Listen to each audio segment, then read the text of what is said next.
On the Pampas or the Young Settlers by G. A. Henty. Table of Contents, Chapter 1. Mrs. Hardy's Resolution. Chapter 2. The Start. Chapter 3. A New Life. Chapter 4. The Pampas. Chapter 5. The Settler's Home. Chapter 6. A Tale of the Mexican War. Chapter 7. Seth continues his narrative of the Mexican adventure. Chapter 8. Farm Work and Amusements. Chapter 9. Neighborly Visits and Advice. Chapter 10. The Lost Cattle. Chapter 11. Quiet Times. Chapter 12. A Steady Hand. Chapter 13. The Indian Attack. Chapter 14. Terrible News. Chapter 15. The Pampas on Fire. Chapter 16. At the Stake. Chapter 17. Rescued. Chapter 18. And last. Chapter 1. Mrs. Hardy's Resolution. "What are you thinking of, Frank?" Mrs. Hardy asked her husband one evening, after an unusually long silence on his part. "Well, my dear, I was thinking of a good many things. In the first place, I think, I began with wondering what I should make of the boys, and that led to such a train of thoughts about ourselves and our circumstances that I hardly knew where I was when you spoke to me." Mr. Hardy spoke cheerfully, but his wife saw at once that it was with an effort that he did so. She put down the work upon which she was engaged, and moved her chair nearer to his by the fire. "It is a serious question, Frank, about the boys. Charlie is 15 now, and Hubert 14. I wonder myself sometimes what we shall do with them. There seems no opening here in England for young fellows. The professions are crowded, even if they were not altogether beyond our means, and as to a clerkship, they had better have a trade, and stick to it. They would be far happier, and nearly as well paid. The fact is, Clara," and here Mr. Hardy paused a little, as if to gain courage to say what he feared would be very disagreeable to his wife. "The fact is, we are altogether too crowded here. The best thing for the children, by far, and I think the best thing for ourselves, would be to emigrate." Mrs. Hardy gave a little sigh, but said nothing, and sat looking quietly into the fire, as her husband went on. "You see, my dear, I am just, and only just, earning enough for us to live upon. Nor is there any strong probability of an increase of business. The boys, as you say, are growing up, and I see no prospect of giving them a fair start in life.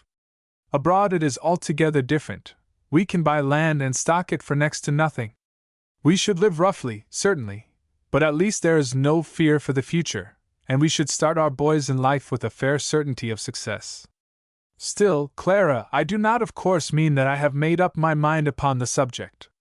It is far too serious a matter to decide upon hastily. I only threw out the suggestion, and if you, after thinking it over, are against it, there is an end of the matter." Mrs. Hardy was silent for a little, and a tear sparkled on her cheek in the firelight. Then she said, "I am not surprised, Frank, at what you have said. In fact, I have expected it for some time. I have observed you looking over books upon foreign countries, and have seen that you often sat thoughtful and quiet. I guessed, therefore, what you had in your mind. Of course, dear, as a woman, I shrink from the thought of leaving all our friends and going to quite a strange country, but I don't think that I am afraid of the hardships or discomfort. Thousands of other women have gone through them, and there is no reason why I should not do the same. I do think with you that it would be a good thing for the boys, perhaps for the girls too, and that, when we have got over the first hardships, we too should be happier and more free from care than we are now.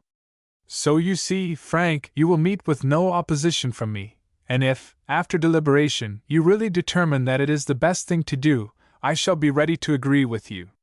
But it is a hard thought just at first, so please do not say any more about it tonight." Mr. Hardy was an architect, as his father had been before him.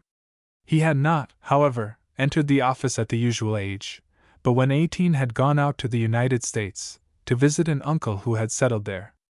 After spending some time with him, the love of adventure had taken him to the far west, and there he had hunted and shot for nearly 3 years, till a letter, long delayed on the way, entreated him to return to England, as his father's health was failing.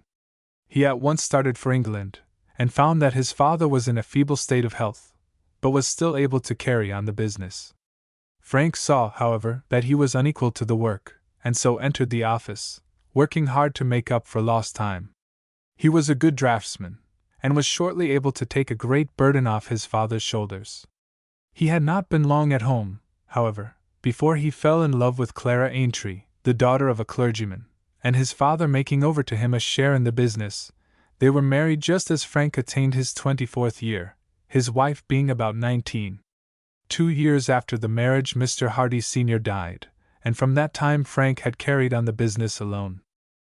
B was a large provincial town, but it scarcely afforded remunerative employment for an architect, and although Mr. Hardy had no competitor in his business, the income which he derived from it was by no means a large one, and the increasing expenses of his family rendered the struggle to make ends meet yearly more severe. His father had been possessed of a small private fortune, but had rashly entered into the mania of railway speculation, and at his death had left about $15,000 to his son. This sum Frank Hardy had carefully preserved intact, as he had foreseen that the time might come when it would, for his children's sake, be advisable to emigrate.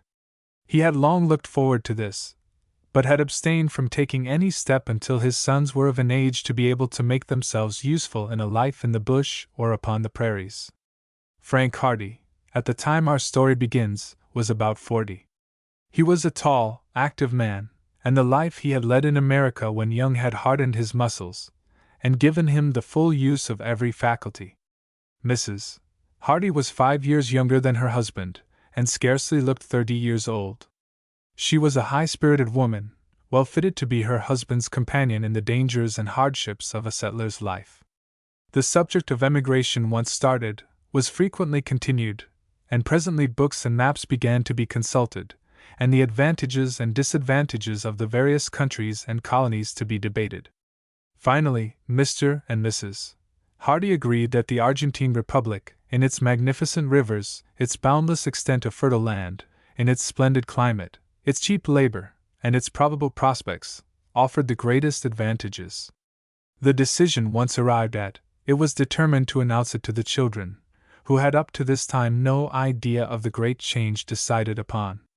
Breakfast was over, and the boys, whose holidays had just begun, were about to leave the table, when their father said, "Wait a moment, boys, there is something we want to talk to you about." The boys resumed their seats. "Your mamma and I have been wondering what you boys are to become, and we do not see any openings likely to occur here. Now, what should you say to us all emigrating?" "What, going abroad, Papa?" they both exclaimed joyously. "Yes, boys, settling in the backwoods or in the prairies." "Oh, that would be jolly," Charlie said. "I know, Papa, having fights with Indians, and all that sort of thing." "Oh, it would be glorious." "Well, Charlie," his father said, smiling, "I do not know that we shall have fights with Indians, nor do think it would be very jolly if we did. But we should have to rough it, you know. You boys would have to work hard, to help me in everything, and to look after the cattle and sheep." "What fun! What fun!" the boys both shouted. "We should like it of all things in the world." "And what do you think of it, Maud and Ethel?" their mamma asked the two little girls, who were looking very surprised, but rather doubtful as to the pleasure of the fights with Indians which their brothers had spoken so delightedly about. "You will have to be two very useful little women, and will have to help me just as the boys will have to help your papa. Very likely we may not be able to get a servant there, and then we shall have to do everything." "That will be fine, Mamma," said Maud, who was rather over 12, while her sister was just 11. "I don't think I could cook, but you should cook, and I could scrub and do all the hard work, and Ethel could wash up, and lay the table, and that sort of thing." "That would be fine, Mamma." Ethel, who almost always agreed with her elder sister, did so now, and the four young ones became quite uproarious in their plans for making themselves useful. At last Mr. Hardy called for order. "Now silence all, and listen to me. This affair is a serious business, and although I hope and believe that we shall all enjoy our life very much, still we must prepare for it, and look upon it in earnest, and not as a sort of game. I have business here which I cannot finish before another 8 or 9 months. Let us all make the most of our time before we start. In the first place, the language of the people among whom we are going is Spanish, and we must all learn to speak it well before we leave. For the next 3 months we will work together at grammar and exercises, and then I will try and get some Spanish teacher to live in the house, and speak the language with us until we go. In the next place, it will be well that you should all 4 learn to ride. I have hired the paddock next to our garden, and have bought a pony, which will be here today, for the girls. You boys have already ridden a little, and I shall now have you taught in the riding school. I went yesterday to Mr. Sari's, and asked him if he would allow me to make an arrangement with his head gardener for you to go there to learn gardening. He at once agreed, and I have arranged with the gardener that you are both to be there every morning at 6 o'clock, and are to work until 9. At 9 you will come in to breakfast. From breakfast to dinner you will have to yourselves, except upon the days you take riding lessons, and I should wish you to spend this time at your usual studies, except Latin, which will be of no use to you. From 2 till 4:30 you are to learn carpentering. I have made an agreement with Mr. Jones to pay him so much to take you as a sort of apprentices for the next 9 months. In the evening we will all work together at Spanish. It will be hard work, but if you want to be of any real use to me, it is absolutely necessary that you should be able to use a spade and to do rough carpentering. As the time draws on, too, I shall ask one of the farmers near to let you go out with his men and get some notion of plowing. Well, what do you say to all that? Hubert looked a little downcast at this recital of the preparatory work to be gone through, but Charlie said at once, "It sounds rather hard, Papa, but as you say, we shall have to work hard out there, and it is much better to accustom oneself to it at once. Besides, of course, we should be of no use at all to you unless we knew something about work." "And what are we to learn, Mamma?" Maud asked. "Not a very great deal, my dear," Mrs. Hardy said. "Spanish to begin with, then cooking. I shall teach you at any rate to make simple dishes and puddings, and to boil vegetables properly. I shall myself practice until I am perfect, and then I shall teach you. Besides that, it will be as well for you to learn to attend to poultry, and that is all I know of at present, except that you must both take pains to improve yourselves at sewing. We shall have to make everything for ourselves out there." "I suppose we shan't do any more regular lessons, Mamma?" "Indeed you will, Maud. You do not imagine that your education is finished, do you? And you cannot wish to grow almost as ignorant as the poor Indians of the country. You will give up the piano, and learn Spanish instead of French, but that will be all the difference, and I shall expect you both to make as much progress as possible, because, although I shall take you both out there, and shall teach you whenever I find time, your lessons must of necessity be short and irregular. And now you can all go out into the garden and talk the matter over." "But you have not told us yet where we are going to, Papa," Charlie said. "We are going to farm upon the banks of one of the great South American rivers, probably the Parana, in the Argentine Republic." Mr. and Mrs. Hardy watched their children from the window. They went out in a group to the summer house in the corner of the garden, all talking excitedly. Then Maud ran back again to the house, and in a minute or 2 returned with the schoolroom atlas, and opening it upon the table, they all clustered over it in eager consultation. Mrs. Hardy turned to her husband with a smile. "You will have to get up the subject, Frank, so as to be able to answer the innumerable questions you will be asked. I shall always refer them to you." There was quite a talk in B, when it was known that Mr. Hardy was going to emigrate with his wife and family. He, and his father before him, had been so long established in the town that there were few people who did not know him, more or less. Emigration in the year 1851 was far less common than it is now, and the interest was proportionately greater. Charlie and Hubert became quite popular characters among their late schoolfellows, who, whenever they met them, would always stop to have a talk about the distant country to which they were going. The boys, however, had now but little time for talking, for upon the week after their father had first told them of his intention, they had set to regularly at the work he had laid down for them. They rose every morning at 5, had a slice of bread and a cup of milk, and were off to the gardener's, where they worked hard until 8:30. Mr. Hardy had requested that they should be specially instructed in the raising of vegetables, and in the planting and pruning of fruit trees. The culture of flowers could be of no utility. The digging made the boys' backs ache at first, and blistered their hands, but they stuck to it manfully, and soon became accustomed to the work, returning to breakfast with glowing cheeks and tremendous appetites. In the afternoon they might be seen in the carpenter's shop with their coats and waistcoats off, working away with saw or plane. Although both made good progress in both pursuits, yet their tastes differed, Charlie preferring the carpentering, while Hubert was the gardener's most promising pupil. The former was therefore christened the head carpenter by his sisters, while the latter was promoted to the post of chief gardener. 4 or 5 months of this work made a visible difference in the boys' appearance. They both widened out across the shoulders, their arms became strong and muscular, and they looked altogether more healthy and robust. Nor did their appearance belie them, for once when spending a holiday in the cricket field with their former schoolfellows, wrestling matches being proposed after the game was over, they found that they were able to overcome with ease boys whom they had formerly considered their superiors in strength. In the meantime Mr. Hardy had succeeded in obtaining the services of a young Spanish lady, who had come to England to learn the language, as governess, and of an evening the whole family worked at Spanish, and made such progress that they were soon able to establish the rule that no other language should be spoken at mealtimes. The girls here soon surpassed their brothers, as they had the advantage of morning lessons in the language, besides which young children can always pick up a language sooner than their elders, and they had many a hearty laugh at the ridiculous mistakes Charlie and Hubert made in their efforts to get through a long sentence.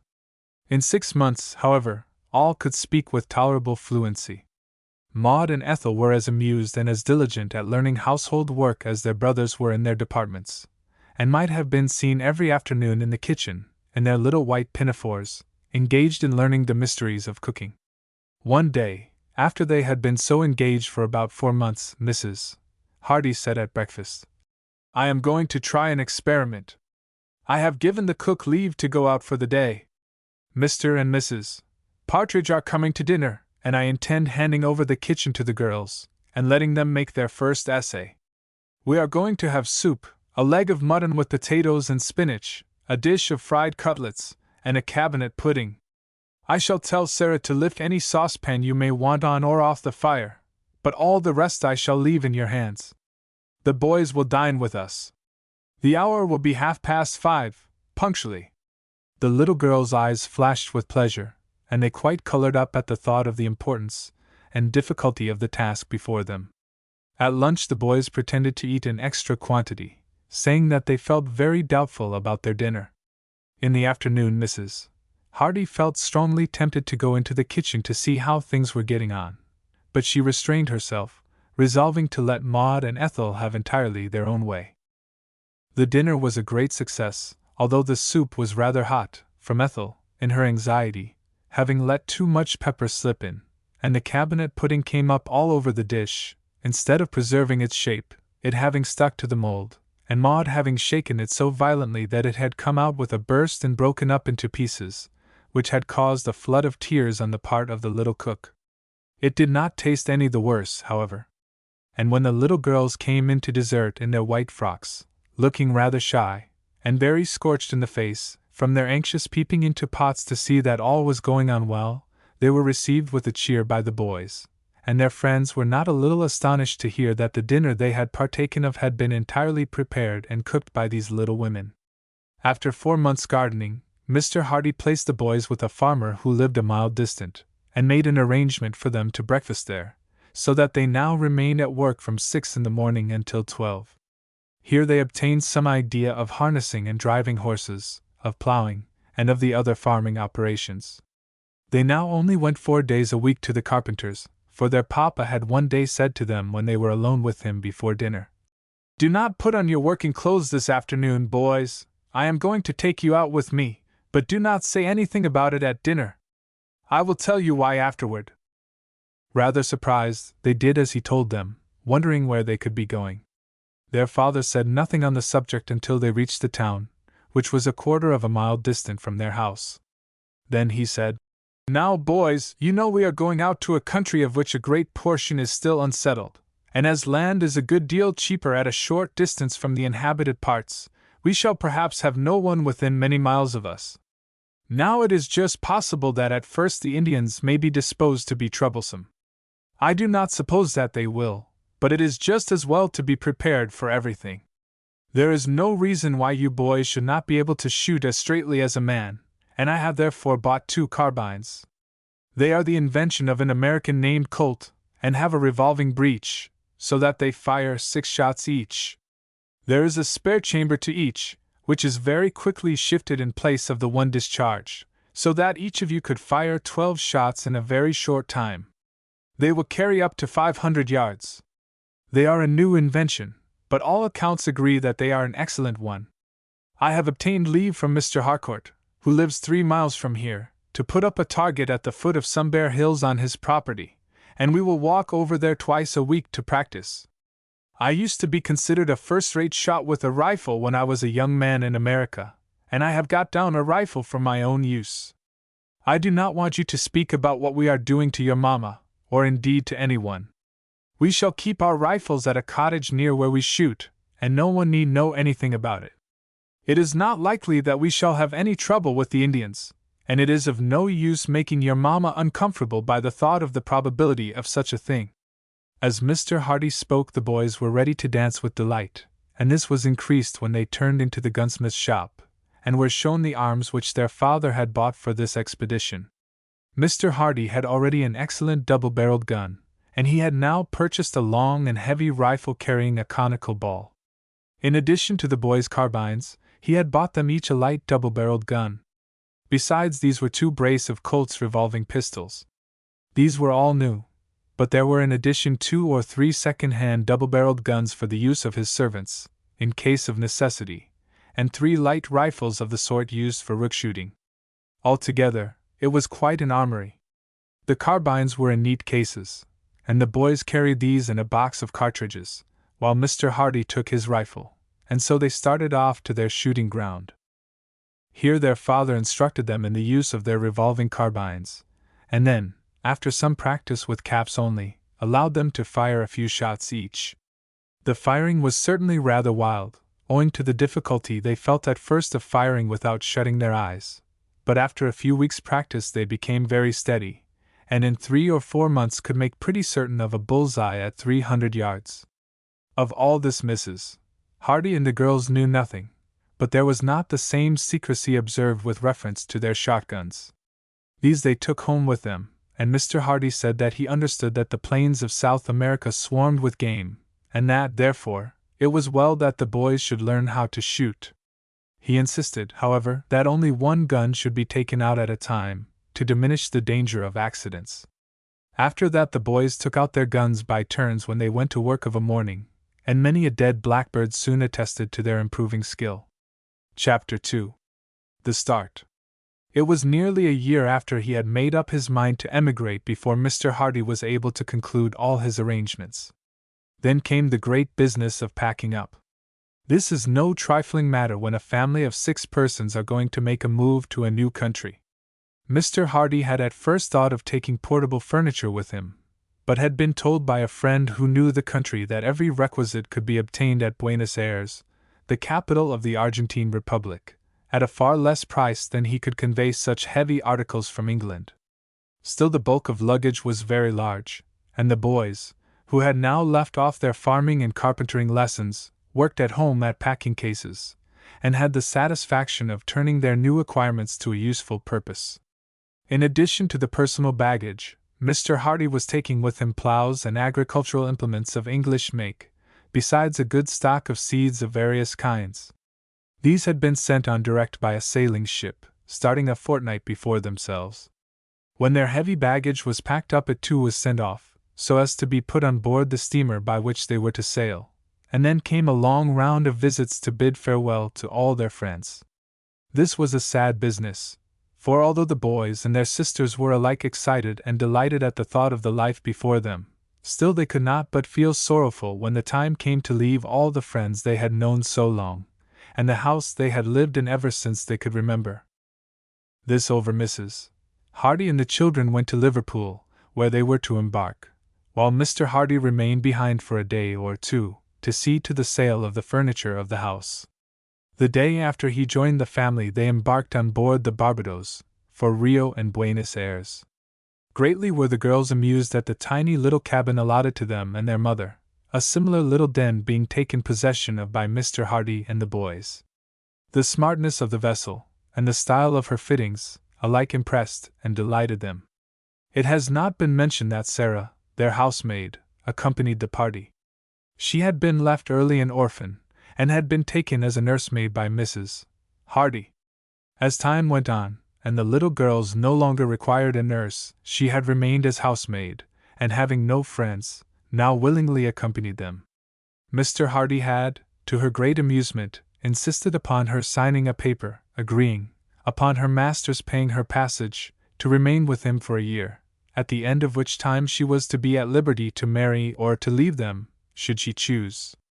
Knowing the scarcity of young English women in the country that they were going to, and the number of Englishmen doing well in the towns or as farmers, Mr. Hardy had considered this precaution to be absolutely necessary, as otherwise Sarah might have married and left them within a month of her arrival. At the end of a year her so doing would not matter so much, as by that time the party would be comfortably settled in their new home, whereas during the necessary hardship at first, it would be a great comfort having a faithful and reliable servant. The last looks which the party cast toward England, as the Welsh coast sank in the distance, were less melancholy than those of most emigrants. The young people were all full of hope and excitement, while even Mrs. Hardy felt but little disposed to give way to sorrow, as it had been arranged that in 3 or 4 years, if all went well, she should bring her daughters over to England to finish their education. Very lovely was that first evening, and as they sat in a group together upon deck the little girls remarked that they did not think that the sea was anything like as terrible as they had expected, and that they did not feel the least seasick. Their father smiled. "Wait a little, my dears, there is an old proverb, 'Don't halloo until you are out of the wood.'" The next day was still perfectly calm, and when, toward evening, the children were told that they were now fairly getting into the Bay of Biscay, they could scarcely believe the intelligence. "Why, one would think, Maud," her father said, "that you were disappointed at its being calm, and that you really wanted a storm." "Oh, Papa, I do think it would be great fun. It would be so curious not to be able to walk about, and to see everything rolling and tumbling. Don't you think so, boys?" "Yes, I think so, Maud, great fun," Charlie said. "Well, young people," the captain, who had been standing by watching the sun, now fast nearing the horizon, and who had overheard their remarks, said, "If it is any satisfaction to you, I can tell you that you are very likely to have your wish gratified. But I question if you will like it as much as you expect." "Ah, you expect wind, Captain Trevor?" Mr. Hardy said. "I have been thinking myself that the almost oppressive stillness of today, and the look of the sunset, and these black clouds banking up in the southwest, meant a change. What does the glass say?" "It is falling very rapidly," the captain answered. "We are in for a sou'wester, and a stiff one too, or I am mistaken." Now that it appeared likely that their wishes were about to be gratified, the young Hardys did not seem so pleased as they had expected, although Charlie still declared manfully that he was quite in earnest, and that he did wish to see a real storm at sea. As the sun set, the party still leaned against the bulwarks watching it, and the great bank of clouds, which seemed every moment to be rising higher and higher.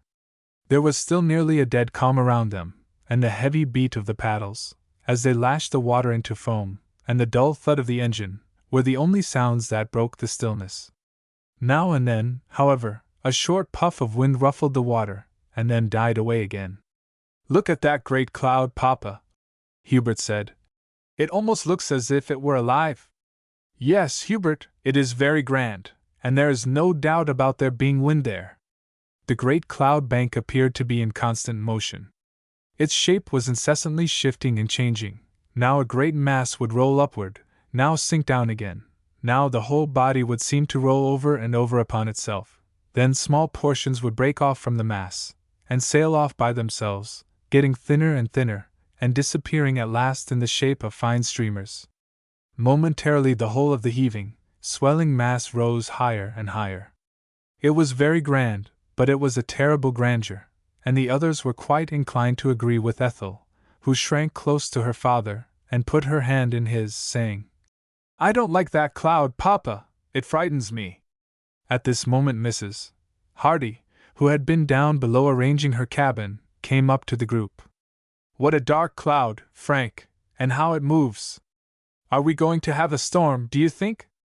"Well, Clara, I think that we are in for a gale, and if you will take my advice you will go down at once while it is calm, and see that the trunks, and everything that can roll about, are securely fastened up.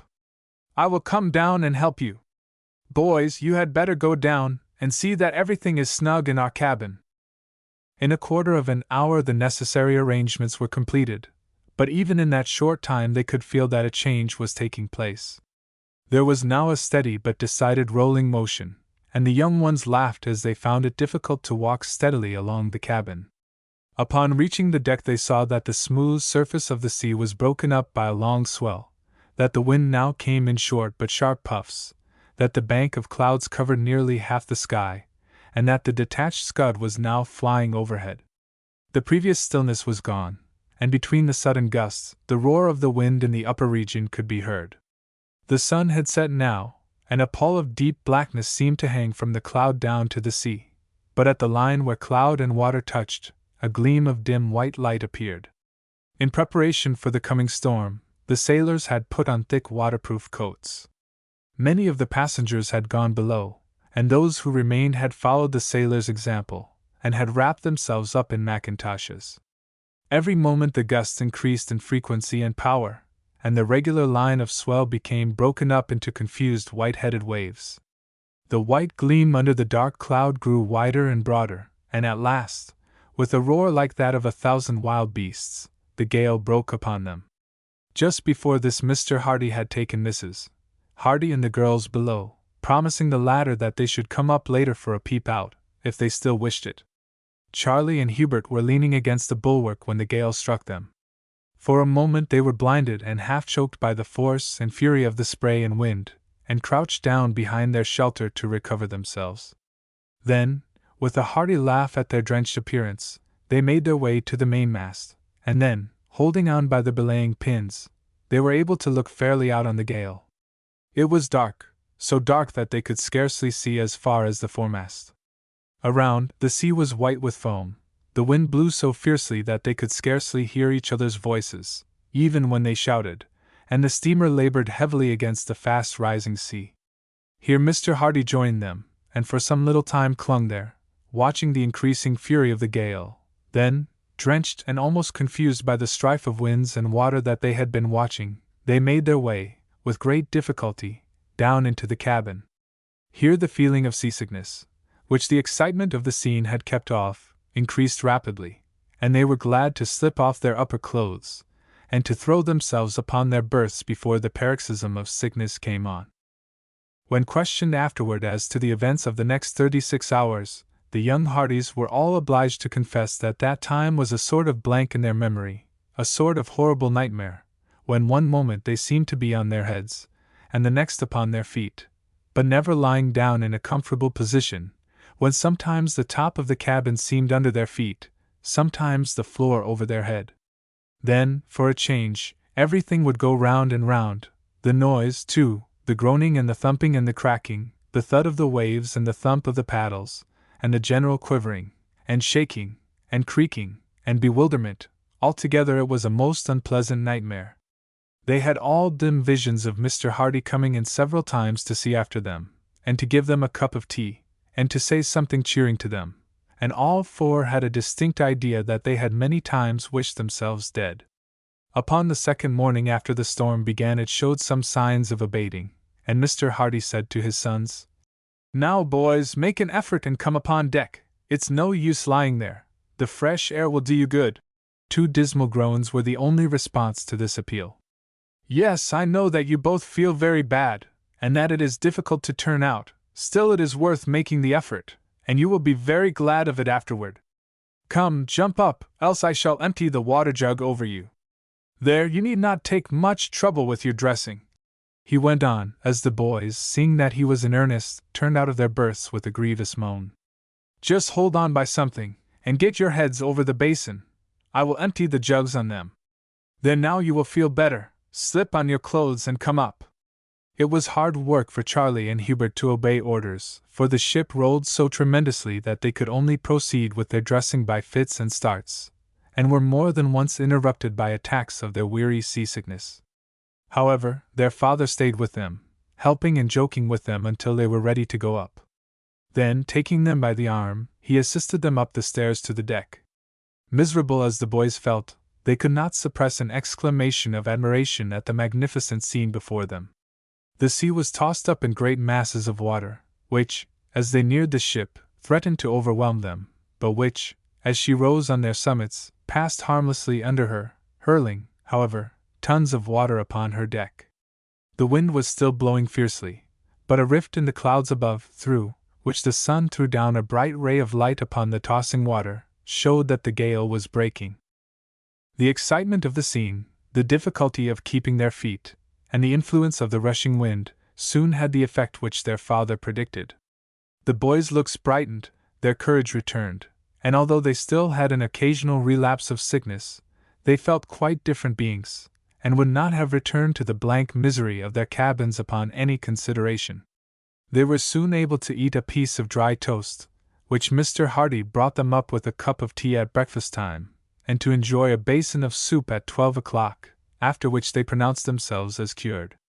By the afternoon the force of the wind had greatly abated, and although a heavy sea still ran, the motion of the vessel was perceptibly easier. The sun, too, shone out brightly and cheeringly, and Mr. Hardy was able to bring the little girls, who had not suffered so severely as their brothers, upon deck. 2 more days of fine weather quite recruited all the party, and great was their enjoyment as the Barbados entered the Tagus, and steaming between its picturesque banks and past Sintra, dropped her anchor off Lisbon. As our object, however, is to relate the adventures of our young settlers upon the Pampas of La Plata, we must not delay to describe the pleasure they enjoyed in this their first experience in foreign lands, nor to give an account of their subsequent voyage across the Atlantic, or their admiration at the superb harbor of Rio. A few days further steaming and they arrived at the harbor of Buenos Aires, where the 2 great rivers, the Uruguay and the Parana, unite to form the wide sheet of water called the River La Plata. It was night when the Barbados dropped her anchor, and it was not until the morning that they obtained their first view of their future home. Very early were they astir, and as soon as it was broad daylight all 4 of the young ones were up on deck. Their first exclamation was one of disappointment. The shores were perfectly flat, and seen from the distance at which they were anchored, little except the spires of the churches and the roofs of a few of the more lofty houses could be seen. After the magnificent harbor of Rio, this flat, uninteresting coast was most disappointing. "What a distance we are anchored from the shore!" Hubert said, when they had recovered a little from their first feeling. "It must be 3 or 4 miles off." "Not so much as that, Hubert," Maud, who was just a little fond of contradicting, said. "Not more than 2 miles, I should think." Hubert stuck to his opinion, and as the captain came on deck they referred the matter to him. "The distance of objects across water is very deceiving," he said. "It is from 8 to 9 miles to those buildings you see." Maud looked rather crestfallen, and Charlie asked, "Why do we anchor such a long way off, Captain?" "Because the shore is so flat that there is no water for us to get in any closer. In a couple of hours you will see boats coming out to fetch you in, and unless it happens to be high tide, even these cannot get to the beach, and you will have to land in carts." "In carts, Captain Trevor?" they all repeated. "That will be a strange way of landing." "Yes, it is," the captain answered. "I think that we can safely say that the Argentine Republic is the only country in the world where the only way to land at its chief city is in a cart." The captain's boat was by this time lowered, and he at once started for shore with his papers. Soon after 10 o'clock he returned, followed by a number of boats. He brought also a letter to Mr. Hardy from an old friend who had been settled for some years near Buenos Aires, and whose advice had decided him to fix upon that country as the scene of his labors. It contained a warm welcome, and a hearty congratulation upon their safe arrival. This letter had been written 2 or 3 days previously, and had been left at the office of the steamship company. It said, however, that the writer would hear of the arrival of the steamer, and would have everything in readiness to take them out to his place upon their landing. Mr. Hardy had been in frequent communication with his friend from the time that he had determined to emigrate, and Mr. Thompson's letters had contained the warmest assurance of a welcome, and an invitation to make his house their home until they had one of their own to go into, and now this kind letter, coming off so instantly after their arrival, cheered them all much, and made them feel less strange and to some extent at home in the new country at once. Chapter 3. A New Life. Tide was fortunately high, and the boat containing the Hardys and the lighter portion of their luggage was able to get up to the landing place without the carts being called into use. As they approached the land they were hailed in a hearty voice, and greetings were exchanged between Mr. Hardy and his friend Mr. Thompson, a sunburnt-looking man with a great beard, in a Panama hat, and in a suit of spotless white. "Why, Mrs. Hardy," he said as they landed, "you hardly look a day older than you did when I last saw you, let me see, 14 years ago, just as this big fellow was beginning to walk, and now, if you please, we will be off as soon as we can, for my estancia is 15 miles away. I have made the best arrangements I could for getting out, but roads are not a strong point in this country, and we seldom trust ourselves in wheeled vehicles far out of the town. You told me in your letters, Hardy, that the young people could all ride. I have horses in any number, and have got in 2 very quiet ones, with side saddles, which I'd borrowed from some neighbors for your girls, but if they prefer it, they can ride in the trap with Mrs. Hardy." "Oh, no, please," Maud said. "I had much rather ride." Ethel said nothing, and her mamma saw that she would rather go with her. Accordingly, Mrs. Hardy, Ethel, Sarah, and some of the lighter bags were packed into a light carriage, Mr. Thompson himself taking the reins, as he said he could not trust them to any one but himself. Mr. Hardy, the boys, and Maud mounted the horses prepared for them, and 2 of Mr. Thompson's men stowed the heavier trunks into a bullock cart, which was to start at once, but which would not reach the estancia until late at night. As the party rode through the town they were struck with the narrowness and straightness of the streets, and at the generally European look of everything, and Mr. Thompson told them that nearly half the population of Buenos Aires are European.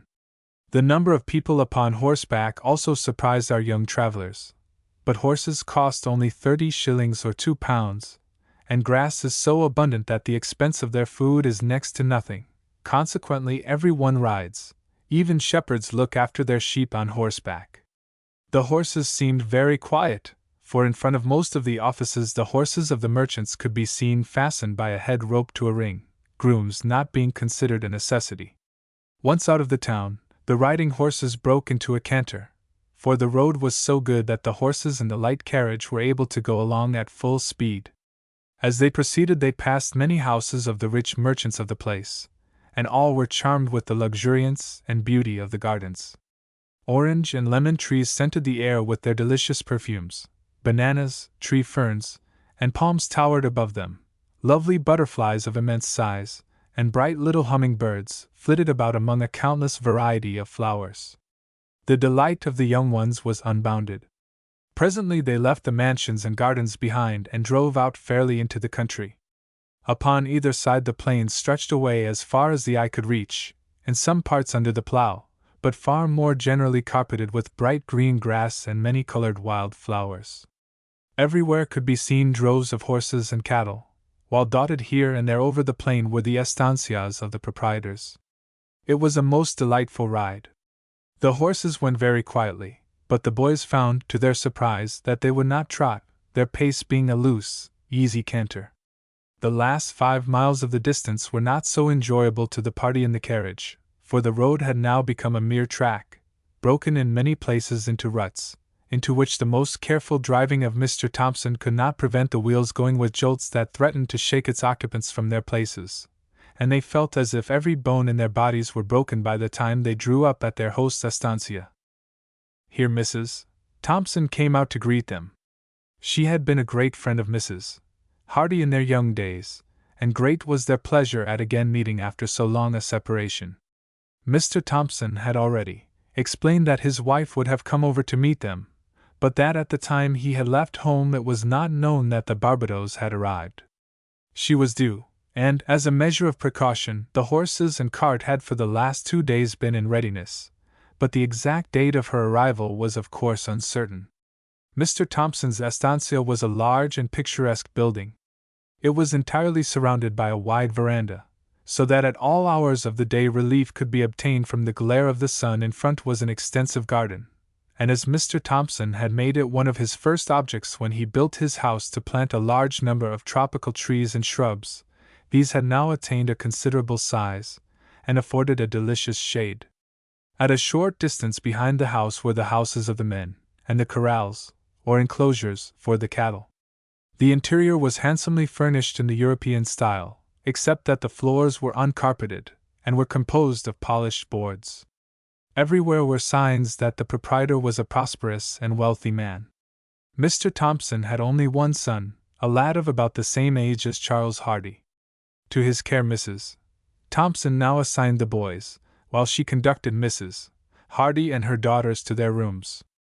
In half an hour the party reassembled at dinner, to which they all did ample justice, for their long row and ride had given them the keenest of appetites. They were waited upon by an Italian manservant, and Mrs. Thompson said that there were a good many of this nation in Buenos Aires, and that, although they were not considered good hands for rough work, they made excellent servants, many of them having been waiters in hotels or stewards on board ship before coming out. During dinner the conversation turned chiefly upon English friends and affairs, and upon the events of the voyage. After it was over, George Thompson proposed to the boys to take a stroll round the place before it became dark. The gentlemen lit their cigars and took their seats under the veranda, and the two ladies, with Maud and Ethel, went out into the garden. The conversation of Mr. Hardy and his friend turned, of course, upon the country, its position and prospects, and upon the advantage which the various districts offered to newcomers. Presently the dusk came on, followed rapidly by darkness, and in half an hour Ethel came to summon them to tea. The boys had already come in, and were full of delight at the immense herds of cattle they had seen. As they sat down to the tea table, covered with delicate English china, with a kettle over a spirit lamp in the center, and lit with the subdued light of 2 shaded moderator lamps, Maud said, "It is not one bit like what I expected, Papa. After all you have told us about hardships and working, it seems just like England, except the trees and flowers and butterflies." "Do not be afraid, Maud," her father said, laughing, for her voice had a tinge of disappointment in it. "You won't be cheated out of your hardship and your work, I promise you. Mrs. Thompson will tell you that it was a very different sort of place when she first came here." "Yes, indeed," Mrs. Thompson said, smiling. "This was considered a very lonely place when we first settled here. We had a little hut with 2 rooms, and it was more than 6 months before I could get a woman servant to come out, and then it was only one of our shepherd's wives, who knew nothing of cooking, and who was only useful in drawing the water and sweeping the floors. In time the country became more settled, and there are stations now 60 or 70 miles beyond us." The next week was spent in riding over the estate, which consisted of 4 square leagues, that is to say, was 6 miles each way, and in examining the arrangements of the enclosures for the cattle. At the end of that time Mr. Hardy started on a tour of inspection through the provinces most likely to suit, provided with numerous letters of introduction from his host. While he was away the boys were to assist upon the estate, and to accustom themselves to the work and duties of the life they were to lead. Into this they entered with the greatest zest, and were in the saddle from morning till night, getting more and more sunburnt from constant exposure, until, as Mr. Thompson told them, they looked like 2 young gauchos. The gauchos are the natives of the country. They are fine-looking men, with Spanish faces. Their dress is very picturesque. They wear loose calzoncillas or drawers, worked and fringed round the bottom. Above this is a sort of shawl, so arranged that it has the effect of very loose trousers. These shawls are generally of bright colors, woven in stripes, and sometimes of black cloth edged with scarlet. The white calzoncillas show below this garment, and above a colored flannel shirt is worn. The boots are long and are made of undressed leather. They wear a broad leathern belt, with pockets in it, and this a knife, too, is always stuck. Upon fete days they come out with gay silver ornaments upon themselves and their horse trappings. Their saddles are very clumsy and heavy, and are seldom used by Europeans, who, as Mr. Hardy had done, generally bring English saddles from home. After an absence of a month, Mr. Hardy returned with the welcome news that he had made his choice, and had bought at the public auction a tract of 4 square leagues, upon a river some 20 miles to the south of the town of Rosario, and consequently only a few days' journey from Buenos Aires. Mr. Thompson looked a little grave when he heard the location of the property, but he only said that he was very glad that his friend had fixed upon a spot which would make it easy for the families to see something of each other. After the first greetings were over, Mr. Hardy proceeded to satisfy the curiosity of his hearers as to the new property. "It is 6 miles square," he said. "That is, about 25,000 acres, and I bought it for about 6 pence an acre. There is a good-sized stream runs through it. There are a good many trees, considering that it is out on the Pampas. There are several elevations which give a fine view over the plain, and upon one of these our future home will stand. A small stream falls into the larger one, and will, I think, be useful. There is an abundance of game, ducks, geese, and swans swarm upon the river. I saw a good many ostriches out on the plains. And lastly, the soil appears to be excellent. A great point is, that it is only distant 20 miles from Rosario, a most rising town, so that the value of the land is sure to increase yearly, as new settlers come around us. That is a most important point," Mr. Thompson said. "Rosario is the most rising town in the country, and the land around it is certain to be very much sought after in a few years." "Are there any settlements near, Frank?" Mrs. Hardy asked. "The next plot to ours belongs to 3 young Englishmen, and the ground between us and Rosario is also principally occupied by English, so that we shall have neighbors near, and I do not suppose that it will be long before we have them all round us." "If the advantages of the place are so great, Frank, how is it that you have got it so very cheaply? I understood from Mr. Thompson that land in a rising neighborhood, and that was likely to increase in value, was worth 2 or 3 shillings, or even more, an acre." Mr. Hardy hesitated. "Well, Clara, the land is at present upon the extreme verge of the settlements, and the Indians are apt sometimes to be a little troublesome, and to drive off a few horses or cattle. No doubt the thing has been exaggerated, still there is something in it, and the consequence is, people are rather afraid to bid, and I have got this splendid tract of land for about $2,500, and not improbably, in 10 years it may be worth 10 times as much. A great proportion of these Indian tales are built up upon very small foundations," Mr. Thompson said cheeringly, and Mrs. Hardy's face, which had been a little serious, cleared up again, and in listening to her husband's account of his travels, she forgot all about the Indians. The boys, however, by no means did so, and as they were going to bed, Charlie said, "I think there is some chance of a row with the Indians, Hubert, for I noticed that Mr. Thompson looked grave when Papa first said where he had bought the land. Depend upon it, we shall have some fun with them after all." They would have thought it still more likely had they heard the conversation between their father and Mr. Thompson after the ladies had gone to bed. "Why, my dear Hardy, how came you, with a wife and family, to think of buying land so exposed to the Indian attacks? Every season, when they come down, they sweep off the horses and cattle from the outlying settlements, and murder the people if they get a chance. I look upon it as madness. There is a good deal in what you say, Thompson, and I thought the whole matter over before I bought it. There is a risk, a great risk, if you like, but I hear the Indians seldom attack the houses of the settlers if they are well prepared and armed. They do occasionally, but very seldom. I shall be well prepared and well armed, and have therefore no fear at all for our personal safety. As to our animals, we must protect them as well as we can, and take our chance. It is only for 2 or 3 years at most.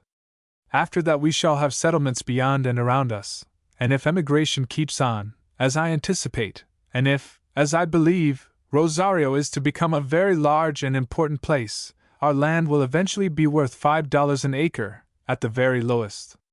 I shall take care not to invest my whole capital in animals, so that I cannot be ruined in one blow. I think that at the end of 5 years you will agree with me that I have done wisely. I have no doubt that your property will increase very much in value, as you say, Hardy, and that in the long run your speculation will be a very successful one. But it is a terrible risk, I think. I do not think so, Thompson. We shall be a pretty strong party. We shall have certainly 2 men besides ourselves. The boys could bring down their man at 300 yards, and I should do considerable execution among a body of Indians at 6 or 7, so I have no fear, not the least in the world. In another 2 days Mr. Hardy and the boys, accompanied by Mr. Thompson, went down to Buenos Aires, and took up their quarters at the hotel for a night. At parting, Mr. Thompson presented them with a couple of fine dogs, which he had bred from English mastiffs. Mr. Hardy had brought a brace of fine retrievers with him. Then, with a hearty adieu and much handshaking, they said, "Goodbye," as the steamer moved off from the shore. The heavy luggage was to follow in a sailing vessel upon the following day. Chapter 4. The Pampas. The voyage up the river Parana was marked by no particular incident. The distance to Rosario from Buenos Aires is about 250 miles, which was performed by the steamer in about a day and a half. The river is nearly 20 miles in breadth, and is completely studded by islands. The scenery is flat and uninteresting, and the banks but poorly wooded. Our travelers were therefore glad when they arrived at Rosario. The boys were disappointed at the aspect of the town, which, although a rising place, contained under 1,000 inhabitants, and looked miserably poor and squalid after Buenos Aires. Here they were met by a gentleman to whom Mr. Thompson had introduced Mr. Hardy, and with whom he had stayed on his first visit to Rosario. He had brought horses for themselves, and bullock carts for their luggage. "What? Are these your boys, Mr. Hardy? I had not expected to have seen such big fellows. Why, they will be men in no time." Charlie and Hubert deserved Mr. Percy's commendation. They were now 16 and 15 years old respectively, and were remarkably strong, well-grown lads, looking at least a year older than they really were.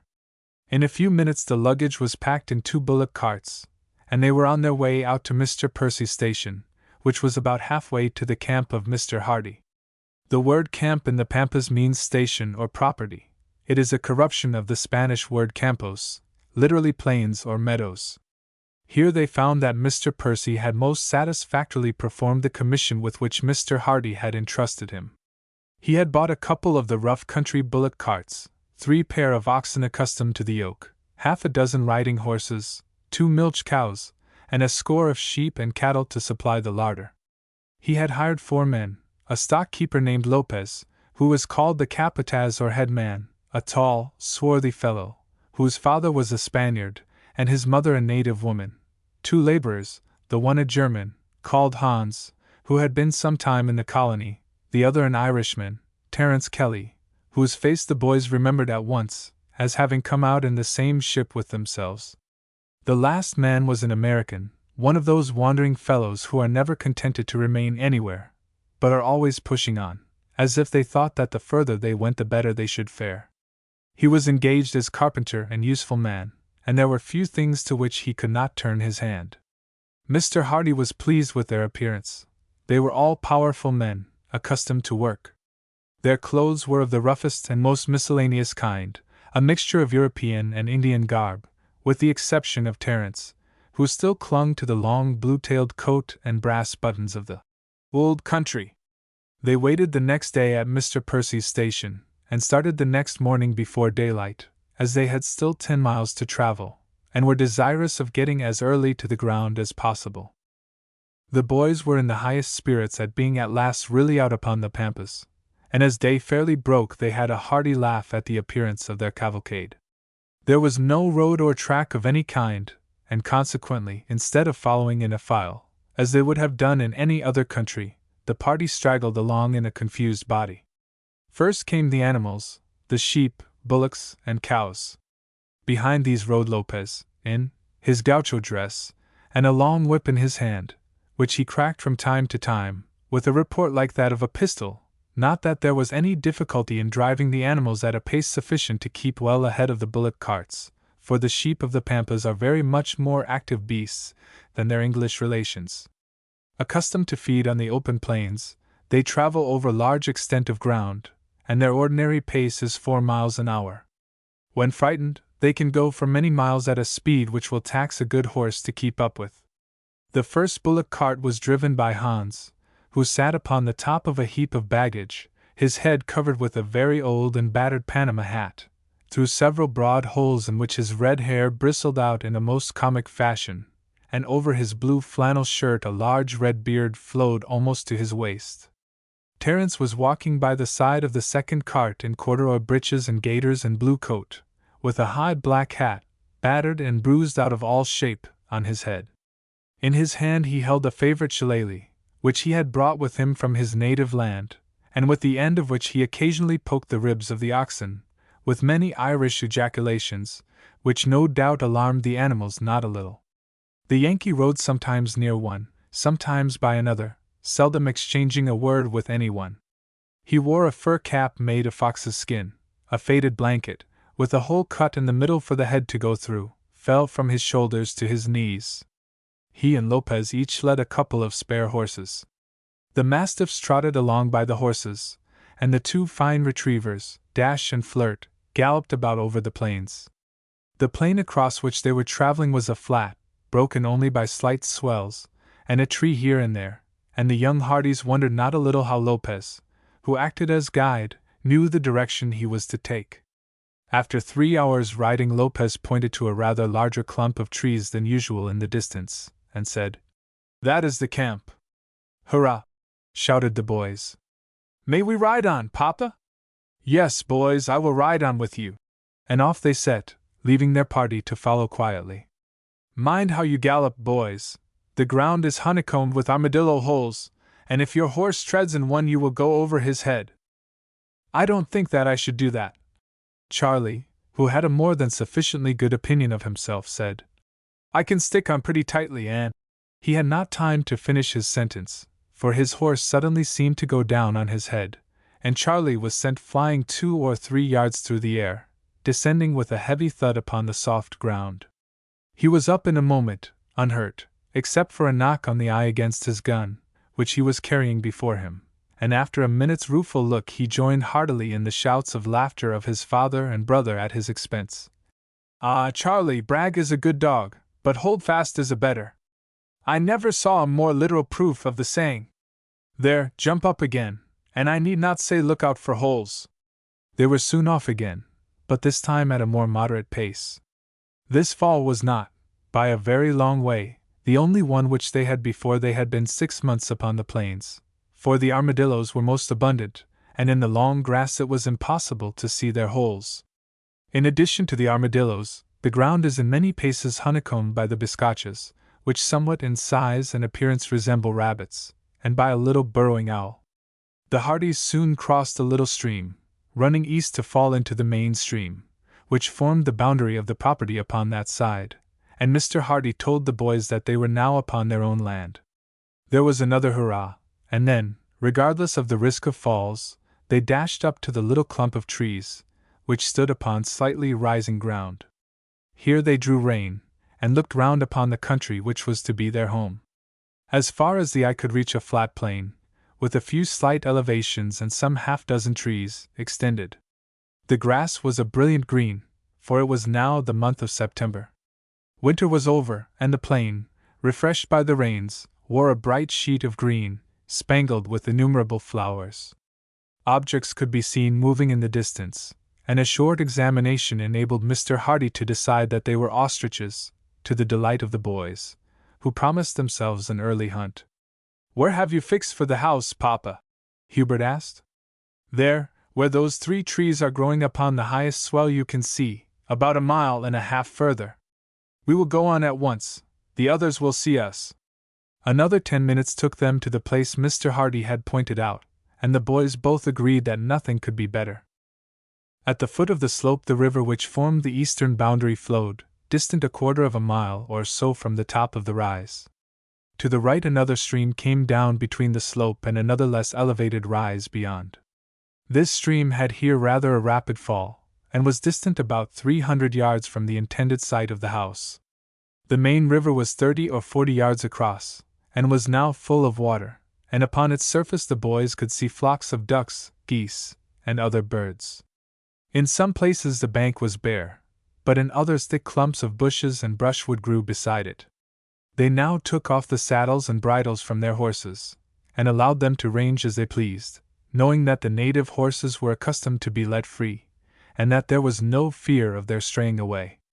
"Now, boys," Mr. Hardy said, "let us begin by getting our first dinner. You go straight down to the water, I will keep to the right. You take Dash, I will take Flirt." In another 10 minutes the reports of the guns followed close upon each other, and the boys had the satisfaction of knocking down 2 geese and 8 ducks, which Dash brought ashore, beside others which escaped. In 5 minutes more they heard a shout from their father, who had bagged 2 more geese and 3 ducks. "That will do, boys. We have got plenty for the next day or 2, and we must not alarm them by too much slaughter. 4 geese and 11 ducks, Papa, in 5 minutes," the boys said, when they joined Mr. Hardy. "That is not bad shooting to begin with." "Not at all, boys. What with wild fowl and armadillos, I think that at a pinch we could live for some time upon the produce of the estate." "You don't mean to say, Papa, that they eat the armadillos?" Hubert said with a look of suspicion. "They do indeed, Hubert, and I am told that they are not at all bad eating. Now let us go up to the rise again, our carts must be nearly up." By the time they reached the 3 trees they found that the rest of the cavalcade was within a quarter of a mile, and in a few minutes they came up. The cattle and sheep required no attending. Immediately they found that they were not required to go any further, they scattered and began to graze. The oxen were unyoked from the carts, and all hands set to unload the miscellaneous collection of goods which had been brought up. Only the things which Mr. Hardy had considered as most indispensable for present use had been brought on, for the steamer from Buenos Aires did not carry heavy goods, and the agricultural implements and other baggage were to come up in a sailing vessel, and were not expected to arrive for another week. The carts contained 3 small portmanteaus with the clothes of Mr. Hardy and the boys, and a large case containing the carbines, rifles, and ammunition. There was a number of canisters with tea, coffee, sugar, salt, and pepper, a sack of flour, some cooking pots and frying pans, tin plates, dishes, and mugs, 2 sacks of coal and a quantity of firewood, shovels, carpenter's tools, a sickle, the framework of a hut with 2 doors and windows, 3 rolls of felt, a couple of dozen wooden posts, and 2 large coils of iron wire. While the others were busy unloading, the German had cut some turf and built a rough fireplace, and had soon a bright fire blazing. "Shall we pluck the ducks?" Charlie asked. "I reckon we can manage quicker than that," the Yankee said, and taking up one of the ducks, he cut off its head and pinions. In another minute he had roughly skinned it, and threw it to the German, who cut it up and put the pieces into the frying pan. A similar process was performed with the other ducks, a little pepper and salt shaken over them, and in a wonderfully short time the first batch was ready. All drew round and sat down on the grass. The tin plates were distributed but were only used by Mr. Hardy and his sons, the others simply taking the joints into their hands and cutting off pieces with their knives. The operation of skinning the fowls had not been pleasant to look at, and would at any other time have taken away the boys' appetites, but their long ride had made them too hungry to be particular. The result of this primitive cooking was pronounced to be excellent, and after drinking a mug of tea all felt ready for work. "What is to be done first, Papa?" "The first thing is to get these posts into the ground, and to get up a wire fence, so as to make an enclosure for the animals at night. We will put in 5 posts each side, at 10 yards apart. That will take 18 posts. With the others we can make a division to separate the sheep from the cattle. Unless we do this, some of them may take it into their heads to start off in the night and return to their old home." A spot was soon chosen between the house and the stream on the right. The distance was soon measured and marked, and while Hans carried down the heavy posts one by one on his shoulder, the others went to work. The soil was soft and rich, and the holes were dug to the required depth in a shorter time than would have been considered possible. The wire was stretched and fastened, and before sunset everything was in readiness. The animals were driven in, and the entrance, which was narrow, was blocked up with brushwood from the river. Then followed another half-hour's work in getting up a small shelter with the cases and some of the felting, for Mr. Hardy and his sons. By this time all were really tired, and were glad when Hans summoned them to another meal, this time of one of the sheep. Then Mr. Hardy and the boys, taking their mugs of tea, retired into the shelter prepared for them, and sat and talked over the events of the day, and as to the work for tomorrow, and then, wrapping themselves up in their blankets, lay down to sleep, listening for some time dreamily to the hum of conversation of the men, who were sitting smoking round the fire, and to the hoarse roar of the innumerable frogs in the stream below. In the morning they were up and abroad with daylight, and a cup of hot coffee and a piece of bread prepared them for work. Mr. Hardy, his boys, and the Yankee set to upon the framework of the 2 huts, while the others went down to the stream and cut a quantity of long, coarse rushes, which they made into bundles, and brought up to the place of the house in a bullock cart. The framework for the huts, which were each about 15 feet square, was already fitted and numbered. It took, therefore, a very short time to erect, and when one was done Mr. Hardy and the Yankee set to erect the other at a distance of from 40 to 50 yards, while Charlie and Hubert drove in the nails and secured the work already done. By dinner time the work was complete, and a perfect stack of rushes had been raised in readiness. A great number of long rods had been cut from the bushes, and as the most of them were as flexible and tough as willows they were well suited for the purpose. After dinner the whole party united their labor to get one of the huts finished. The rods were split in 2, and were nailed at intervals across the rafters of the roof. Upon them the long rushes were laid, and over all the felt was nailed. The sides were treated in the same way, except that the rushes were woven in and out between the wattles, so as to make quite a close, compact wall, no felt being nailed on it. The other house was treated in the same way, and it was not until the 3rd night that both huts were finished and ready for occupancy. Mr. Hardy and his sons then took possession of the one near the brow of the hill. This was to be merely a temporary abode, to be removed when the house was built. The men had that lower down, and rather nearer to the cattle. Beds of rushes were piled up in 3 corners, and the boys thought that they had never passed such a delicious night as their first in their new house. The next day Mr. Hardy told his boys that they should take a holiday and ride over the place. The press of work was over, and things would now settle down in a regular way. Hans and Terence had taken a contract to dig the holes for the posts of the strong fence which was to surround the house, including a space of 100 yards square. This precaution was considered to be indispensable as a defense against the Indians. Seth, the Yankee, had similarly engaged to dig a well close to the house. No supervision of them was therefore necessary. Lopez was to accompany them. Each took a double-barreled gun and a revolver. The day was very fine, about as hot as upon a warm day in June in England. Mr. Hardy proposed that they should first ride westerly as far as the property extended, 6 miles from the river, that they should then go to the south until they reached that boundary, and should follow that to the river, by whose banks they should return, and bring back a bag of wild fowl for the larder.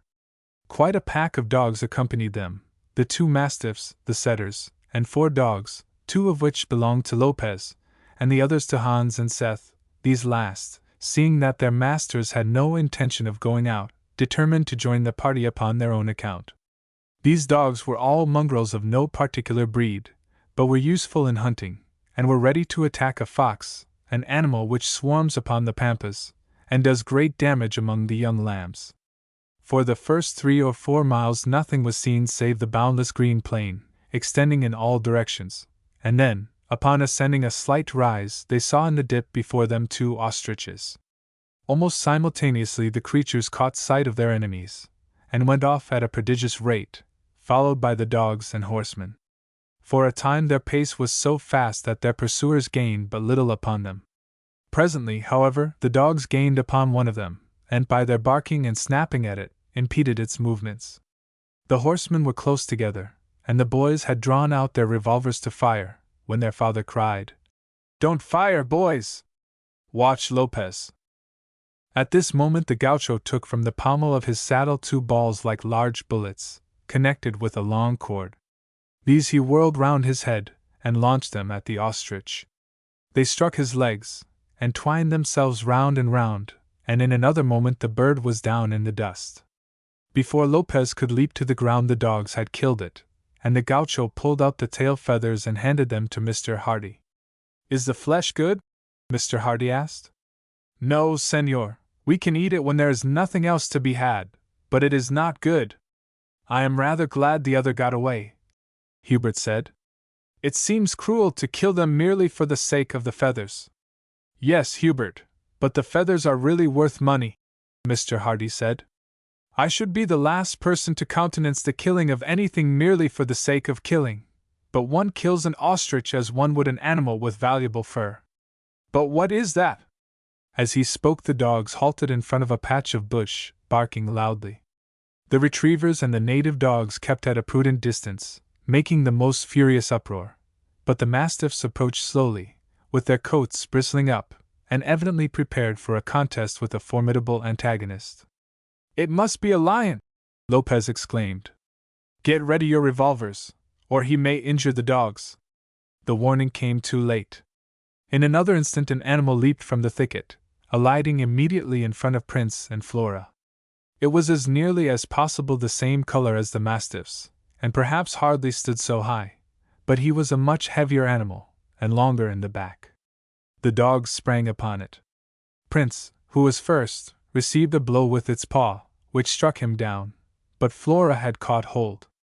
Prince in an instant joined her, and the three were immediately rolling over and over on the ground in a confused mass. Mr. Hardy and Lopez at once leaped from their horses and rushed to the spot, and the former, seizing his opportunity, placed his pistol close to the lion's ear, and terminated the contest in an instant. The animal killed was a puma, called in South America a lion, which animal, however, he resembles more in his color than in other respects. He has no mane, and is much inferior in power to the African lion. They seldom attack men, but if assailed are very formidable antagonists. The present one was, Lopez asserted, a remarkably large one. Mr. Hardy's first care was to examine the dogs. Prince's shoulder was laid open by the stroke of the claws, and both dogs had numerous scratches. Flora had fortunately seized him by the neck, and he had thus been unable to use his teeth. Mr. Hardy determined to return home at once, in order to dress Prince's shoulder, and leaving Lopez to skin the puma, the rest took their way back. When they arrived, the wounds of the dogs were carefully washed, and a wet bandage was fastened with some difficulty upon Prince's wound. Leaving all the dogs behind, with the exception of the retrievers, Mr. Hardy and the boys started for a walk along the river, leading with them a horse to bring back the game, as their former experience had taught them that carrying half a dozen ducks and geese under a broiling sun was no joke. They were longer this time than before in making a good bag, and after experience taught them that early in the morning or late in the evening was the time to go down to the stream, for at these times flights of birds were constantly approaching, and they could always rely upon coming home late and after an hour's shooting. Upon the present occasion, however, they did not do badly, but returned with a swan, 3 geese, and 12 ducks, just in time to find the men preparing for dinner. The next morning the 2 bullock carts were sent off with Hans and Terence to Rosario, to fetch the posts for the fence, together with 2 more coils of wire, which had been left there from want of room in the carts when they came up. Charlie was sent with them, in order that he might find out if the sailing vessel had arrived with the plows and heavy baggage. While he was away, Mr. Hardy and Hubert were occupied in making a complete exploration of the property, and in erecting a storehouse for the goods. In 5 days Charlie returned with the carts he had taken, and with 4 others which he had hired at Rosario, bringing the heavy baggage, which had come in the day after he had arrived there. The goods were placed for the present in the new store, and then all hands set to work at the fence.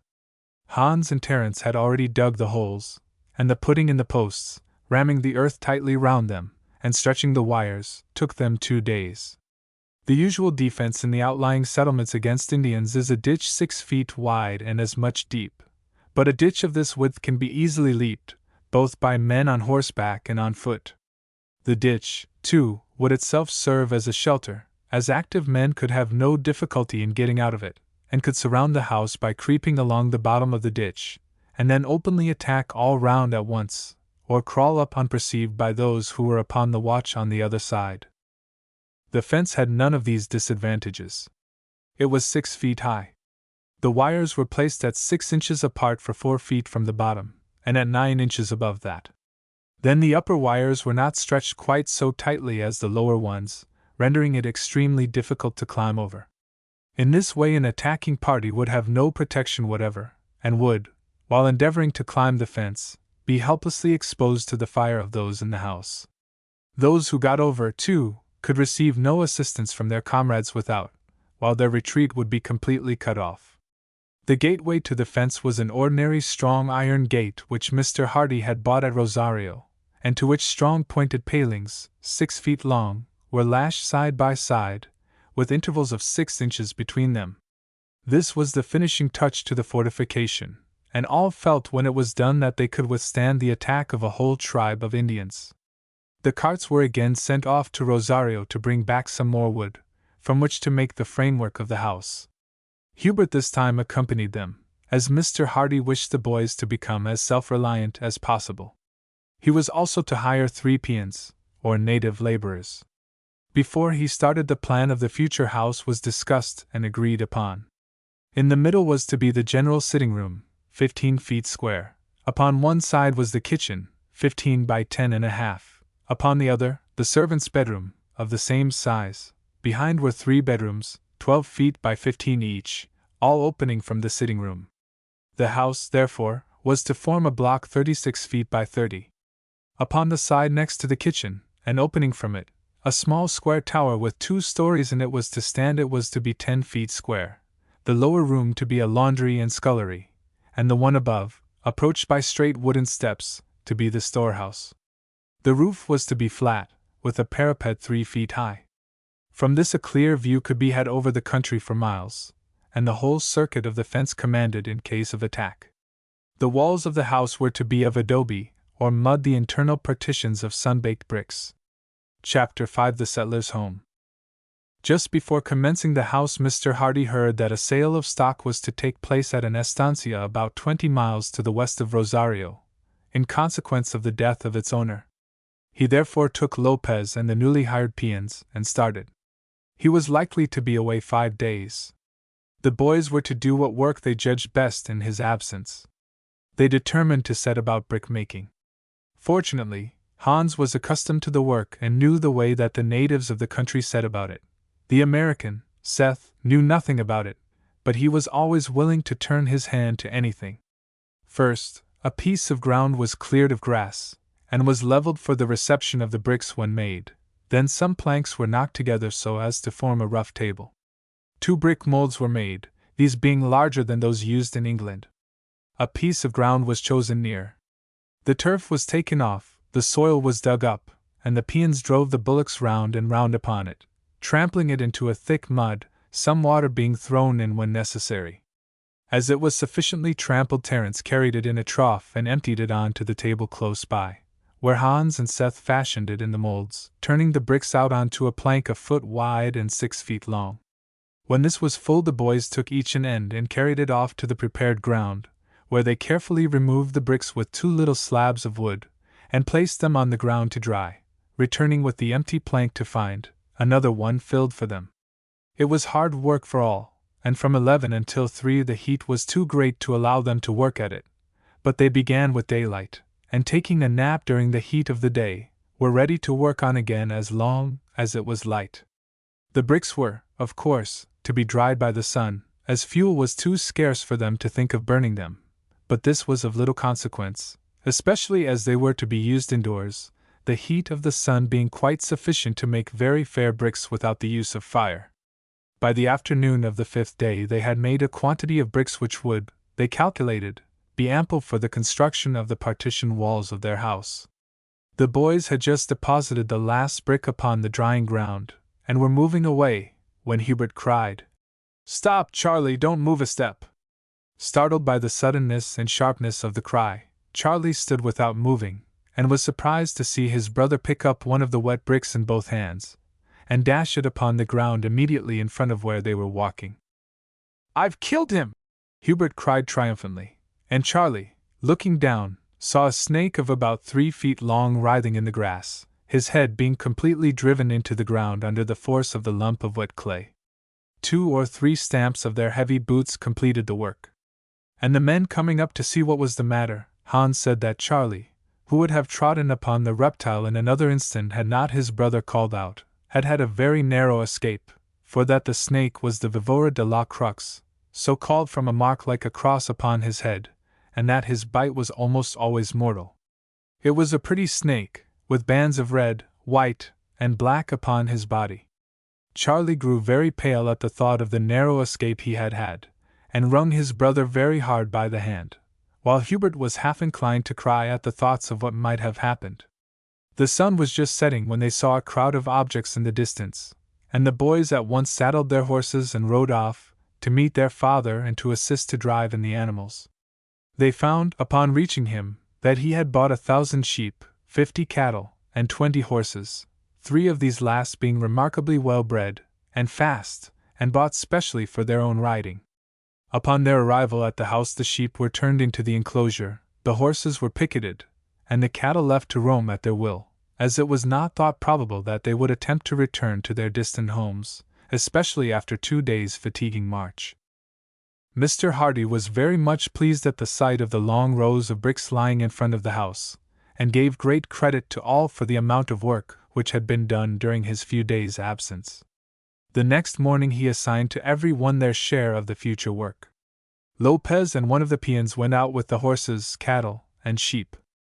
After a time it would not be necessary to have 2 men employed for this work, as the cattle and horses, when they once became accustomed to their new home, would never wander very far. Charlie, Hubert, and Terence were to take 3 yoke of oxen and the 3 ploughs, and to commence to get the land in order for cultivation, the ground selected as a beginning being that lying below the house near the river. Mr. Hardy, Hans, and the 2 peons were to work at the house, and Seth was to finish the well, which, although begun, had been stopped during the press of more urgent work, and the water required had been fetched from the stream in a barrel placed in a bullock cart. The way in which adobe or mud houses are constructed is as follows. The mud is prepared as for brick making, but instead of being made into bricks, it is made at once into the wall. The foundation having been dug out and leveled, 2 boards are placed on edge 18 inches or 2 feet apart. These are kept in their places by 2 pieces of wood nailed across them. The space between these boards is filled with mud, in which chopped hay and rushes have been mixed to bind it together. The boards are left for a day or 2, while the builders proceed with the other part of the wall. They are then taken off, and the heat of the sun soon dries the wall into a mass almost as hard as a brick. The boards are then put on again higher up, and the process repeated until the walls have gained the desired height.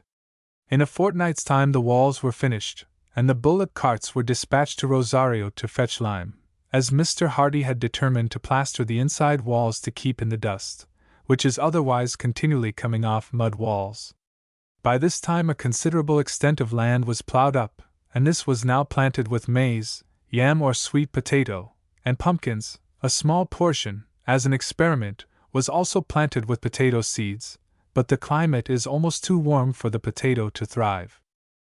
Upon the return of the carts with the lime the partition walls were built with the bricks. The walls finished, all hands went to work at the roof. This Mr. Hardy had intended to have had regularly thatched, but during his last visit to Rosario he had heard that the Indians frequently endeavored in their attacks to set fire to the roofs, and he therefore determined to use tiles. The carts had to make 2 journeys to Rosario to get sufficient tiles and lath. But at last all was finished. The walls were plastered inside and whitewashed out. The floor was leveled, beaten down hard, and covered with a mixture of clay and lime, which hardened into a firm, level floor. It was exactly 2 months from the date of their arrival at the farm that the doors were hung and the finishing touch put to the house, and very pleased were they all as they gave 3 cheers for their new abode. The tower, they all agreed, was an especial feature. It was built of adobe up to the height of the other walls, but the upper story had been built of bricks too thick and laid in mortar. The top had been embattled, and the boys laughed, and said the house looked exactly like a little dissenting chapel at home. It was a joyful day when a fire was first lighted in the kitchen chimney, which, with that in the sitting room, was lined with bricks, and the whole party sat down to a dinner of mutton and wild fowl of 3 or 4 sorts. The same evening Mr. Hardy told the boys that he should start the next day to bring up their mamma and the girls, who were all getting very impatient indeed to be out upon the Pampas. He explained to them that he should bring up iron bedsteads with bedding, but that he relied upon them to increase their stock of tables and benches, and to put up shelves, which would do until regular cupboards and closets could be made. Mr. Hardy thought that he should not be away much more than a week, as, by making a long ride to Rosario the next day, he should catch the boat, which left the following morning for Buenos Aires, and as he had already written to Mr. Thompson saying when he should probably arrive, there would be no time lost. The next morning he started before daylight, the last words of the boys being, "Be sure, Papa, to bring the mosquito curtains for us all. They are getting worse and worse. We hardly closed an eye all last night." Hot as the weather now was, the boys worked incessantly at their carpentering for the next week, and at the end had the satisfaction of seeing a large table for dining at in the sitting room, and a small one to act as a sideboard, 2 long benches, and 2 short ones. In their mother and sister's rooms there were a table and 2 benches, and a table and a long flap to serve as a dresser in the kitchen. They had also put up 2 long shelves in each of the bedrooms, and some nails on the doors for dresses. They were very tired at the end of the week, but they looked round with a satisfied look, for they knew they had done their best. The next morning they were to ride to Rosario to meet the party. The carts had gone off under the charge of Terence that day. It was indeed a joyful meeting when Mr. and Mrs. Hardy and the girls stepped off the steamer, but the first embrace was scarcely over when the boys exclaimed simultaneously, "Why, girls, what is the matter with your faces? I should not have known you." "Oh, it's those dreadful mosquitoes. There were millions on board the steamer last night. I really thought we should have been eaten up." "Didn't you, Mamma?" "Well, my dear, I thought that they would perhaps leave something of us till morning, but I felt almost inclined to go mad and jump overboard. It was a dreadful night. I do hope they are not so bad here, Frank."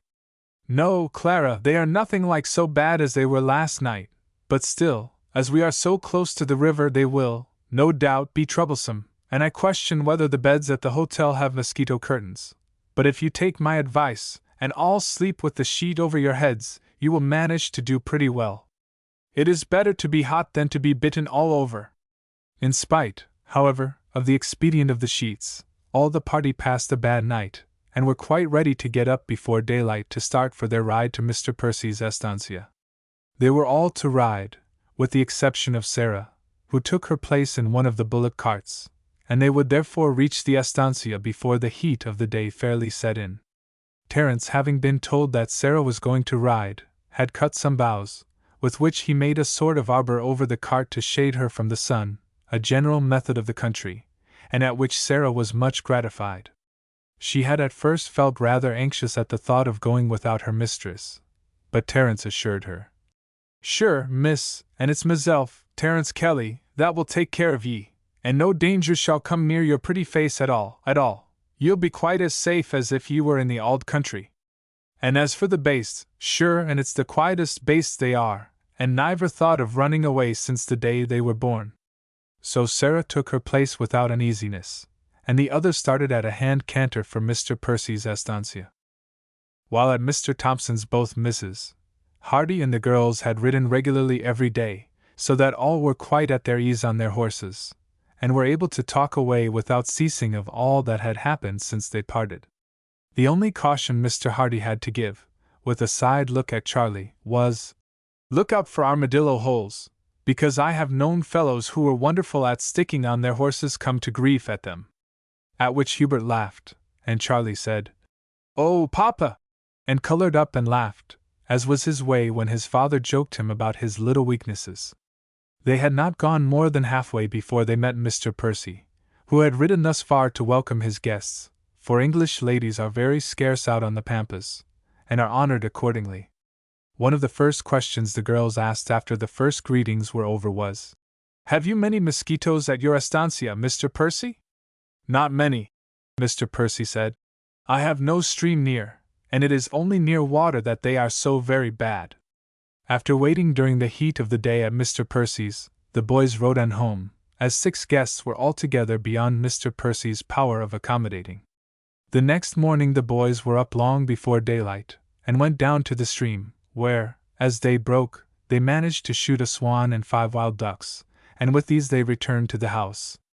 Then they swept the place with the greatest care, spread the table, arranged the benches, set everything off to the best advantage, and then devoted their whole energies to cooking a very excellent breakfast, which they were sure the travelers would be ready for upon their arrival. This was just ready, when, from the lookout on the tower, they saw the party approaching. The breakfast was too important to be left, and they were therefore unable to ride out to meet them. They were at the gate, however, as they rode up. "Hurrah, hurrah!" they shouted, and the girls set up a cheer in return. The men ran up to take the horses, and in another minute the whole party were in their new home. The girls raced everywhere wild with delight, ascended to the lookout, clapped their hands at the sight of the sheep and cattle, and could hardly be persuaded to take their things off and sit down to breakfast. Mrs. Hardy was less loud in her commendation of everything, but she was greatly pleased with her new home, which was very much more finished and comfortable than she had expected. "This is fun, Mamma, isn't it?" Maud said. "It is just like a picnic. How we shall enjoy it, to be sure! May we set to at once after breakfast, and wash up?" "Certainly, Maud. Sarah will not be here for another 2 hours, and it is as well that you should begin to make yourselves useful at once. We shall all have to be upon our mettle, too. See how nicely the boys have cooked the breakfast. These snatch-cocked ducks are excellent, and the mutton chops done to a turn. They will have a great laugh at us if we, the professed cooks, do not do at least as well. Ah, but look at the practice they have been having, Mamma." "Yes, Maud," Hubert said, "and I can tell you it is only 2 or 3 things we can do well. Ducks and geese done like this, and chops and steaks, are about the limits. If we tried anything else, we made an awful mess of it. As to puddings, we never attempted them, and shall be very glad of something in the way of bread, for we are heartily sick of these flat, flabby cakes. Why have you only whitewashed this high middle wall halfway up, Frank? In the first place, my dear, we fell short of whitewash, and in the next place, we are going to set to work at once to put a few light rafters across, and to nail felt below them, and whitewash it so as to make a ceiling. It will make the rooms look less bare, and what is much more important, it will make them a great deal cooler. You get milk, I hope?" "Yes," Charlie said. 2 of the cows of the last lot Papa bought are accustomed to be milked, and Hubert and I have done it up till now, but we shall hand them over to you, and you girls will have to learn." Maud and Ethel looked at each other triumphantly. "Perhaps we know more than you think," Ethel said. "Yes," Mrs. Hardy said. "The girls are going to be 2 very useful little women. I will tell you a secret. While you boys were at work of a morning, the girls, as you know, often walked over to Mr. Williams the farmer's, to learn as much as they could about poultry, of which he kept a great many. Mrs. Williams saw how anxious they were to learn to be useful, so she offered to teach them to milk, and to manage a dairy, and make butter and cheese. And they worked regularly till Mrs. Williams told me she thought that they could make butter as well as she could. It has been a great secret, for the girls did not wish even their papa to know, so that it might be a surprise." "Very well done, little girls," Mr. Hardy said. "It is a surprise indeed, and a most pleasant one. Mamma kept your secret capitally, and never as much as whispered a word to me about it." The boys too were delighted, for they had not tasted butter since they arrived, and they promised readily enough to make a rough churn with the least possible delay. By 10 o'clock the carts arrived with Sarah and the luggage, and then there was work for the afternoon, putting up the bedsteads, and getting everything into order. The mosquito curtains were fitted to the beds, and all felt gratified at the thought that they should be able to set the little bloodsuckers at defiance. The next day was Sunday, upon which, as usual, no work was to be done. After breakfast the benches were brought in from the bedrooms, and the men assembling, Mr. Hardy read prayers, offering up a special prayer for the blessing and protection of God upon their household. Afterward Mrs. Hardy and the girls were taken over the place, and shown the storehouse, and the men's tent, and the river, and the newly planted field. "The ground is getting very much burned up, Papa," Charlie said. "It was damp enough when we put in the crops, and they are getting on capitally, but I fear that they were sown too late, and will be burned up. But I have a plan to prevent that, Mr. Hardy said. See if you can think what it is. Neither of the boys could imagine. When I first described the place to you, I told you that there was a main stream with a smaller one running into it, and that I thought that this last would be very useful. I examined the ground very carefully, and I found that the small stream runs for some distance between two slight swells, which narrow in sharply to each other just below the house. Now I find that a dam of not more than 50 feet wide and 8 feet high will make a sort of lake a quarter of a mile long, and averaging 50 yards wide. From this the water will flow over the whole flat by the river in front of the house and away to the left, and we shall be able to irrigate at least 300 or 400 acres of land. Upon these we shall be able to raise 4 or 5 crops a year, and one crop in particular, the alfalfa, a sort of lucerne for fattening the cattle in time of drought, when the grass is all parched up. At that time cattle ordinarily worth only $15 can be sold, if fat, for $45 or $50. So you see, boys, there is a grand prospect before us. The boys entered enthusiastically into the scheme, and the party went at once to inspect the spot which Mr. Hardy had fixed upon for the dam. This, it was agreed, should be commenced the very next day, and Mr. Hardy said that he had no doubt, if the earth was properly puddled, or stamped when wet, that it would keep the water from coming through. In the afternoon Mrs. Hardy, Maud, and Ethel were taking a ride round the property, and were fortunate enough to see some ostriches, to the great delight of the girls. At tea Mr. Hardy said, "There is one very important point connected with our place which has hitherto been unaccountably neglected. Do any of you know what it is?" The boys and their sisters looked at each other in great perplexity, and in vain endeavored to think of any important omission. "I mean," their father said at last, "the place has no name. I suggest that we fix upon one at once. It is only marked in the government plan as Lot 473. Now, what name shall it be?" Innumerable were the suggestions made, but none met with universal approbation. At last Mrs. Hardy said, "I have heard in England of a place called Mount Pleasant, though I confess I do not know where it is. Now, what do you say to Mount Pleasant? It is a mount, and we mean it to be a very pleasant place before we have done with it." The approval of the suggestion was general, and amid great applause it was settled that the house and estate should hereafter go by the name of Mount Pleasant. In the morning the boys were at work at 2 wheelbarrows, for which Mr. Hardy had brought out wheels and ironwork, and Mr. Hardy and the men went down to the stream, and began to strip off the turf and to dig out a strip of land 25 feet wide along the line where the dam was to come. The earth was then wetted and puddled. When the barrows were completed they were brought into work, and in 10 days a dam was raised 8 feet high, 3 feet wide at the top, and 25 feet wide at the bottom. In the middle a space of 2 feet wide was left, through which the little stream at present ran. 2 posts, with grooves in them, were driven in, one upon either side of this, and thus the work was left for a few days for the sun to bake its surface, while the men were cutting a trench for the water to run down to the ground to be irrigated. A small sluice was put at the entrance to this, to regulate the quantity of water to be allowed to flow, and all was now in readiness to complete the final operation of closing up the dam. A quantity of earth was first collected and puddled, and piled on the top of the dam and on the slopes by its side, so as to be in readiness, and Mrs. Hardy and the girls came down to watch the operation. First a number of boards 2 feet long, and cut to fit the grooves, were slipped down into them, forming a solid wall, and then upon the upper side of these the puddled earth was thrown down into the water, Terence standing below in the stream and pounding down the earth with a rammer. The success was complete. In a couple of hours' time the gap in the dam was filled up, and they had the satisfaction of seeing the little stream overflowing its banks and widening out above, while not a drop of water made its escape by the old channel. While this work had been going on the boys had been engaged up at the house. The first thing was to make a churn, then to put up some large closets and some more shelves, and the bullock carts had to be sent to Rosario for a fresh supply of planks. This occupied them until the dam was finished. The girls had tried their first experiment at butter, and the result had been most satisfactory.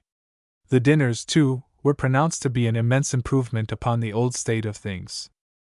Soon after the dam was finished Hans, who had been too long a rover to settle down, expressed his desire to leave, and as Mr. Hardy had determined to lessen his establishment, as, now that the heavy work was over, it was no longer necessary to keep so many hands, he offered no objection to his leaving without the notice he had agreed to give.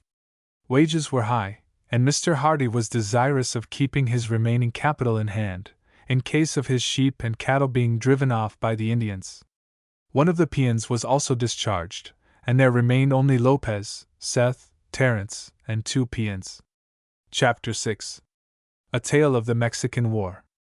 Mr. Hardy was rather surprised at Seth Harper, the Yankee, having remained so long in his service, as the man had plainly stated, when first engaged, that he thought it likely that he should not fix himself, as he expressed it. For many weeks, however, he stayed on, and had evidently taken a fancy to the boys, and was still more interested in the girls, whose talk and ways must have been strange and very pleasant to him after so many years wandering as a solitary man. He was generally a man of few words, using signs where signs would suffice, and making his answers, when obliged to speak, as brief as possible. This habit of taciturnity was no doubt acquired from a long life passed either alone or amid dangers where an unnecessary sound might have cost him his life. To the young people, however, he would relax from his habitual rule of silence. Of an evening, when work was over, they would go down to the bench he had erected outside his hut, and would ask him to tell them tales of his Indian experiences. Upon one of these occasions Charlie said to him, "But of all the near escapes that you have had, which was the most hazardous you ever had? Which do you consider was the narrowest touch you ever had of being killed?"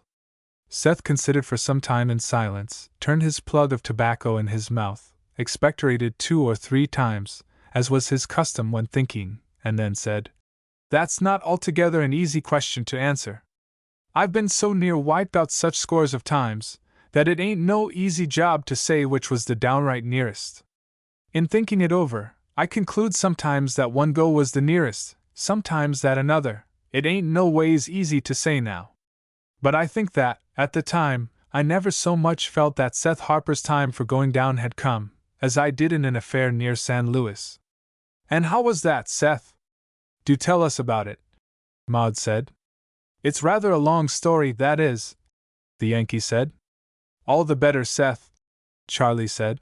"At least all the better as far as we are concerned, if you don't mind telling it." "No, I don't mind nohow," Seth answered. "I'll just think it over, and see where to begin." There was a silence for a few minutes, and the young Hardys composed themselves comfortably for a good long sitting, and then Seth Harper began his story. "Better than 5 years back, in '47, I were fighting in Mexico.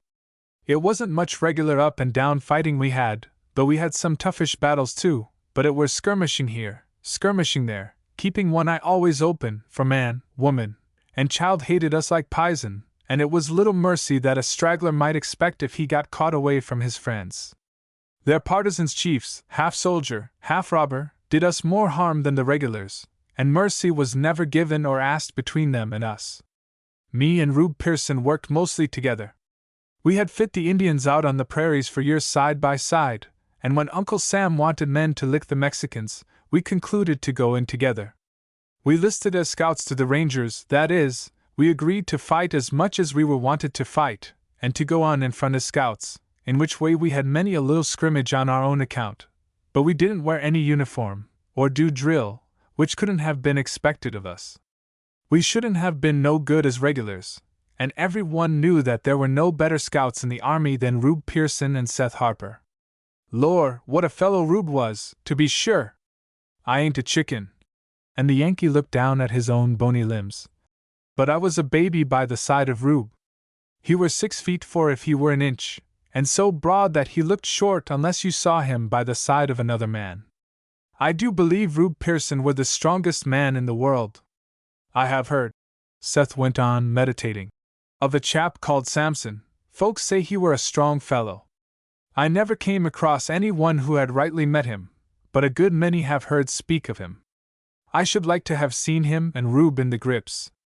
I expect Rube would have astonished him. Rube came from Missouri. Most of them very big chaps do. I shouldn't wonder if Samson did, though I never heard for certain. The young Hardys had great difficulty to prevent themselves from laughing aloud at Seth's idea on the subject of Samson. Charlie, however, with a great effort steadied himself to say, "Samson died a great many years ago, Seth. His history is in the Bible." "Is it, though?" Seth said, much interested. "Well, now, what did he do?" "He carried away the gates of Gaza on his back, Seth." Seth remained thoughtful for some time. "It all depends on how big the gates were," he said at last. "That gate down there is a pretty heavyish one, but Rube Pearson could have carried away 2 such as that, and me sitting on the top of them." "What else did he do?" "He was bound in new cords, and he broke them asunder, Seth." Seth did not appear to attach much importance to this, and inquired, "Did he do anything else?" "He killed 300 men with the jawbone of an ass." "He killed," Seth began, and then paused in sheer astonishment. Then he looked sharply round. "You're making fun of me, lad." "No, indeed, Seth," Charlie said. "It is quite true." "What? That a man killed 300 men with the jawbone of an ass? It couldn't have been. It was sheer impossible, unless they were all asleep, and even then it would be an awful job. I don't know how it was, Seth, but the Bible tells us, and so it must be true. I think it was a sort of miracle." "Oh, it was a miracle," Seth said thoughtfully, and then remained silent, evidently pondering in his own mind as to what a miracle was, but not liking to ask. "It was a very long time ago, Seth, and they were no doubt a different people then." "Was it a very, very long time back?" Seth asked.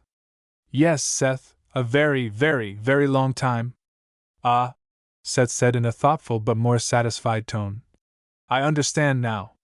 I expect it's that. It's the same thing among the Indians. They have got stories of chiefs who died ever so long ago, who used to be tremendous fellows, traditions they call 'em. I don't expect they were any braver than they are now, but a thing grows, you see, like a tree, with age. Lord bless 'em! If they tell such tales now about a Jew, what will they do some day about Rube Pearson?" The young Hardys could stand it no longer, but went off into a scream of laughter, which even the surprised and offended looks of the ignorant and simple-minded, but shrewd, Yankee could not check. So offended was he, indeed, that no entreaties or explanations were sufficient to mollify him, and the story was abruptly broken off. It was not for 2 or 3 days that the boy's explanation and assurance sufficed, and then, when Charlie had explained the whole history of Samson to him, he said, "I have no doubt that it is all true, and I wish I could read it for myself. I can just remember that my mother put a great store on her Bible, and called it the Good Book. I can't read myself, and shouldn't have time to do it if I could, so it's all one as far as that goes. I am just a hunter and Indian fighter, and I don't know that for years I have ever stopped so long under a roof as I have here. My religion is the religion of most of us out on the prairies. Be honest and true to your word. Stick to a friend to death, and never kill a man except in fair fight. That's about all, and I hope it will do. At any rate, it's too late for me to try and learn a new one now. I listen on a Sunday to your father's reading, and I wish sometimes I had been taught, and yet it's better as it is. A man who acted like that wouldn't be much good for a rough life on the prairies, though I have no doubt it could be done in the settlements. Now I must go on with my work. If you and the others will come over to the hut this evening, I will go on with that yarn I was just beginning." After tea, the young Hardys went down to the hut, outside which they found Seth awaiting their arrival. They were now comfortably seated, and Seth, without further introduction, went on. "One day our captain sent for Rube and me, and says, 'I've got a job for you 2 scouts. It's a dangerous one, but you won't like it any the worse for that, I know.' 'Not a bit,' said Rube with a laugh. He was the lightest-hearted fellow, was Rube, always gay and jolly, and wouldn't have hurt a squirrel, except in stand-up fight and as a matter of business. 'What is it, Cap?' said I. 'You've only got to give us the word, and we're off.' 'I've had a message,' he said, 'from Colonel Cabra of their service, that he is ready to turn traitor, and hand us over some correspondence of Santa Anna, of which he has somehow got possessed. Being a traitor, he won't trust anyone, and the only plan we can hit upon is that he shall make a journey to San Miguel, 30 miles north of this, as if on business. I am to make an expedition in that direction, and am to take him prisoner. He will then hand over the papers. We shall bring him here, and, after keeping him for a time, let him go on parole. No suspicion will therefore at any future time arise against him, which there might be if we met in any other way. The papers are very important, and the affair must not be suffered to slip through. The country between this and San Miguel is peaceful enough, but we hear that El Zir's band is out somewhere in that direction. He has something like 200 cutthroats with him of his own, and there is a rumor that other bands have joined him. Now I want you to go on tomorrow to San Miguel. Go in there after dusk, and take up your quarters at this address. It is a small wine shop in a street off the market. Get up as Mexicans. It only requires a big cloak and a sombrero. You can both speak Spanish well enough to pass muster. Stay all next day, and till daybreak on the morning afterward, and then ride back on this road. You will find cut in the first place whether Cabra has arrived, and in the next place whether El Zir's is in the neighborhood. I shall only bring 40 men, as I do not wish it to be supposed that I am going on more than a mere scouting expedition. You understand? All right, Cap, we'll do it, I said, and we went off to our quarters. I can't say I altogether liked the job. It was a long way from headquarters, and do what they may, 2 men can't fight more than, say, 10 or a dozen. I was rather surprised to see by Rube's face that he rather liked it, but I did not find out till late that night what it was pleased him. Then the truth came out. We had better start early, Seth, said he, say at daybreak. What for, Rube? I said. The Cap said we were to go in after dusk. It's only 30 miles. We shan't want to start till 3 o'clock. Rube laughed. I don't want to get there before dusk, but I want to start at daybreak, and I'll tell you why. You remember Pepita? There, said I, if I didn't think it had something to do with a woman. You are always running after someone, Rube. They will get you into a scrape some day. Rube laughed. I am big enough to get out of it if it does, Seth. But you know I did feel uncommon soft toward Pepita, and really thought of marrying and taking her back to Missouri. Only she wouldn't come, Rube? Just so, Seth, said he, laughing. So we agreed we would be the best friends, and she asked me, if ever I went out to San Miguel, to go and see her. She said her father was generally out, but would be glad to see me if he were in. She lives in a small hacienda, a league this side of the town. I saw that it was of no use to argue, but I didn't like it. The Mexican women hated us worse than the men did, and that warn't easy to do, and many of our fellows had been murdered after being enticed by them to out-of-the-way places. Still, in the present case, I did not see that the girl could have expected that Rube would be there unless the rest of us were near at hand, and I did not attempt to oppose Rube's wishes. So next morning off we started, and by 10 o'clock we rode up to the door of the place which Rube said answered to the description Pepita had given him. It was a pretty place, with trees round it, and might have been the residence of a small proprietor such as Pepita had described her father to be. As we rode up to the door it opened, and I saw at once that Rube were right, for a dark-eyed Mexican girl came out and looked at us inquiringly. What can I do for you, senors? She asked. Don't you remember me, Donna Pepita? Rube said, laughing, as he lifted the sombrero which had shaded his face. The girl started violently. Ah, Senor Americano, is it you? I might have known, indeed, she said, smiling, by your size, even wrapped up. This, of course, is Senor Seth. You are always together. But come in, she said. Who have you got inside, Donna Pepita? Rube asked. I know that I can trust you, but I can't trust others, and I don't want it known I am here. The house is empty, Pepita said. My father is out. There is only old Jacinta at home. At this moment an old woman made her appearance at the door, and at a word from Pepita took our horses, while Pepita signed to us to enter. Excuse me, Signora, I said. We will go first and see our horses stabled. It is our custom, one never knows when he may want them. I thought Pepita looked annoyed, but it was only for a moment, and then she said something in one of the country dialects to the old woman. She nodded her head, and went off round to the back of the house, we leading our horses, and following her. The stables, I observed, were singularly large and well kept for a house of its size, but to my surprise, instead of going to the long range of buildings, the old woman led the way to a small shed. "Ain't these stables?" said I. She shook her head, and said in Spanish, "They were once, but we have only 2 horses. Now they are used as a store for grain. The master has the key." I could not contradict her, though I believed she was telling me a lie. However, we fastened our horses up in the shed, put the pistols from our holsters into our belts, and taking our rifles in our hands, entered the house. Pepita received us very warmly, and busied herself assisting the old woman to get us something to eat, after which she and Rube began lovemaking, and it really seemed as if the girl meant to change her mind, and go back with Rube, after all. There was nothing, in fact, to justify my feeling uneasy except that, while Pepita had promised me when I entered the house not to tell the old woman who we were, I was convinced that she had done so by the glances of scowling hatred which the old hag threw at us whenever she came into the room. Still I was uneasy, and shortly made some excuse to leave the room and saunter round and about the house, to assure myself that Pepita had spoken truly when she had said that there was no one there except the old woman and herself. I found nothing to excite the smallest suspicion, and was therefore content to return to the room and to throw myself lazily down and go off for a siesta, in the wakeful intervals of which I could hear that Pepita had given way, and that the delighted Rube was arranging with her how she should escape and join him when the army retired. For of course neither had any idea that her father would consent to her marrying one of the hated enemies of his country. At 3 o'clock I roused myself, and soon after the old woman came into the room with some lemonade. I observed that Pepita changed color, but she said nothing, and a moment after, making some excuse, she left the room.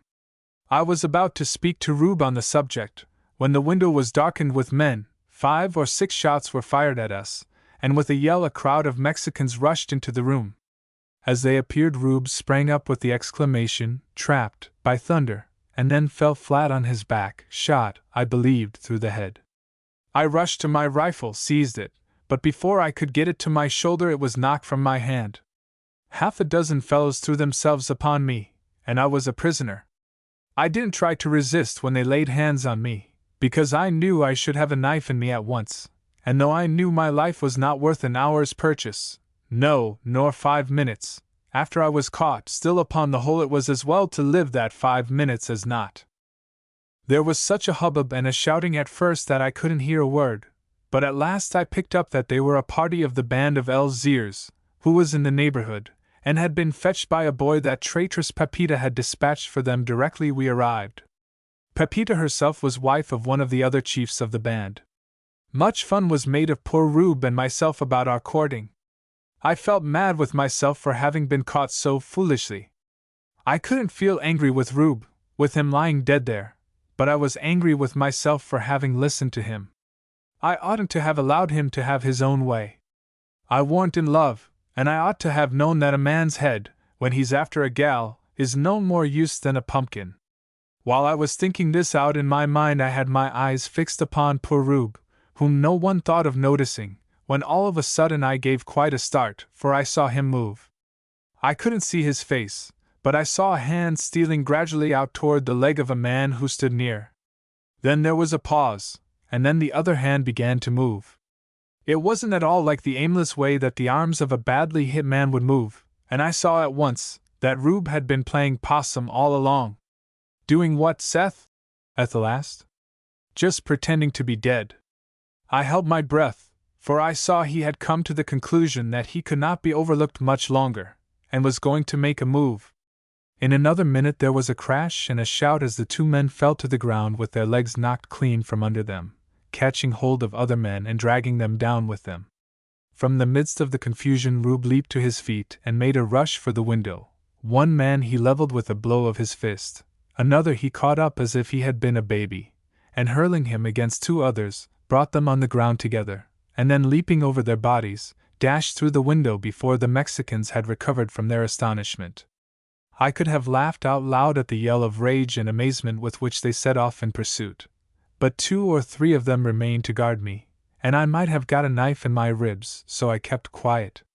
I did just feel so glad to see Rube was alive, that I hardly remembered that it weren't likely that either he or I would be so long, for I did not for a moment expect that he would make good his escape. The odds were too great against it, especially in broad daylight. Even on horseback it would be next to impossible. No one but Rube would have attempted such a thing, but he never stopped to think about odds or chances when his dander was up. In less than no time I heard a shot or two, then was a silence for a time, then a shout of triumph. I knew it was all over, and that Rube was taken again. He told me afterward that he had made a dash round to the stable, where he had found 7 or 8 Mexicans looking after the horses, that he had knocked down 1 or 2 who were in his way, had leaped upon the nearest animal, and had made off at the top of his speed, but that a dozen others were after him in an instant, and seeing that he would be lassoed and thrown from his horse, he had stopped and thrown up his arms in token of surrender. Rube's hands were bound tightly behind him, and he was led back into the room. He gave a loud laugh when he saw me. That was a boy's trick, wasn't it, Seth? But I couldn't have helped it if I had been shot a minute afterward. There were those fellows' legs moving about me just as if I was a log of wood. The thoughts came across me. A good sharp rap above the ankle and over you'd go. And when I'd once thought of it, I was obliged to do it. It was fun though, Seth, wasn't it? It was, as you say, Rube, a boy's trick, and just at present is hardly the time for that. But don't let us say anything we don't want overheard, Rube. Some of these fellows may understand. Right you are, Seth. I am main sorry, old hoss, that I've got you into this scrape, but I expect we shall get out again somehow. I don't think Rube Pearson is going to be wiped out yet. I hope not, too. I warn't a bit tired of life, but I did not see my way out of it. However, I had one comfort. I knew if any 2 men could get out of an ugly mess, those 2 men were Rube and I. We were now told to sit down on the ground in one corner of the room, 2 fellows taking up their station by our sides. Then there was a hot discussion about our fate, which weren't exactly pleasant to listen to. Some were in favor of hanging us at once, but the majority were for taking us to the main body under Algiers himself, because the chief would be so glad to have us in his power. He had frequently vowed vengeance against us, for we were known as the most active scouts in the army, and had led troops in his pursuit many a time, and had once or twice come very near to catching him. He had vowed solemnly to his patron saint that if we fell into his hands he would put us to death with unheard of tortures, and as Algiers was rather celebrated that way, and it was the anticipation of an unusual treat which decided the majority to reserve us, it weren't altogether pleasant to listen to. But we put a good face on the matter, for it would never have done to let those Mexican varmints see that 2 backwoodsmen who had fit them and beaten them time after time were afraid to die when their time came. Presently there was a little stir, and Pepita came into the room. I rather think that, though the girl hated us like pison, she didn't like to come into the room where one of us was, she thought, laying dead. Now she came in, looking, I will say for her, uncommonly pretty. She came straight up to us, and looked us full in the face. I paid no attention to her, but Rube nodded quite cheerfully. Well, Signora, so you were making fools of us, after all. Well, I ain't the first chap that's been fooled by a pretty woman. That's one comfort, anyhow. I suppose our engagement is to be considered at an end, and he laughed. American dog, the girl said, with her eyes flashing with rage, did you think you were so good-looking that the women of the nation you tread upon are all to lose their hearts to you? We are Mexicans, and we hate you, and she stamped her foot with passion. Rube laughed unconcernedly. Well, Signora, after what you now permit me to see of you, I am really thankful that you are so kind and lenient. Thunder! What a fate mine would have been if you had taken it into your head to marry me. There was a general laugh among the men at the cool way in which Rube treated the girl, and the enraged Pepita struck him a box on the ear. It was a hearty one, but Rube's face hardly changed, and he said, still smiling, We have a custom in the States, Pepita, that when a gal boxes a man's ears, he has a right to give her a kiss. You are reversing that. I had the kisses this afternoon, and now I have got the box on the ear. There was again a roar of laughter among the Mexicans, and the enraged woman drew a knife, and would have stabbed Rube to the heart had she not been seized by the men standing round her and forced from the room. We were kept in that room under a guard so watchful that any attempt to escape was out of the question, until 3 o'clock the next morning. The horses were then saddled, and we were soon off, Rube and I riding in the midst of the party with our hands tied before us, so that we could just hold the bridle. We had found out from the conversation that Algiers with his band was about 25 miles distant. Upon our ride I found an opportunity for the first time since our capture for a talk with Rube. "What do you think of it, Seth?" "Looks bad, Rube," I said. "If we find Algiers in camp, I expect he will make short work of us. If he is away, I suppose we shall get till tomorrow morning. If we are to escape at all, it must be tonight." "Escape," Rube said scoffingly. "Of course we are going to escape. The question is, which one of all the ways open to us are we to choose?" And he laughed merrily. "I don't quite see all the ways yet, Rube. However, we shall see what sort of a place we are put in tonight, and can then come to some conclusion. There comes the sun." It was about 9 o'clock when we rode into camp, and as we approached it we acknowledged that a better place against a sudden surprise could hardly have been chosen. The ground was flat for miles round, but the site of the camp rose in a slight mound, of nearly circular form and perhaps 100 yards across. The central part was 30 feet or so above the general level. Round this the band of Algiers was encamped. Rube and I guessed them at 400 strong. There was an attempt at military order, for, by the bundles of wearing apparel, etc., it was evident that the men slept round a series of bivouac fires, extending in a circle round the foot of the mound. Within the line of fires the horses were picketed in 2 rows. In the center of the circle, upon the highest point of the rise, was a small house. As we approached we could see a stir in the camp. A party of men were mounting their horses as if for an expedition. "I hope Algiers is on the point of starting somewhere, Rube," I said, "and that he is in too great a hurry to stop to amuse himself with us as he has threatened. It will give us another day." "I hope so," Rube said. "It's hard if we don't manage to make tracks if we get 24 hours. On reaching the camp we were ordered to alight, and upon its being known who we were, there was as many shouts of triumph as if we had been generals. "We are quite celebrated characters, Seth," Rube said, with his usual laugh. "Ah," said I, "we could do without such celebrity just at present." "I don't know," Rube said. "If we were mere American soldiers they would cut our throats at once. As it is they may keep us for a more ceremonial killing." As we were talking we were being led up toward the central hut, which was evidently the abode of the chief. He was standing at the door, tapping his riding boot impatiently with a heavy whip. A man was holding his horse in readiness. One of the other leaders was standing talking to him. "Jehoshaphat," said I, "he is going out. We are safe for a while." Algiers was a slight, wiry man, with a small wicked-looking eye, which gave one the squirms to look at, and a thin mouth curved up in a cruel smile. He was the savagest and most bloodthirsty of all the Mexican partisans. The man with him was a tall, swarthy, ferocious-looking villain. Algiers looked at us for some time without a word. Then he said, "I've got you at last. I've been on the lookout for you for a long time past." "It hasn't been our fault we haven't met before," said Rube, which was true enough, for we had given him a close chase several times. Algiers only gave an evil smile, but the other Mexican exclaimed savagely, "You dog, do you dare to answer?" and struck Rube across the face with all his force with his heavy whip.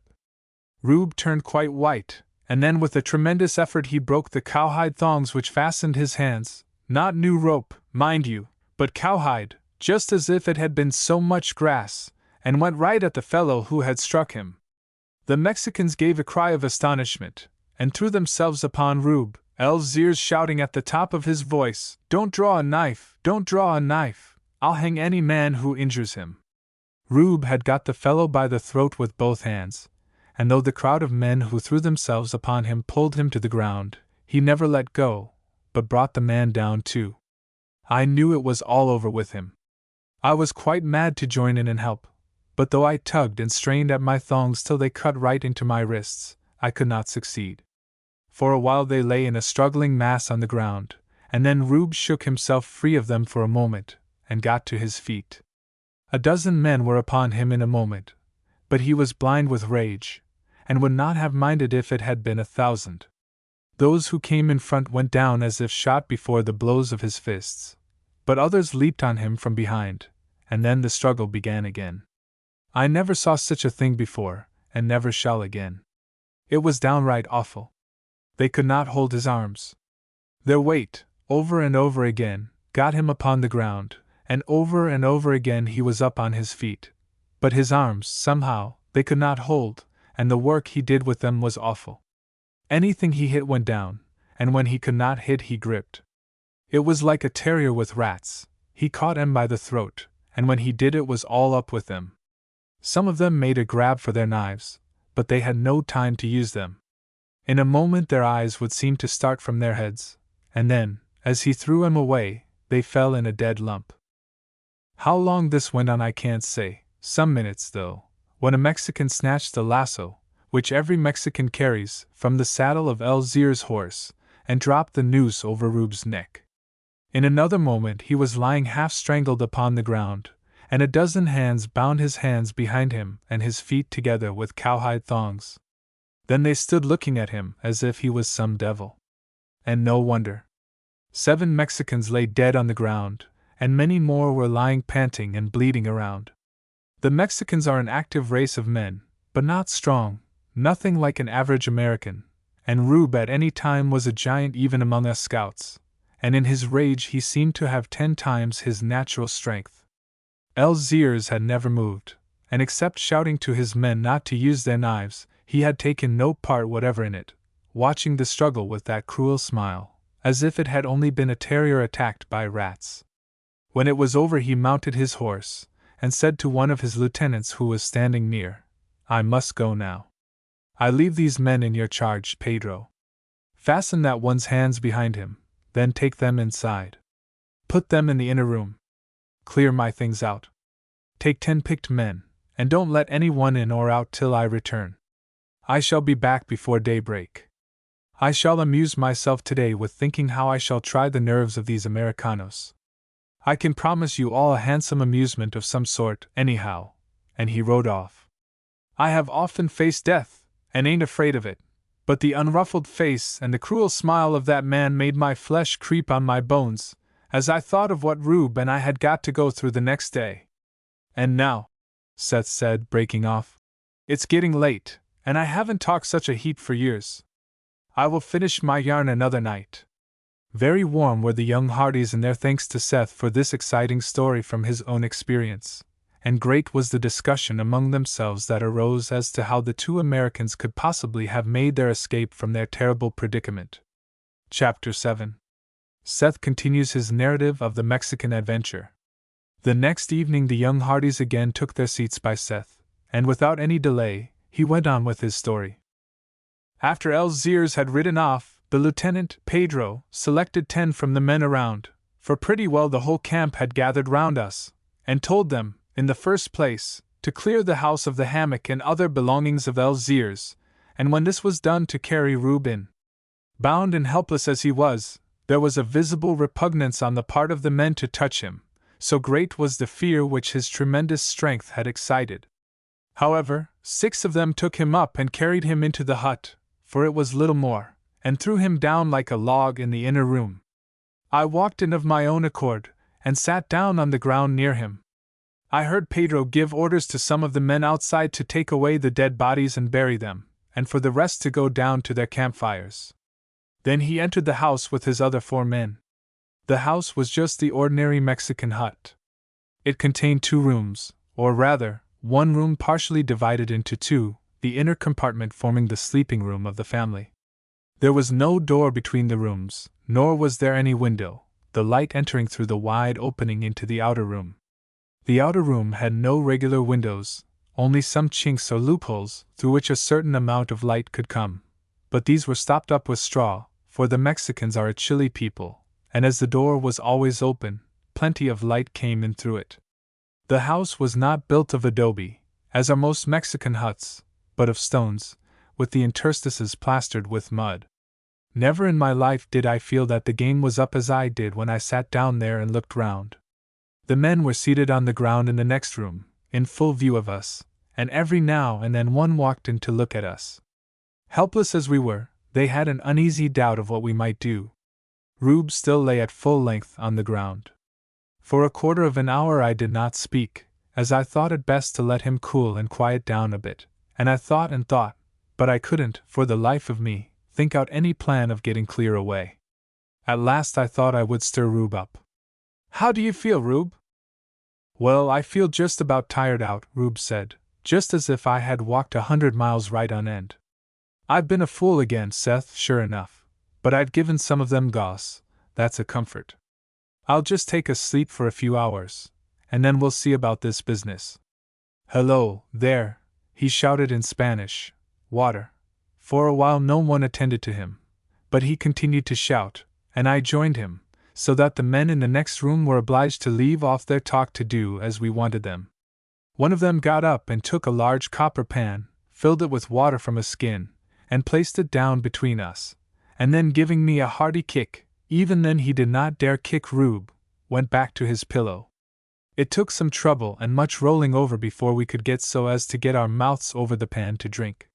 When we had satisfied our thirst we rolled over again, made ourselves as comfortable as we could under the circumstances, which weren't saying much, and in a short time were both asleep, for we had only been 4 hours in bed for 2 nights.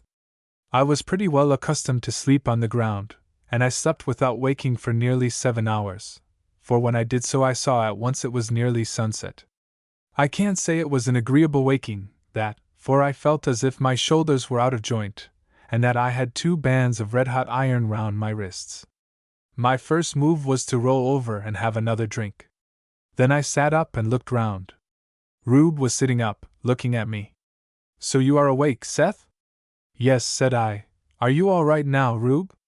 "As right as can be," Rube said in his ordinary cheerful tone, "except that I feel as if a fellow was sawing away at my ankles and wrists with a blunt knife."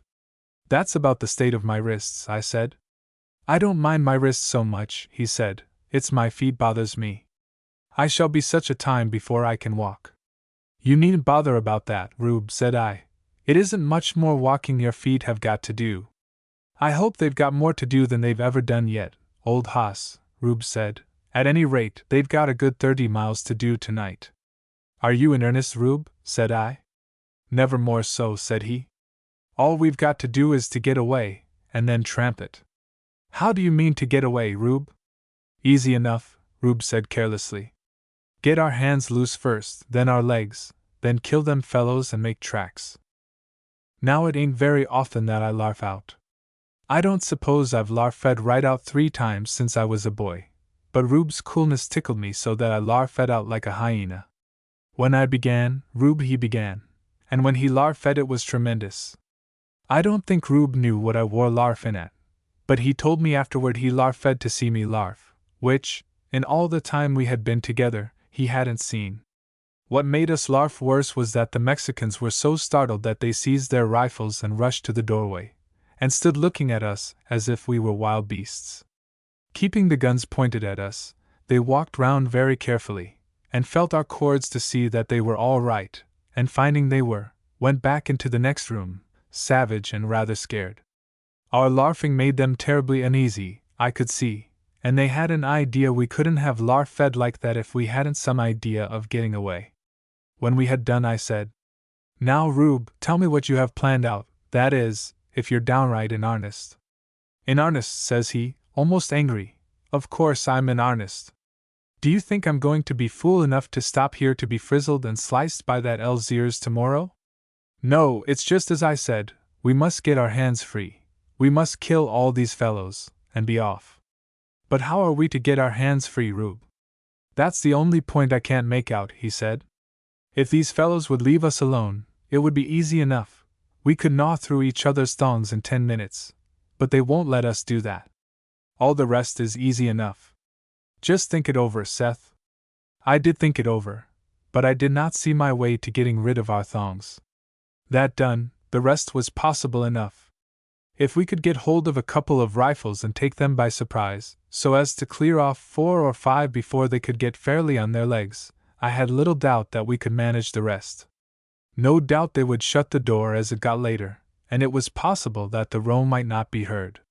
If that was managed, I was sure we could crawl through the lines and get off. Yes, it was straightforward enough if we could but get rid of our cords. As I was thinking it over, my eye fell upon the pan of water. An idea came across me.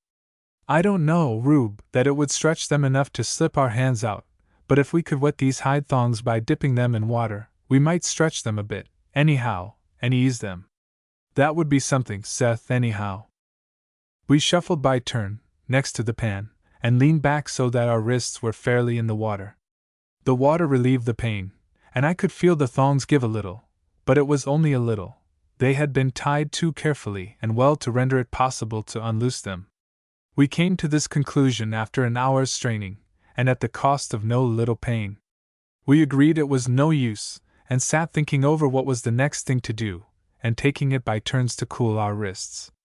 We did not altogether give up hope, as we agreed that we must try, in the short intervals between the visits of the Mexicans, to untie the knots of each other's cords with our teeth. It was possible, anyhow, for the knots would draw pretty easy now that the leather was wet. Suddenly an idea struck me. I squeezed myself back to the wall, and leaned against it. It's all right, Rube, said I. Our cords are as good as off. How's that? Said Rube. This wall is made of rough stones, Rube, and there are plenty of sharp edges sticking out through the mud. They will cut through these wet thongs like knives. Hurrah! Shouted Rube at the top of his voice, with a yell that startled the Mexicans from their seats again, and then he commenced thundering out one of the songs the soldiers used to sing on the march. Several Mexicans came running up from the camp to ask if anything was the matter, Rube's yell having reached their ears. They were told it was only those mad Americanos amusing themselves, and with many angry threats of the different sort of yells we should give next day, they sauntered off again. That's rather a good thing, Rube said to me when he stopped making a noise. If any sound of the little fight we are going to have here reaches the camp, they will put it down to us shouting for our amusement. By this time it had become perfectly dark, and the guard lighted a fire in the middle of the room in which they Saturday a pile of wood had been brought in for the purpose, and when the smoke had a little abated, the door was shut and barred. Every 3 or 4 minutes one of the men would take a lighted brand and come in to see that we were not near to each other, and that all was secure. What time shall we begin, Seth? Rube asked. In another hour or so, I said, by 8. They will be gambling and quarreling round the fire by 9 o'clock, and the talk, and the noise of the horses, will prevent them hearing anything here.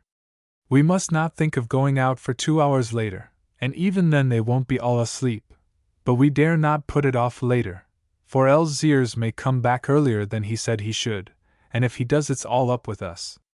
Let's arrange our plans for good, I said, and then we can each sit up against a corner and pretend to go to sleep. When I am going to cut my cord I will give a very little cough, and then you do the same when you are free. We had better do that before very long, for you will be a long time before you will get any feeling in your feet. Rub them as hard as you can, but you can't do that till you get the use of your hands. When you are quite ready, snore gently. I'll answer in the same way if I am ready. Then we will keep quiet till the fellow comes in again, and the moment he is gone let us both creep forward. Choose a time when the fire is burning low. You creep round your side of the room, I will keep mine, till we meet in the corner where the rifles are piled. We must then open the pans, and shake all the powder out, and when that is done, each take hold of one by the barrel and hit. Do you quite understand and agree? Quite, Seth. Is there anything else? Yes, I said, you take the door, I will take the corner where the arms are. We must try and keep them from coming within arm's reach to use their knives, but if either of us are hard pressed he must call, and the other must come to him. All right, old hoss, I long to be at work. So do I said. And now don't let's have any more talk, shut your eyes, and keep quiet till I cough. The men were engaged now in talking over the deeds in which they had been engaged, and so revolting and cold-blooded were the atrocities of which they boasted that I longed for the time when Rube and I should fall upon them. In half an hour I gave the signal. I had picked out a sharp stone in a convenient position, and it was not a minute before I felt the coil of cords loosen with a sudden jerk, and knew that I was free. I found my hands were completely numbed, and it was a long time before I could restore the circulation. It must have been a good half-hour before Rube gave the signal that he had got the cords that bound his ankles loosened, as of course he could not begin at them until he had the free use of his hands. As I had anticipated, the visits of our guards were rather less frequent now that they believed us to be asleep. Fortunately, the din and talk in the next room was now loud and incessant, which enabled Rube to rub, and even stamp his feet a little. In half an hour I heard a snore, which I answered. The moment the next visit was over I crawled to the door, and then, lying pretty nigh on my stomach, crept round to where the rifles were piled. The fire was burning low, and the guard were sitting so closely round it that the lower part of the room was in black shadow, so that, though I was looking out for Rube, I didn't see him till he was close enough to touch me. It was a delicate job opening all the pans, but we did it without making as much noise as would scare a deer, and then, each taking a rifle by the barrel, we were ready. Pedro was just telling a story of how he had forced an old man to say where his money was hid, by torturing his daughters before his eyes, and how, when he had told his secret, and the money was obtained, he had fastened them up, and set the house alight, a story which was received with shouts of approving laughter. As he finished down came the butt of Rube's rifle on his head with a squelch, while mine did the same on the head of the next man. For an instant there was a pause of astonishment, for no one knew exactly what had happened. Then there was a wild yell of surprise and fear, as our rifles came down again with a crashing thud. All leaped to their feet, the man I aimed my next blow at rolling over, and just escaping it. Rube was more lucky, and just got his man as he was rising. "Hoorah! Seth," he shouted, "5 down out of 11? We drew back now to our posts as agreed on, and the Mexicans, drawing their knives, made a rush forward. They ain't cowards, the Mexicans, I will say that for them, and when these fellows found they were caught like rats in a trap, they fought desperately. They knew there was no mercy to expect from Rube and me. They divided, and 3 came at each of us. 2 went down as if they were shot, and I was just whirling my rifle for another blow, when I heard a crash, and then a shout from Rube. "Help, Seth!" I saw at once what had happened. Rube's rifle, as he was making a blow at a man, had struck a beam over his head, and the shock had made it fly from his hands across the room. In another moment the 2 Mexicans were upon him with their knives.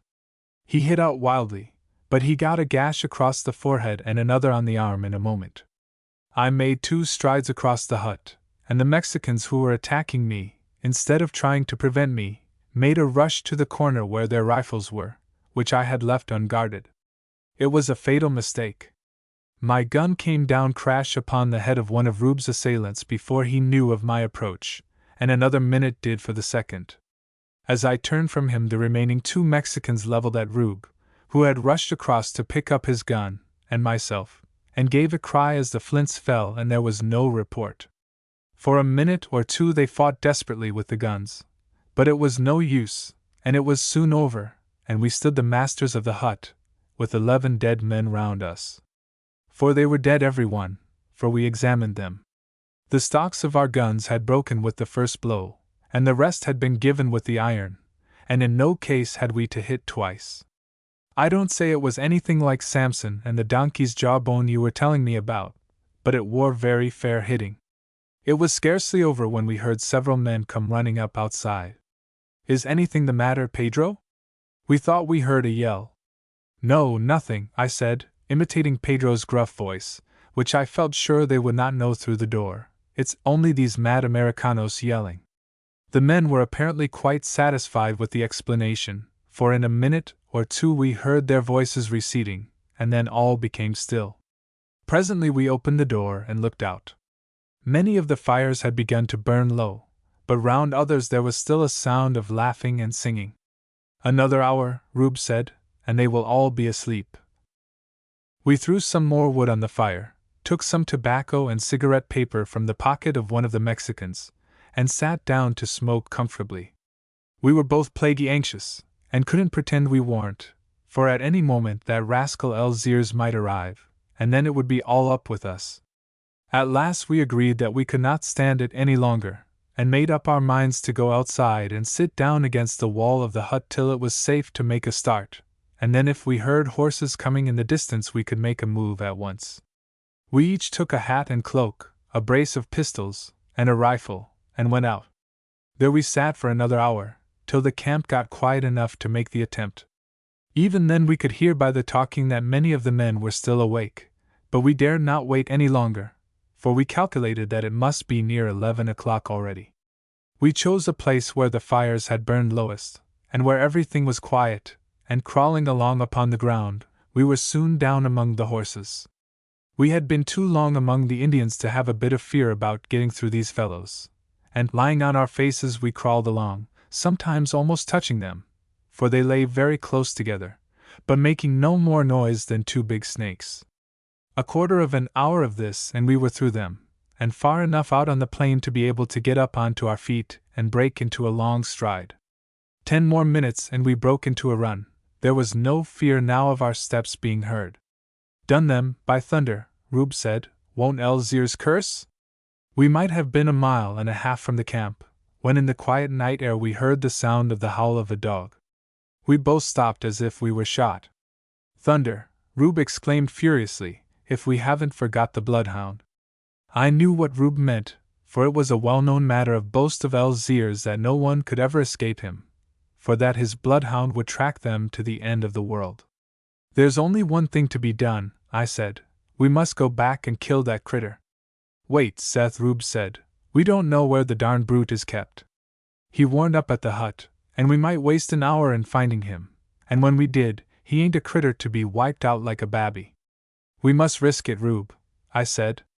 "It's all up with us if he's once put on our track." Rube made no answer, and we turned toward the camp. We hadn't gone 20 yards when Rube said, "Listen."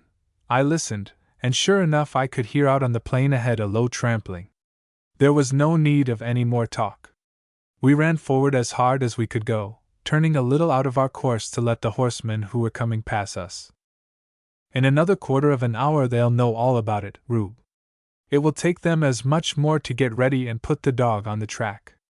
They'll have some trouble in getting him to take up our scent with all that blood in the room. I should say we may fairly reckon on 3/4 of an hour before they're well out of the camp." "That's about it," Rube said. "They will have to tie the dog, so as not to lose him in the darkness. They won't gain on us very fast for the next 2 hours. We can keep this up for that at a pinch. After that, if we don't strike water, we are done for. We passed a stream yesterday, Rube. How far was it back?" "About an hour after daylight."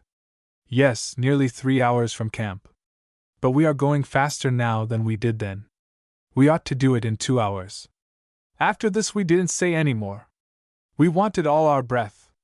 It was well for us we had both been tramping half our lives, and that our legs had saved our necks more times than once on the prairies. We were both pretty confident we could run 16 miles in 2 hours. But we dared not run straight. We knew that if they found we were keeping a line, they would let the dog go their best pace and gallop alongside, so we had to zigzag, sometimes going almost back upon our own track. We did not do this so often as we should have done if we had had more time. "But how did you know which way to go, Seth?" Hubert asked. "We went by the stars," Seth said. "It was easier than it would have been by day, for when the sun's right overhead, it ain't a very straightforward matter to know how you are going, but there would be no difficulty then to scouts like Rube and me. Well, we had run maybe an hour and a quarter when we heard a faint, short bark far behind. 'The brute is on our trail,' Rube said. 'They haven't given us so much start as I looked for. Another half hour, and he will be at our heels sure enough.' I felt this was true, and felt very bad like for a bit. In another quarter of an hour the bark was a good bit nearer, and we couldn't go no faster than we were going. All of a sudden I said to Rube, 'Rube, I've heard them dogs lose their smell if they taste blood. Let's try it, it's our only chance. Here, give me a cut in the arm, I can spare it better than you can. You lost a lot tonight from that cut.' We stopped a minute. I tore off the sleeve of my hunting shirt, and then Rube gave me a bit of a cut on the arm. I let the blood run till the sleeve was soaked and dripping, then Rube tore off a strip from his shirt and bandaged my arm up tight. We rolled the sleeve in a ball and threw it down, then took a turn, made a zigzag or two to puzzle the brute, and then went on our line again. For another 10 minutes we could hear the barking get nearer and nearer, and then it stopped all of a sudden.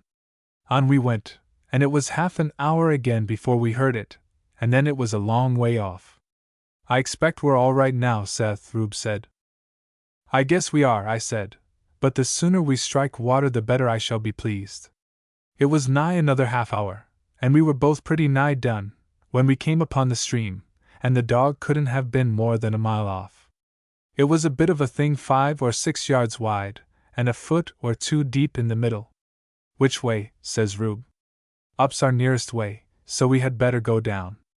No, no, says I, they're sure to suspect that we shall try the wrong course to throw them off, so let's take the right. Without another word upstream we went, as hard as we could run. In a few minutes we heard the dog stop barking, when we might have been half a mile upstream. We must get out of this, Rube, I said. Whichever way they try with the dog, they are safe to send horsemen both ways. Which side shall we get out, Seth? It don't matter, I said, it's all a chance which side they take the dog. Let's take our own side. Out we got, and we hadn't ran a quarter of a mile before we heard a tramping of horses coming along by the stream. We stopped to listen, for we knew if they had the dog with them, and if he was on our side of the river, we were as good as dead. If they take the trail, Seth, Rube said, it's all up with us. Don't let's run any more. We are men enough to shoot the 4 first who come up, and I only hope one of them may be Algiers. That'll leave us a pistol each, and we will keep them for ourselves. Better do that by a long way than be pulled to pieces with hot pincers. A long way, Rube, I said. That's agreed, then. When I give the word, put the barrel against your eye and fire. That's a pretty safe shot. As the Mexicans got to the place where we had got out, we stopped and held our breath. There was no pause, on they went, another minute, and we felt certain they had passed the spot. Saved by thunder, Rube said, and we turned and went off at a steady trot that we could keep up for hours. How long shall we get, do you think, Seth? That all depends how long they follow downstream. They can't tell how far we are ahead. I should think they will go 2 miles down, then they will cross the stream and come back, and if they don't happen to be on the right side of the stream as they pass where we got out, they will go up another 2 or 3 miles, and near as much down, before they strike the trail. We're pretty safe of half an hour's start, and we might get, if we're lucky, near an hour. We ain't safe yet, Rube, by a long way. It's near 30 miles from Papitas to the camp. We've come 16 of it good, 18 I should say. We have got another 12 to the road, and we ain't safe then. No, our only chance is to come across a hacienda and get horses. There are a good many scattered about, but it's so dark we might pass within 50 yards and not see it. There won't be a streak of daylight till 4, and it ain't 2 yet. Not far off, Seth.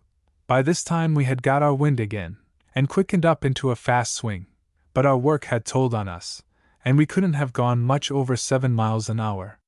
Several times, as we went on, we could hear a trampling in the dark, and knew that we had scared some horses, but though we had a lasso we had brought with us, we might as well have tried to catch a bird with it. In an hour we heard the dog again, but it was a long way behind. There was nothing for it now but hard running, and we were still 7 miles from the road, and even that didn't mean safety. I began to think we were going to lose the race, after all. In another quarter of an hour we stopped suddenly. Thunder, said Rube, what's that? Some animal, that had been lying down, got up just in front of us. It's a horse. Your lasso, Rube, however, had made a tremendous rush forward, and before the animal could stretch himself into a gallop, had got close, and grasped him by the mane. It's no go, Rube said, as the horse made a step forward. He's an old un, dead lame. Don't leave go, Rube, I said. He'll do for our turn. He was a miserable old beast, but I felt that he would do as well as the best horse in the world for us. Rube saw my meaning, and in a minute we were both astride on his back. He tottered, and I thought he'd have gone down on his head. Kicking weren't of no good, so I out with my knife and gave him a prod, and off we went. It weren't far, some 200 yards or so, but it was the way I wanted him, right across the line we were going. Then down he tumbled. All right, said I, you've done your work, old man, but you mustn't lay here, or they may light upon you and guess what's been up. So we lugged him on to his feet, gave him another prod, which sent him limping off, and on we went on our course, sure that we were at last safe, for we had thrown the bloodhound altogether off our trail. For a mile or so we kept right away from our course, for fear that they should keep straight on, and missing the scent, lead the dog across the trail, and so pick it up again. Then we turned and made straight for the road. I don't think, Rube, I said after a while, that we shall strike the road far off where we left it at Pepita's. No, I expect not, Seth. We had better bear a little more to the south, for they will most likely make for Pepita's, and day will soon be breaking now. We'd better not strike the road at all, Rube. Likely enough, they will follow it down for a few miles in hopes of picking us up. I hope they will, Rube said, and I expect so. Won't it be a lark, just? What do you mean, Rube? Mean? Why, didn't the Cap tell us to leave San Miguel before daybreak, and to ride to meet him? It warn't likely that he meant us to ride more than 10 miles or so that he will be within that distance of San Miguel by an hour after daybreak, and will be at Pepita's half an hour later. If them fellows ride on, they are safe to fall into as nice a trap as. Jehoshaphat, said I, you're right, Rube. Let's make tracks. It can't be more than another 4 or 5 miles to the road, and day will break in half an hour. How strong do you reckon them, Seth? 50 or 60, said I, by the regular sound of the horses. That's about what I guessed, Rube said. There are 40 of our chaps, and they will be fresh. We'll give 'em goss. We had now long ceased to hear the baying of the dog, which had been most unpleasantly clear when we got off the old hoss that had done us such a good turn. We made sure, too, that we were well ahead, for they would likely wait an hour in trying to pick up the trail again. Daylight came at last, and when it was light enough to see, we stopped and took a look from a slight rise, and there, across the plain, we could see the road just where we expected. Nothing was moving upon it, nor, looking back, could we see any sign of the Mexicans. Away to the left, a mile or so, we could see a clump of trees, and something like the roof of a house among them. This, we had no doubt, was Pepita's. About a mile down the road the other way was a biggish wood, through which the road ran. Let's make for that wood, Rube, and wait. The Cap will be up in another half hour, and it ain't likely the Mexicans will be along much before that. They're likely to stop for a drink at Pepita's. In another 10 minutes we were in shelter in the wood, taking care not to get upon the road, in case the Mexicans should come along with the hound before our men. We hadn't been there 20 minutes before we both heard a trampling of horses, but it was a minute or two more before we could decide which way they were coming. At last, to our great comfort, we found it was the right way. Just before they came up I had an idea I caught a sound from the other way, but I couldn't have sworn to it. We lay till the troop came fairly up, as it might be another party of Mexicans, but it was all right, and we jumped out, with a cheer, into the middle of them. Mighty surprised they were to see us, on foot, and all dust and sweat. Rube's face, too, was tied up, and altogether we didn't look quite ourselves. They all began to talk at once, but I held up my hand urgent, and when they saw it was something particular they shut up, and I said to the Cap, "Don't ask no questions, Cap, I'll tell you all arterwards. Elziers with about 50 of his men will be here in about 3 minutes, I reckon. They've ridden 30 miles, and the beasts ain't fresh, so it's your own fault if one gets away." The Cap didn't waste a moment in words. He ordered half his men to ride back 200 yards, and to charge when they heard his whistle, and he and the rest turned off into the wood, which was very thick, and screened them from any one passing. Rube and I, not having horses, were no good for a charge, so we went on in the wood, as near as we could guess, halfway between them, so as to be ready to jump out and join in the scrimmage. It all takes some time to tell, but it didn't take 2 minutes to do, and in another minute we could hear the Mexicans close. On they came. We knew now that they had passed the Cap, and we clutched our rifles tight and peered out through the leaves. On they came, and we could see Elziers riding first, with the bloodhound trotting along by the side of his horse. Just as he was opposite we heard a loud, shrill whistle, and the Mexicans halted with a look of uneasiness. They weren't left to wonder long, for in a moment there was a trampling of horses, and down came our fellows on both sides of them. Just before they got up we stepped forward with our rifles up. "Algiers!" Rube shouted, and startled as the Mexican was, he looked round. He had just time to see who it was, when Rube's ball hit him in the head, and down he went as dead as a stone. The hound turned and came right at us with a deep growl of rage. I sent a ball through his chest and rolled him over, and just as I did so our fellows came down upon the Mexicans. It was a fierce fight, for the Mexicans were in a trap, and knew that there was no mercy for them. Rube and I sprang out and paid a good many of them off for the scare they had given us. We wiped them right out to the last man, losing only 6 ourselves. I don't know as ever I see a better scrimmage while it lasted. After it was over, Rube and I mounted 2 of their horses, and rode on with the rest of them to San Miguel. But before we started off we told our story to the Cap, and he sent a couple of men back with a dispatch to the general, asking for 500 men to destroy Algiers' band at a blow. We stopped at Pepita's, and I never see a girl have a much worse scare than we gave her. She made sure it was Algiers, and came running out to see if he had caught us, and when she found that she had fallen into the hands of the Rangers, and that we were among them, she was as white as a shirt in a minute. She was plucky enough though, for as soon as she could get her tongue she cursed us like a wild woman. I expect she made sure we should have shot her for her treachery, and a good many of our bands would have done so right on end, but the Rangers never touched women. However, she warned to go scot-free, so we got fire, and set the house and stable in a blaze. As we rode off, Rube shouted out, "If you change your mind again about coming with me to Missouri, you just drop me a line, Pepita." I thought, as I looked at her, it was lucky for Rube she hadn't a rifle in her hand. She'd have shot him if she had been hung for it a minute afterward. We rode on to San Miguel, took Colonel Cabra prisoner, with his papers, and sent him back under an escort.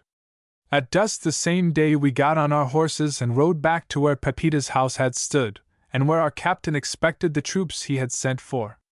In half an hour they came up. They had a couple of hours to rest their horses, and then Rube and I led them straight to the Mexican camp. No doubt they heard us coming when we were close, but made sure it was Algiers, and so didn't disturb themselves, and it warn't till we had wheeled round and fairly surrounded them that they smelt a rat. But it was too late then, for in another minute we were down upon them, and I don't believe 20 out of the whole lot got away. It was, altogether, one of the most successful businesses in the whole war. And I think that's about all the story. Oh, thank you very much, Seth. It is a most exciting story. And what became of Rube? Rube married a year after we got back to the States, and took up a clearing and settled down. It was then I felt lonesome, and made up my mind to go south for a while. I promised Rube that I would go and settle down by him after a bit, and I've concluded that it's about time to do so. I've saved a few $100 out here, and I am going to start tomorrow morning at daybreak to catch the steamer at Rosario. I shall go up straight from Buenos Aires to New Orleans, and a steamer will take me up the river in 3 days to Rube's location. Goodbye, all of you. I told your father this afternoon. There was a hearty leave-taking, and many expressions of regret at his leaving, and after a shake of the hand, and many good wishes, the young Hardys went up to the house, really sorry to part with their Yankee friend. Chapter 8. Farm Work and Amusements. Although but 2 months had elapsed since the ground was plowed up and planted, the progress made by the crop of maize and pumpkins was surprising. The former, especially, was now nearly 6 feet high. This rapid growth was the result of the extreme fertility of the virgin soil, aided by the late abundant supply of water, and the heat of the sun. The maize had given them all a great deal to do, for when it was about 6 inches high it had to be thinned out so that the plants were 9 or 10 inches apart. This had been done by the united strength of the party, Mr. Hardy and the boys working for 2 hours each morning, and as much in the evening. The girls also had assisted, and the peons had worked the whole day, except from 11 to 3, when the heat was too great even for them. Many hands make light work, and in consequence the whole ground under maize cultivation was thinned in little over a week. Latterly the maize had grown so fast that the boys declared they could almost see it grow, and at the end of 2 months after sowing it was all in flower. The maize, or Indian corn, strongly resembles water rushes in appearance, and the feathery blossom also resembles that of the rush. Indian corn forms the main article of food in South America, and in all but the northern states of North America. It is equally useful and common in India, and in other tropical countries. Scarcely less is it used in Italy, and other parts of southern Europe. It was first introduced into Europe from the east by the great family of Polenta, who ruled the important town of Ravenna for nearly 200 years. Ground maize is still called polenta throughout Italy, and the great family will live in the name of the useful cereal they introduced when all memory of their warlike deeds is lost except to the learned. One evening when Mr. Hardy, with his wife and children, was strolling down in the cool of the evening to look with pleasure upon the bright green of their healthy and valuable crops, Hubert said, "Isn't Indian corn, Papa, the great yellow heads covered with grain like beads one sees in corn dealers' shops in England?" "Yes, Hubert." "Well, if that is so, I cannot make out how those long, delicate stems can bear the weight. They bend over like corn to every puff of wind. It does not seem possible that they could bear a quarter of the weight of their heavy yellow heads." "Nor could they, Hubert, but nature has made a wise and very extraordinary provision for this difficulty. All other plants and trees with which I am acquainted have their fruits or seeds where the blossom before grew. In maize it is placed in an entirely different part of the plant. In a very short time you will see, indeed you may see now in most of the plants, the stalk begin to thicken at a foot or 18 inches from the ground, and in a little time it will burst, and the head of maize, so enveloped in leaves that it looks a mere bunch of them, will come forth. It will for a time grow larger and larger, and then the plant will wither and die down to the place from which the head springs. The part that remains will dry up until the field appears covered with dead stumps, with bunches of dead leaves at the top. Then it is ready for the harvest." "What a strange plant, Papa! I quite long for the time when the heads will come out. What are you going to plant upon that bit of land you have got ready for sowing now?" "It is about 6 acres. I mean to plant cotton there, Hubert. I have sent to Buenos Aires for seeds of what are called Carolina upland, and I expect them here in a few days. But it takes a great deal of labor, does it not, Papa? The calculation in the northern states, Hubert, is that one man can cultivate 8 acres of cotton, assisted by his wife and children at certain periods, and that as his labor is not always required, he can with his family cultivate another 8 or 10 acres of other produce, so that about half of a peon's labor will be required, and in the hoeing and picking time we can all help." "Is not machinery required to separate the seeds from the cotton?" Charlie asked. "It is not absolutely necessary, Charlie, although it is of course economical when the cultivation is carried on upon a large scale. The variety I am going to try is sometimes called bowed Carolina, because it used to be cleaned by placing it upon a number of strings stretched very tight, which were struck with a sort of bow, and the vibration caused the seed to separate from the cotton. I have a drawing of one of these contrivances in a book up at the house, and when the time comes you fellows shall make me one. It will be work for us to do indoors when the weather is too hot to be out. Of course, if I find that it succeeds, and pays well, I shall take on more hands, get proper machinery, and extend the cultivation. I intend to plant the rows rather wide apart, so as to use the light plough with the ridge boards between them, instead of hoeing, to save labor." "How much cotton do they get from an acre, Mrs. Hardy asked?" "In the southern states they expect 1,200 pounds upon new ground, that is, 1,200 pounds of pods, which make about 300 of cleaned cotton. When I have got the cotton fairly in the ground I mean to plant an acre or 2 of tobacco, and the same quantity of sugar cane, as an experiment. But before I do that we must make a garden up at the house. That is a really urgent need." "Couldn't we grow rice here, Papa?" "No doubt we could, Hubert, but I do not mean to try it. To succeed with rice, we should have to keep the ground on which it grew in a state of swamp, which would be very unhealthy. That is why I do not irrigate the fields oftener than is absolutely necessary. Anything approaching swampy, or even wetlands, in a climate like this, would be almost certain to breed malaria. Besides, we should be eaten alive by mosquitoes. No, I shall certainly not try rice. Other tropical productions I shall some day give a trial to. Ginger, vanilla, and other things would no doubt flourish here. I do not believe that any of them would give an extraordinary rate of profit, for though land is cheap, labor is scarce. Still, it would be interesting, and would cause a little variety and amusement in our work, which is always an important point, and no doubt there would be generally some profit, though occasionally we may make a total failure. Very often at daybreak the girls would go down with their brothers to the river, and watch the waterfowl on its surface. They were so amusing as they dabbled and played in the water, unsuspicious of danger. Their favorites, though, were the beautiful scarlet flamingos, with their slender legs, and their long, graceful necks, and whose great employment seemed to be to stand quiet in the water, where it was only 2 or 3 inches deep, and to preen their glossy red feathers. Over and over again the girls wished that they could get a few waterfowl, especially flamingos, to tame them, in order that they might swim on the dam pond and come and be fed, and the boys had several talks with each other as to the most practicable way of capturing some of them. At last they thought of making a sort of enclosure of light boughs, with an entrance into which birds could easily pass, but through which they could not easily return, and to scatter grain up to and into the enclosure, to entice the birds to enter. On explaining this plan to Mr. Hardy, he said that he had no doubt that it would succeed in capturing birds, but that when caught it would be impossible to tame full-grown wildfowl, and that the only plan was to find their nests, and take the eggs or very young birds. This they determined to do, and as the bushes close to the river were too thick to permit an examination from the shore, they started one morning early, and going down to the river, entered it, and waded along for a considerable distance. They discovered 2 swans' nests, and several of different descriptions of ducks.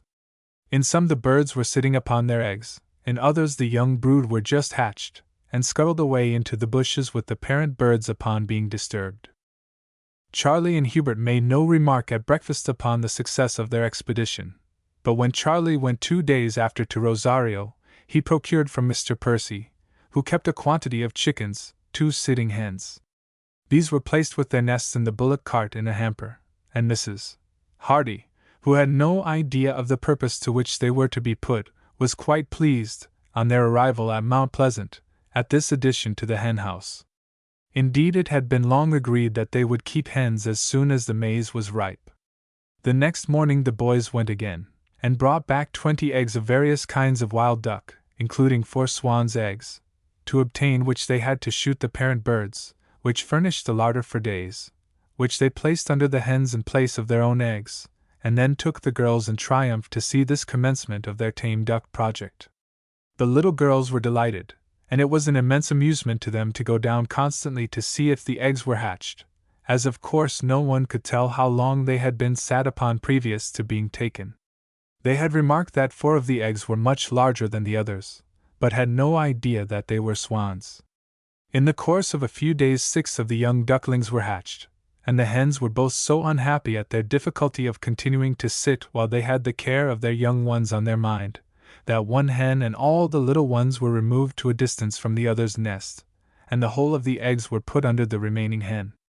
The 4 swans and 5 more ducks were safely hatched, when the hen refused to sit longer, and the remaining eggs were lost. Now that the swans were safely hatched, the boys told their sisters what they really were, and their delight was extreme.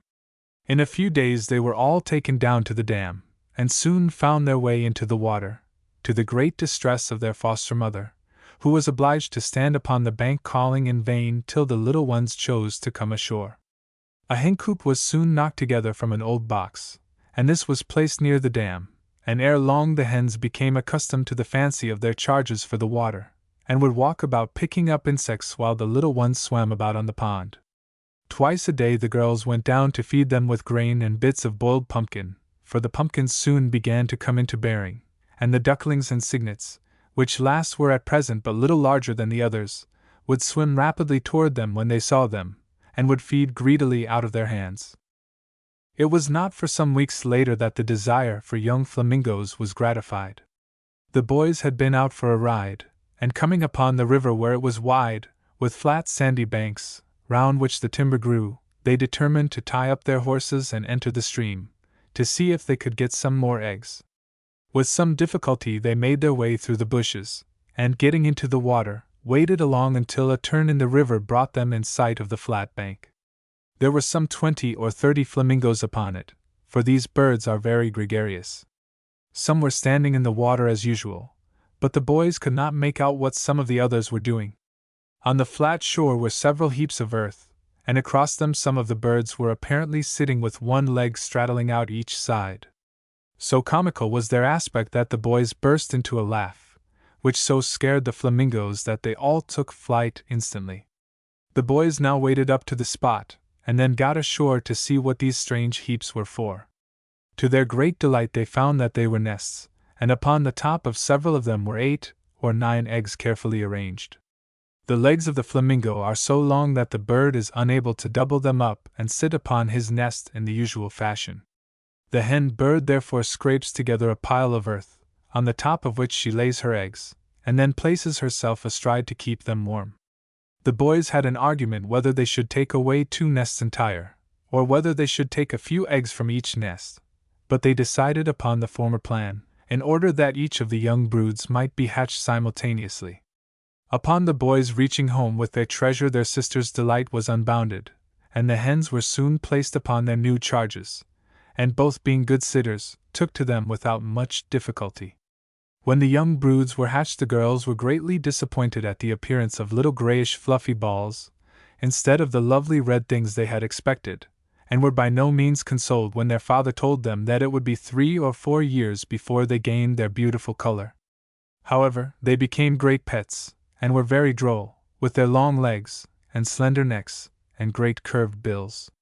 They became extremely tame, and would, after a time, follow the girls about, and stalk up to the house of their own accord to be fed, their food always being placed in water, as they never feed by picking upon the ground, for which, indeed, the peculiar construction of their beak is entirely unfitted.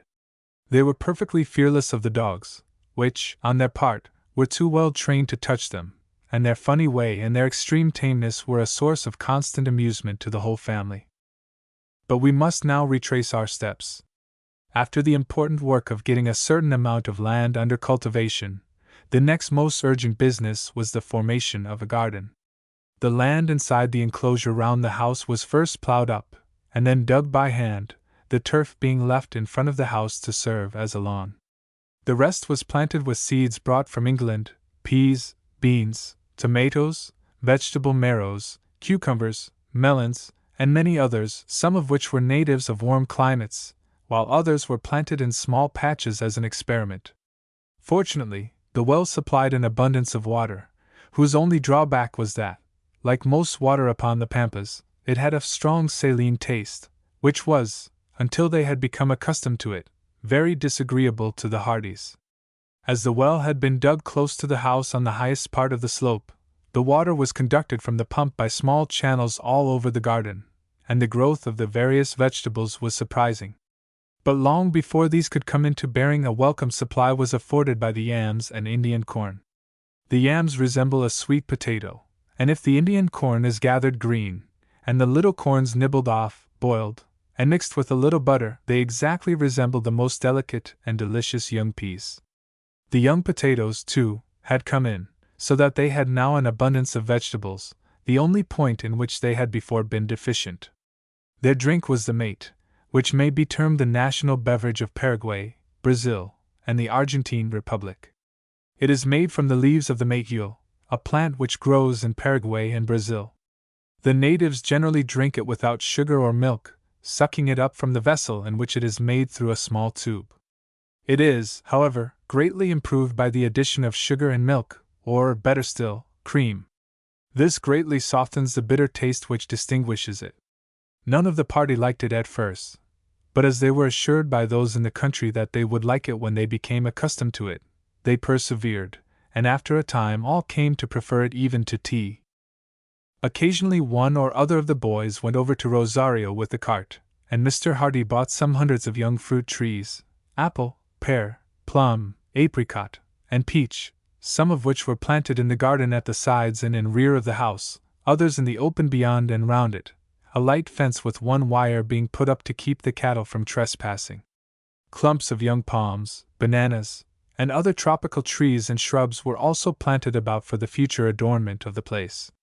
Fences were erected round the cultivated ground, and an enclosure was made, into which the cattle were driven at night. These fences were easily and cheaply made. The wire cost little more at Rosario than it would have done in England, and the chief trouble was bringing the posts, which were made of algaroba wood, from the town. This wood grows abundantly upon the upper river, and is there cut down and floated in great rafts down to Rosario. It is a tough wood, which splits readily, and is therefore admirably suited for posts. It is of a reddish color, and has a pretty grain when polished. All the furniture was made of it, and this, from constant rubbing by Sarah and the girls, now shone brightly, and had a very good effect. The ceilings were now put to the rooms, which were greatly improved in appearance thereby, and the difference in temperature was very marked. A very short time after the capture of the wild fowl's eggs it was unanimously agreed that chickens were indispensable, and a large hen-house was accordingly built at a short distance from the dam, as it was considered as well not to have any buildings, with the exception of the men's hut, near the house. The hen-house was quickly built, as it was a mere framework covered with felt, with bars across it for the fowls to perch upon. The floor was made, as that of the house had been, of lime and clay beaten hard, and a small cut was made to the dam, by which water could, at will, be turned over the floor to keep it clean and neat. The next time the cart went to Rosario it brought back 50 fowls, which had only cost a few dollars. Henceforth eggs and omelets became a regular part of the breakfast, and the puddings were notably improved. The chickens gave very little trouble, as they foraged about for themselves, finding an abundance of insects everywhere, and getting in addition a few pots of Indian corn every morning.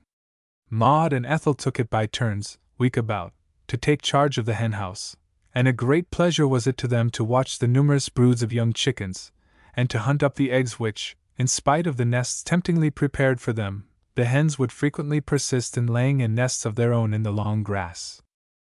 The hens had, however, a numerous foe, who were a great trouble to their young mistresses.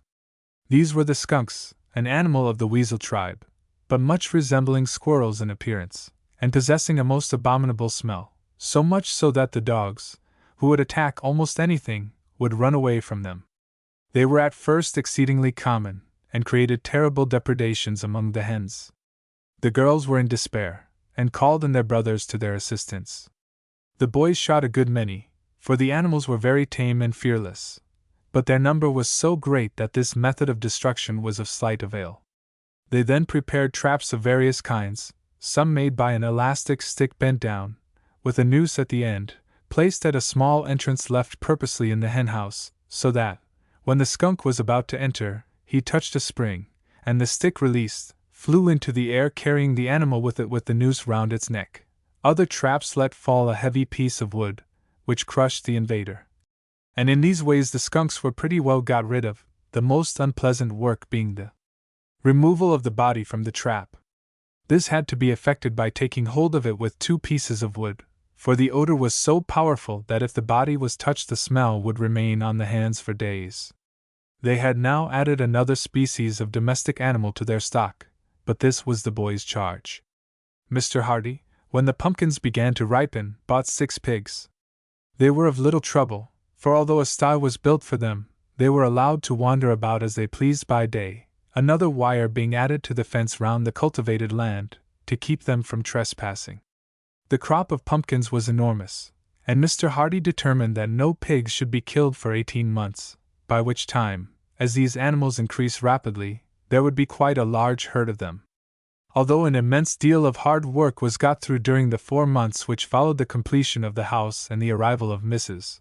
Hardy and her daughters, it must not be supposed that it was not mingled with plenty of relaxation and amusement. There were few days when one or other of the boys did not go out with his gun for an hour either before sunrise or after sunset, seldom failing to bring home a wild fowl or 2 of some kind or other. And sometimes of an afternoon they would go out for a ride with their sisters, and have a chase after an ostrich, or a run after the gray foxes, which abounded, and were very destructive among the young lambs. Once or twice during these rides the boys brought a puma to bay, but as they always carried a ball in one of their barrels, with these and their revolvers they soon dispatched their unwelcome visitors. They had contrived an apparatus with straps and a sort of little pocket, in which the muzzle of the gun went, so that it hung from the saddle down in front of their leg. the stock of the gun being secured by a strap against the pommel of the saddle, at the other side of which was their revolver holster. This was an inconvenient way of carrying the gun in some respects, as the strap had to be unfastened to get at it, and the chance of a shot thereby lost.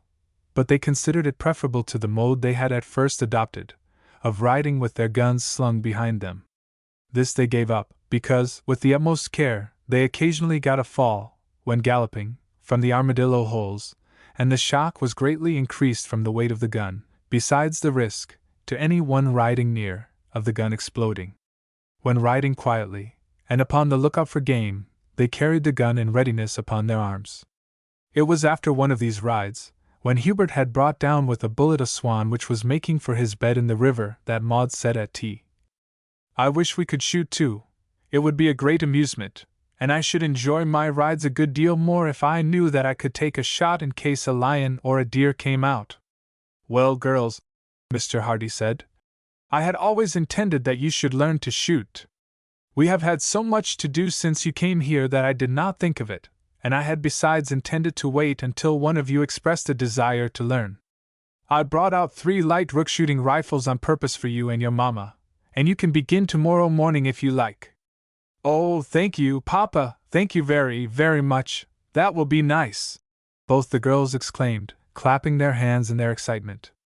"And what do you say, Mamma?" Mr. Hardy asked. "No, thank you," Mrs. Hardy said. "I have plenty to do, and with a husband and 2 sons and 2 daughters to defend me, I do not consider that it is essential. But I think that it will be a nice amusement for the girls."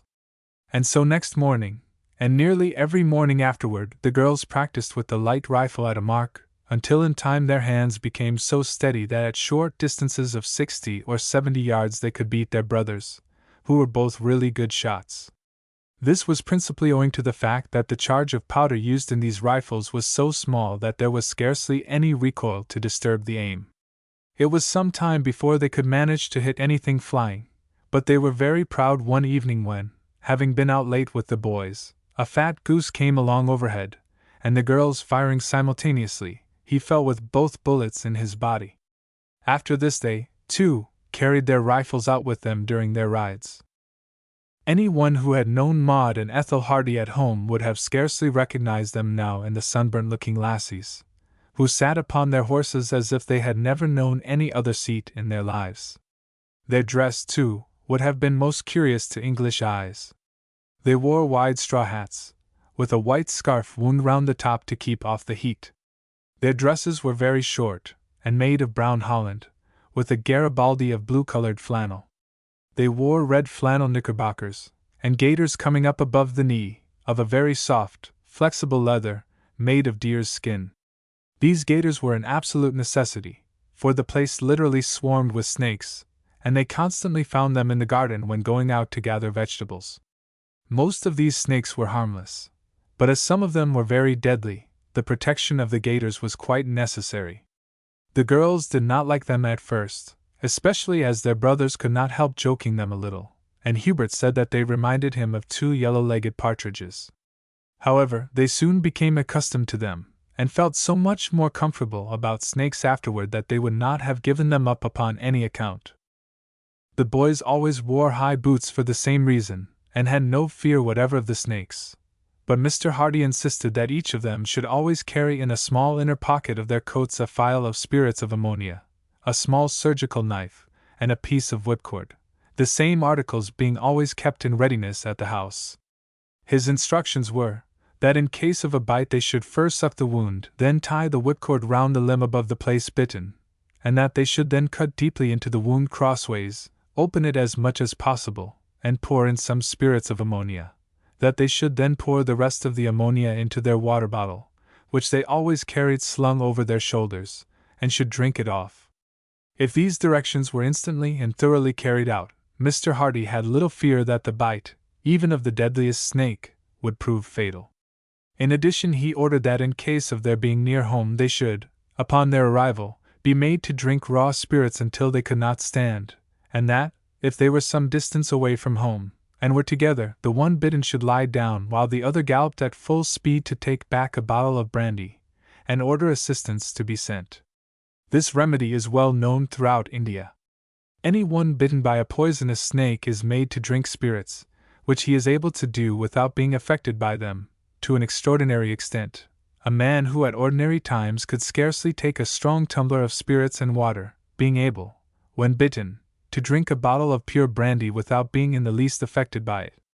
When the spirit does at last begin to take effect, and the patient shows signs of drunkenness, he is considered to be safe, the poison of the spirit having overcome the poison of the snake. Chapter 9. Neighborly Visits and Advice.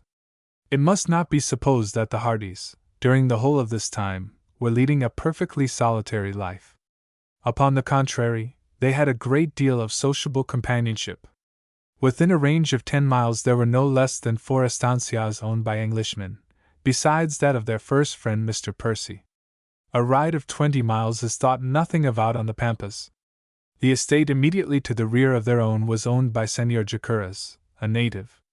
The tract upon the east of his property was owned by 3 young Englishmen, whose names were Harries, Cooper, and Farquhar. They had all been in the army, but had sold out, and agreed to come out and settle together. The southwestern corner of their property came down to the river exactly opposite the part where the northeastern corner of Mount Pleasant touched it. Their house was situated about 4 miles from the Hardys. To the west of Señor Jacuras, the estate was owned by 2 Scotchmen, brothers of the name of Jameson. Their estancia was 9 miles distant. In the rear of the estate of Señor Jacuras, and next to that of Mr. Percy, were the properties of Messrs. Williams and Markham. They were both about 10 miles from Mount Pleasant. These gentlemen had all ridden over to call upon the newcomers within a very few days of Mr. Hardy's first arrival, and had offered any help in their power. The Hardys were much pleased with their visitors, who were all young men, with the frank, hearty manner natural to men free from the restraints of civilized life. The visits had been returned in a short time, and then for a while all communication with the more distant visitors had ceased, for the Hardys were too busy to spare time upon distant rides. One or other of the party at Canterbury, as the 3 Englishmen had called their estancia, very frequently dropped in for a talk, and Mr. Hardy and the boys often rode over there when work was done. Canterbury was also a young settlement, only 4 or 5 months, indeed, older than Mount Pleasant, so that its owners, like themselves, had their hands full of work, but sometimes, when they knew that the Hardys were particularly hard at work, 1 or 2 of them would come over at daybreak and give their assistance. During the final week's work, especially just before Mrs. Hardy's arrival, all 3 came over and lent their aid, as did the Jamesons. As soon as Mrs. Hardy had arrived, all the neighbors came over to call, and a very friendly intercourse was quickly established between them. As there was no spare bedroom at Mount Pleasant, some hammocks were made, and hooks were put into the sitting-room walls, so that the hammocks could be slung at night and taken down in the morning. The English party always rode back to Canterbury, as the distance was so short, and the Jamesons generally did the same, but Messrs. Percy, Williams, and Markham usually came over in the afternoon, and rode back again next morning. When the press of work was over, the boys and their sisters often cantered over to Canterbury to tea, and sometimes, but more seldom, to the Jamesons' estancia. The light-hearted young Englishmen were naturally more to their fancy than the quiet and thoughtful Scotchmen. The latter were, however, greatly esteemed by Mr. and Mrs. Hardy, who perceived in them a fund of quiet good sense and earnestness. Upon Sunday morning Mr. Hardy had service, and to this the whole of their friends generally came. It was held early, so that the Jamesons and the Englishmen could ride back to their homes before the heat of the day, the other 3 remaining to dine, and returning in the cool of the evening. Canterbury was entirely a sheep and cattle farm. The owners had 5,000 sheep, and some hundreds of cattle, but they had comparatively a good deal of time upon their hands, as stock and sheep farming does not require so much personal care and supervision as must be bestowed upon agricultural farms. The Jamesons, on the contrary, were entirely occupied in tillage. They had no sheep, and only a few head of cattle. Mr. Hardy was remarking upon this one day to Mr. Percy, who replied, "Ah, the poor fellows are very unfortunate. They brought out a fair capital, and had as large a stock of sheep and cattle as the Canterbury party have, About 6 months, however, before you arrived, yes, it's just a year now, the Indians swept down upon them and carried off every animal they had. They attacked the house, but the Jamesons defended themselves well, and the Indians were anxious to get off with their booty, and so they beat a retreat. Pursuit was hopeless. Every horse had been driven off, and they had to walk 6 miles to the next hacienda to give the news, and long before a party could be got together the Indians were beyond the possibility of pursuit. 200 or 300 sheep and a dozen or two of the bullocks found their way back, and these and their land was all that remained to the Jamesons of their capital, for they had invested all they had in their stock. However, they looked affairs manfully in the face, sold their animals, bought a couple of plows and draft bullocks, hired a peon or two, and set to work with a will. They will get on but slowly for a time, but I have no doubt that they will do well in the course of a few years. Men with their pluck and perseverance are certain to get on.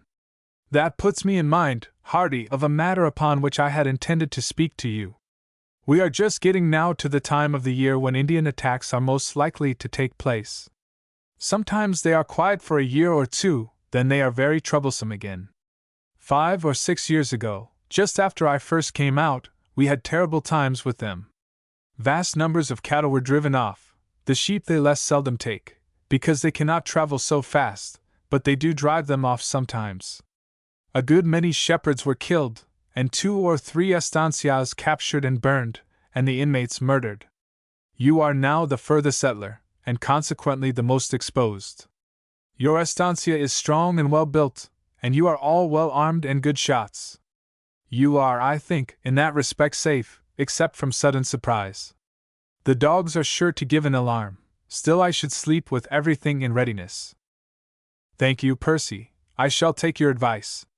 I expected it from what I had heard when I bought the place, but from hearing nothing of Indians all this time, I had almost forgotten it. I will prepare for defense without the loss of a day. The house has only one vulnerable point, the doors and shutters. I will measure them this afternoon, and will get you to take over a letter and forward it to Rosario by the first opportunity, for some sheets of thin iron to cover them with. Mr. Percy promised to forward the letter the very next day by a bullock cart he was sending in, and also that the same cart should bring them back. He said that if a conveyance were sent over in 2 days' time for them they would be in readiness at his place. This conversation caused Mr. Hardy great uneasiness. It was a possibility he had been quite prepared for, but he could not feel that the danger was really at hand without an anxious feeling. His 1,000 sheep had cost him $1,250, and his cattle as much more. The lambing season had come and gone, and the flock of sheep had doubled in number. The cattle, too, had greatly increased, and the sheep were nearly ready for shearing. Altogether the value of the stock was over $5,000. The loss would not be absolute ruin, as he had still $3,000 of his original capital in the bank at Buenos Aires, but it would be a very serious loss. Mr. Hardy had been alone with Mr. Percy when the conversation took place, but he determined at once to take the boys into his entire confidence. He therefore called to them to come out for a stroll down to the dam, and told them word for word what Mr. Percy had related to him. Charlie's eyes brightened at the thought of the excitement of a fight with Indians, for which when in England, 18 months before, he had longed, and his fingers tightened upon his gun as he said, "All right, Papa, let them come." Hubert's face grew a little paler, for he was not naturally of so plucky or pugnacious a disposition as his brother. However, he only said, "Well, Papa, if they do come we shall all do our best." "I am sure you will, my boy," said his father kindly. "But there is no fear if it comes to fighting. We 3 with our arms can thrash 100 of them. What I am thinking of is our cattle, and not ourselves. We will take good care against a sudden surprise, and it's more than a whole tribe could do to take Mount Pleasant if we are prepared." "Do you mean to tell Mamma and the girls, Papa?" "I mean to tell them that it is necessary for a time to be on their guard, that the girls are on no account to venture to ride out alone, and that they must not stir out of the enclosure even as far as the hen house, without first of all going up to the top of the lookout to see that all is clear. We must see that, in future, the sheep and cattle and horses are all driven at night into their wire enclosures. We have not been very particular about the cattle lately, and that the gates are fastened and padlocked at night. It will puzzle them to get them out. Our own 3 horses I will have in future kept within our own enclosure, so that they may be always at hand, night or day. I bought them with a special eye to Indians. They are all remarkably fast, and whether we run away or pursue, can be relied on. And now, boys, come up to the house, and I will open the mysterious box." The box of which Mr. Hardy spoke was a long case, which had never been opened since their arrival. No entreaties of his children could induce Mr. Hardy to say what were its contents, and the young ones had often wondered and puzzled over what they could be. It had come, therefore, to be known in the family as the mysterious box. With greatly excited curiosity the boys now walked toward the house. But there was a slight delay, for as they approached Maud and Ethel came running to meet them. "Is anything the matter with the dam, Papa? We have been watching you having such a long talk with the boys. What is it all about?" Mr. Hardy now told them as much as he thought proper of the state of things, and gave them their instructions. The girls, who had no idea there was any real danger, and who had besides an unlimited confidence in their father and brothers, were disposed to look upon it as fun, and Mr. Hardy had to speak quite seriously to be sure that his orders would be strictly attended to. The boys then informed them that the mysterious box was to be opened, and the whole party went up to the house. The box had been placed in the storeroom on the upper floor of the tower, and the boys took up screwdrivers and hammers to open it.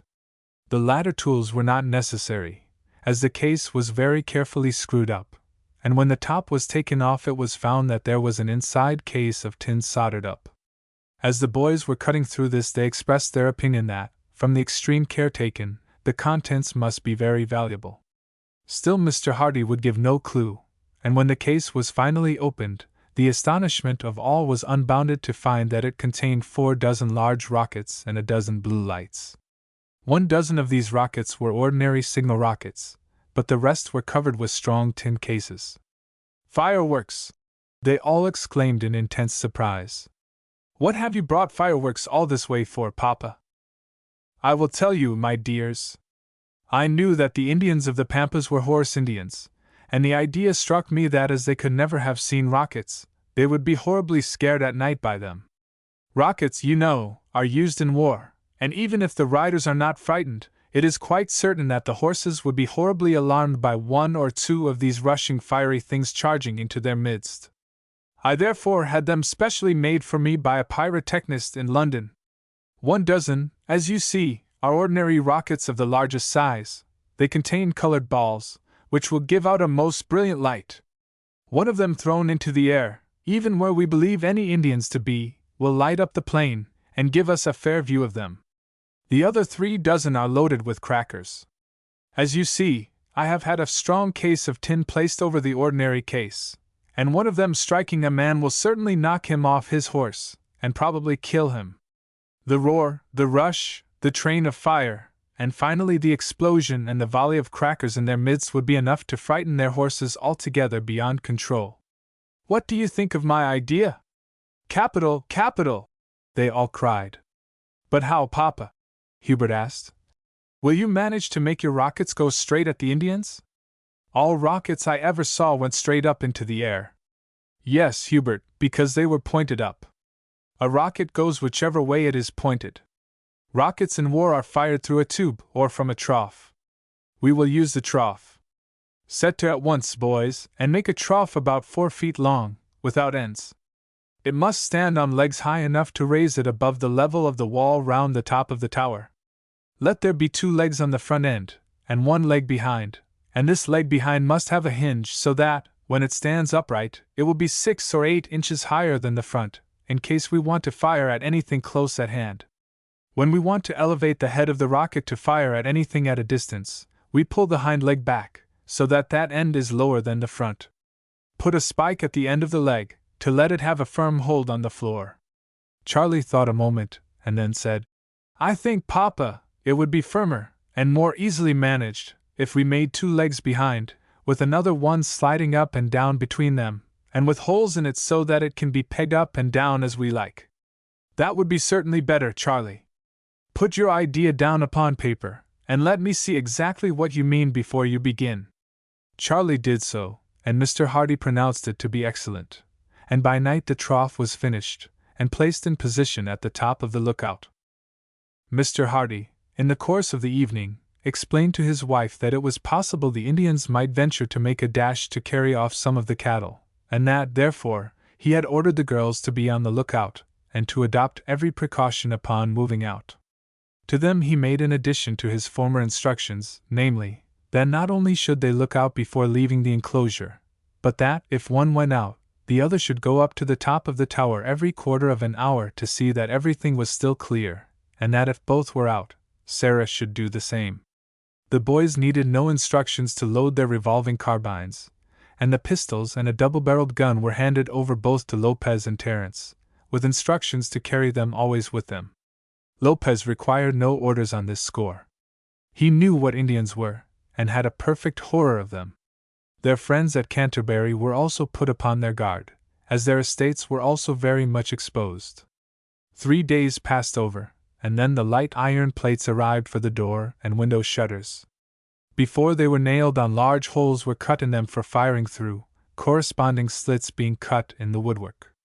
When they were fastened in their places, all felt that Mount Pleasant could defy any number of assailants. Orders were given to Terence that in case of the dogs giving the alarm at night, the occupants of the hut were to retire at once to the house, to which he replied characteristically, "Sure, your honor, I suppose I may stop for a bit and pepper the blackguards till they get close to me." "Not at all, Terence. You are to retire at once to the house. When we are once all together we shall be able to decide, according to the number of the enemy, as to whether we shall sally out and pepper them, or stand upon the defensive." And so, every one having received their instructions in case of emergency, things went on pretty much as before. Chapter 10. The Lost Cattle. A fortnight passed without the slightest incident or alarm. The rules which Mr. Hardy had laid down were strictly observed. The sheep and cattle were carefully secured at night. 2 or 3 of the native dogs were fastened up down at the fold. One of the mastiffs was kept at the men's hut, while the other's kennel was placed by the house, the retrievers, as usual, sleeping indoors. A flagstaff was erected upon the lookout, with a red flag in readiness to be run up to summon those who might be away on the plain, and a gun was kept loaded to call attention to the signal. The boys, when they went out for their rides, carried their carbines instead of their guns. The girls fulfilled the duties of lookouts, going up every half hour from daybreak to dusk, and the call of "Sister, and do you see horsemen?" was invariably answered in the negative. One day, however, Mr. Hardy had ridden over to Canterbury to arrange with his friends about hiring shearers from Rosario for the united flocks. The boys and Terence were in the fields plowing, at a distance of half a mile from the house, when they were startled by the sound of a gun. Looking round, they saw both the girls standing upon the tower. Maud had just fired the gun, and Ethel was pulling up the flag. "Be jabers! And the Indians have come at last!" Terence exclaimed, and they all 3 started at a run. Maud turned round and waved her hand to them, and then she and Ethel continued looking over the plain. At this moment they were joined on the tower by Mrs. Hardy and Sarah. "It is all right," Charlie, who was of an unexcitable temperament, said. "The Indians must be a long way off, or the girls would be waving to us to make haste. Take it easy, we shall want to keep our hands steady." So they broke from the headlong speed at which they had started into a steady trot, which in 5 minutes brought them up to the house. "What is it?" they exclaimed as they gained the top of the tower. Oh dear, Ethel said. "They have got all the animals. And I fear they have killed Gomez and Pedro," Mrs. Hardy added. It was too evidently true. At a distance of 6 miles the boys could see a dark mass rapidly retreating, and numerous single specks could be seen hovering round them. 2 miles from the house a single horseman was galloping wildly. The girls had already made him out to be Lopez. The boys and Terence stood speechless with dismay. The Irishman was the first to find his tongue. "Och, the thundering villains!" he exclaimed. "The heathen thieves! And to think that not one of us was there to give them a baiting!" "What will Papa say?" Hubert ejaculated. Charlie said nothing, but looked frowningly, with tightly closed lips, after the distant mass, while his hands closed upon his carbine. "How was it, Maud?" he asked at length. "I was downstairs," Maud said, "when Ethel, who had just gone up, called down, 'Come up, Maud, quickly, I think that something's the matter.' I ran up the steps, and I saw our animals a long way off, nearly 4 miles, and I saw a black mass of something going along fast toward them from the left. They were rather nearer to us than the cattle were, and were in one of the slopes of the ground, so that they would not have been seen by anyone with the cattle. Then, as they got quite near the animals, I saw a sudden stir. The beasts began to gallop away, and 3 black specks, who, I suppose, were the men, separated themselves from them and went off sideways. One seemed to get a start of the other 2. These were cut off by the black mass, and I did not see anything more of them. Lopez got away, and though some of the others rode after him for about a mile, they could not overtake him. Directly I saw what it was, I caught up the gun and fired, and Ethel ran up the flag. That's all I saw." Ethel confirmed her sister's account, merely adding that, seeing the 2 bodies in the distance, one going very fast toward the other, she suspected that something was wrong, and so called at once to Maud. The animals were now quite out of sight, and the whole party went down to meet Lopez, who was just riding up to the enclosure. He was very pale, and his horse was covered with foam. "Are the peons killed, Lopez?" was Mrs. Hardy's first question. "I do not know, Signora, but I should think so. The Indians caught them. I heard a scream." And the man shuddered. "Santa Virgin," and he crossed himself piously. "What an escape! I will burn 20 pounds of candles upon your altar." "How was it that you were surprised, Lopez?" Charlie asked. "You were so particularly ordered to keep a good lookout." "Well, Senior Charles, I was keeping a good lookout, and it is lucky that I was. I was further away than I ought to have been. I know that, for the senior told me not to go far. But I knew that the rise that I took them to was the highest in that direction, and that I could see for miles away into the Indian country. So I got out there, and Pedro and Gomez had got the sheep and cattle all well together, and there was no fear of them straying, for the grass there is very good. So the men lay down for their siesta, and I was standing by my horse looking over the campo. Some of the beasts seemed uneasy, and I thought that there must be a lion somewhere about. So I got on my horse, and just as I did so I heard a noise, and looking behind, where I had never dreamed of them, I saw a lot of Indians coming up at full gallop from the hollow. The cattle went off at the same instant, and I gave a shout to the men, and stuck my spurs into Carlos. It was a near touch of it, and they gave me a hard chase for the first mile, but my horse was fresher than theirs, and they gave it up." "How many Indians were there?" Charlie asked. "I don't know, Senior Charles. It was only those in front that I caught sight of, and I never looked round after I started. Some of them had firearms, for 8 or 10 of them fired after me as I made off, and the arrow fell all round me. What do you think, girls, about the number?" The girls were silent, and then Ethel said, "They were all in a lump, Charlie. One could not see them separately. The lump seemed to be about the size that our cattle do when they are close together at the same distance." "Don't you think so, Ethel?" Maud said. "Yes." Ethel thought that they were. "Then there must be from 100 to 150 of them," Charlie said. "I wonder what Papa will do. One of us had better ride off at once and fetch him." "I will go," Hubert said, moving away to saddle his horse. "Stop, Hubert," Charlie said. "I think you had better take Lopez's horse. I don't know what Papa may make up his mind to do, and it is better to have your horse quite fresh." Hubert agreed at once, and was mounting, when Maud said, "Wait a moment, Hubert, I will run up to the lookout. I may see Papa, it is nearly time for him to be home." Hubert paused while Maud ran up to the house, and in a minute appeared at the top of the tower. She stood for a moment looking across the stream toward Canterbury, and then held up her hand. "I can see him," she called out. "He is a long way off, but he is coming."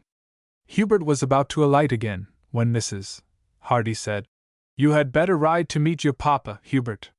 He will be very much alarmed when he sees the flag, and it will be a great satisfaction to him to know that we at least are all safe." Hubert at once galloped off, while Maud continued to watch her father. He was about 2 miles distant, and was riding quietly. Then for a little while she lost sight of him. As he came up on the next rise, she saw him suddenly stop his horse. She guessed that he was gazing at the flagstaff, for there was not a breath of wind, and the flag drooped straight down by the pole, so that it was difficult to distinguish it at a distance. Then she was sure that he made it out, for he came on at a furious gallop, and as he came nearer she could see that he had taken his gun from its place and was carrying it across his arm in readiness for instant action. In a few minutes Hubert met him, and after a short pause the two rode together back to the house at a canter. Mr. Hardy paused at the men's hut to give Lopez a hearty rating for his disobedience of orders in going so far out upon the plain. Then he came up to the house. "This is a bad affair, my dear," he said cheerfully. "But as long as we are all safe we can thank God that it's no worse. We shall get some of our beasts back yet, or I am mistaken. Ethel, run down to Terence, and tell him to drive the bullocks that are down with the plows into their enclosure, and to fasten the gate after them. Maud, give all the horses a feed of Indian corn and some water. Boys, tell Sarah to put some cold meat and bread into your hunting bags. Load the spare chambers of your carbines, and see that your water gourds are full." Mr. Hardy then retired with his wife, who had been looking on anxiously while these orders were being given, into their own room, where they remained about 10 minutes. When they came back into the sitting room, Mrs. Hardy was pale, but composed, and the children could see that she had been crying. "Your mamma and I have been talking the matter over, boys, and I have told her that I must do my best to get some, at least, of our animals back. I shall take you Bath with me. It is unfortunate that 2 of our friends at Canterbury have ridden over early this morning to Mr. Percy's, and will not be back until late tonight. Had they been at home, they would, I know, have joined us. I thought at first of sending over for Mr. Farquhar, who is at home, but I do not like losing the time. I shall send Lopez over with a note, asking him to come and sleep here tonight. We shall not be back till tomorrow. There is no fear of another alarm today, still I shall be more comfortable in knowing that you have someone with you. Do not go beyond the enclosure, girls, until we return. Terence, too, is to remain inside, and can sleep in the house tonight, so also can Lopez. You will therefore be well protected. Let us have something to eat, and then in 10 minutes we will be in the saddle. Charlie, fetch down 3 blue lights, 2 signal rockets, and 2 of the tin rockets. Maud, fill our pocket flasks with brandy. Hubert, you boys will each take your carbine and a revolver. I will carry my long rifle, and the other 2 Colts." In 10 minutes they were ready to mount, and after a final embrace, and many a "Be sure and take care of yourselves," from their mother and sisters, they started off across the plain at a long, steady gallop. "They have got just an hour's start, boys," Mr. Hardy said. "Your mother said that it was exactly half an hour from the first alarm to my arrival, and I was in the house a minute or 2 under that time. It is about 12:30 now. It is very fortunate, Papa, that we had our horses safe up at the house." "Yes, boys. If we had been obliged to wait until tomorrow morning before starting, our chance of coming up would have been very slight.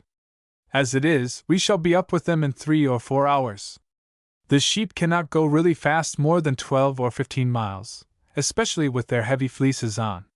Half an hour's riding took them to the scene of the attack. As they neared it, they saw 2 figures lying upon the grass. There was no occasion to go near. The stiff and distorted attitudes were sufficient to show that they were dead.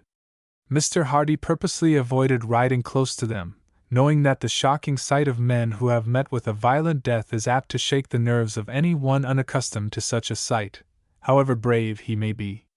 "They are evidently dead, poor fellows," he said.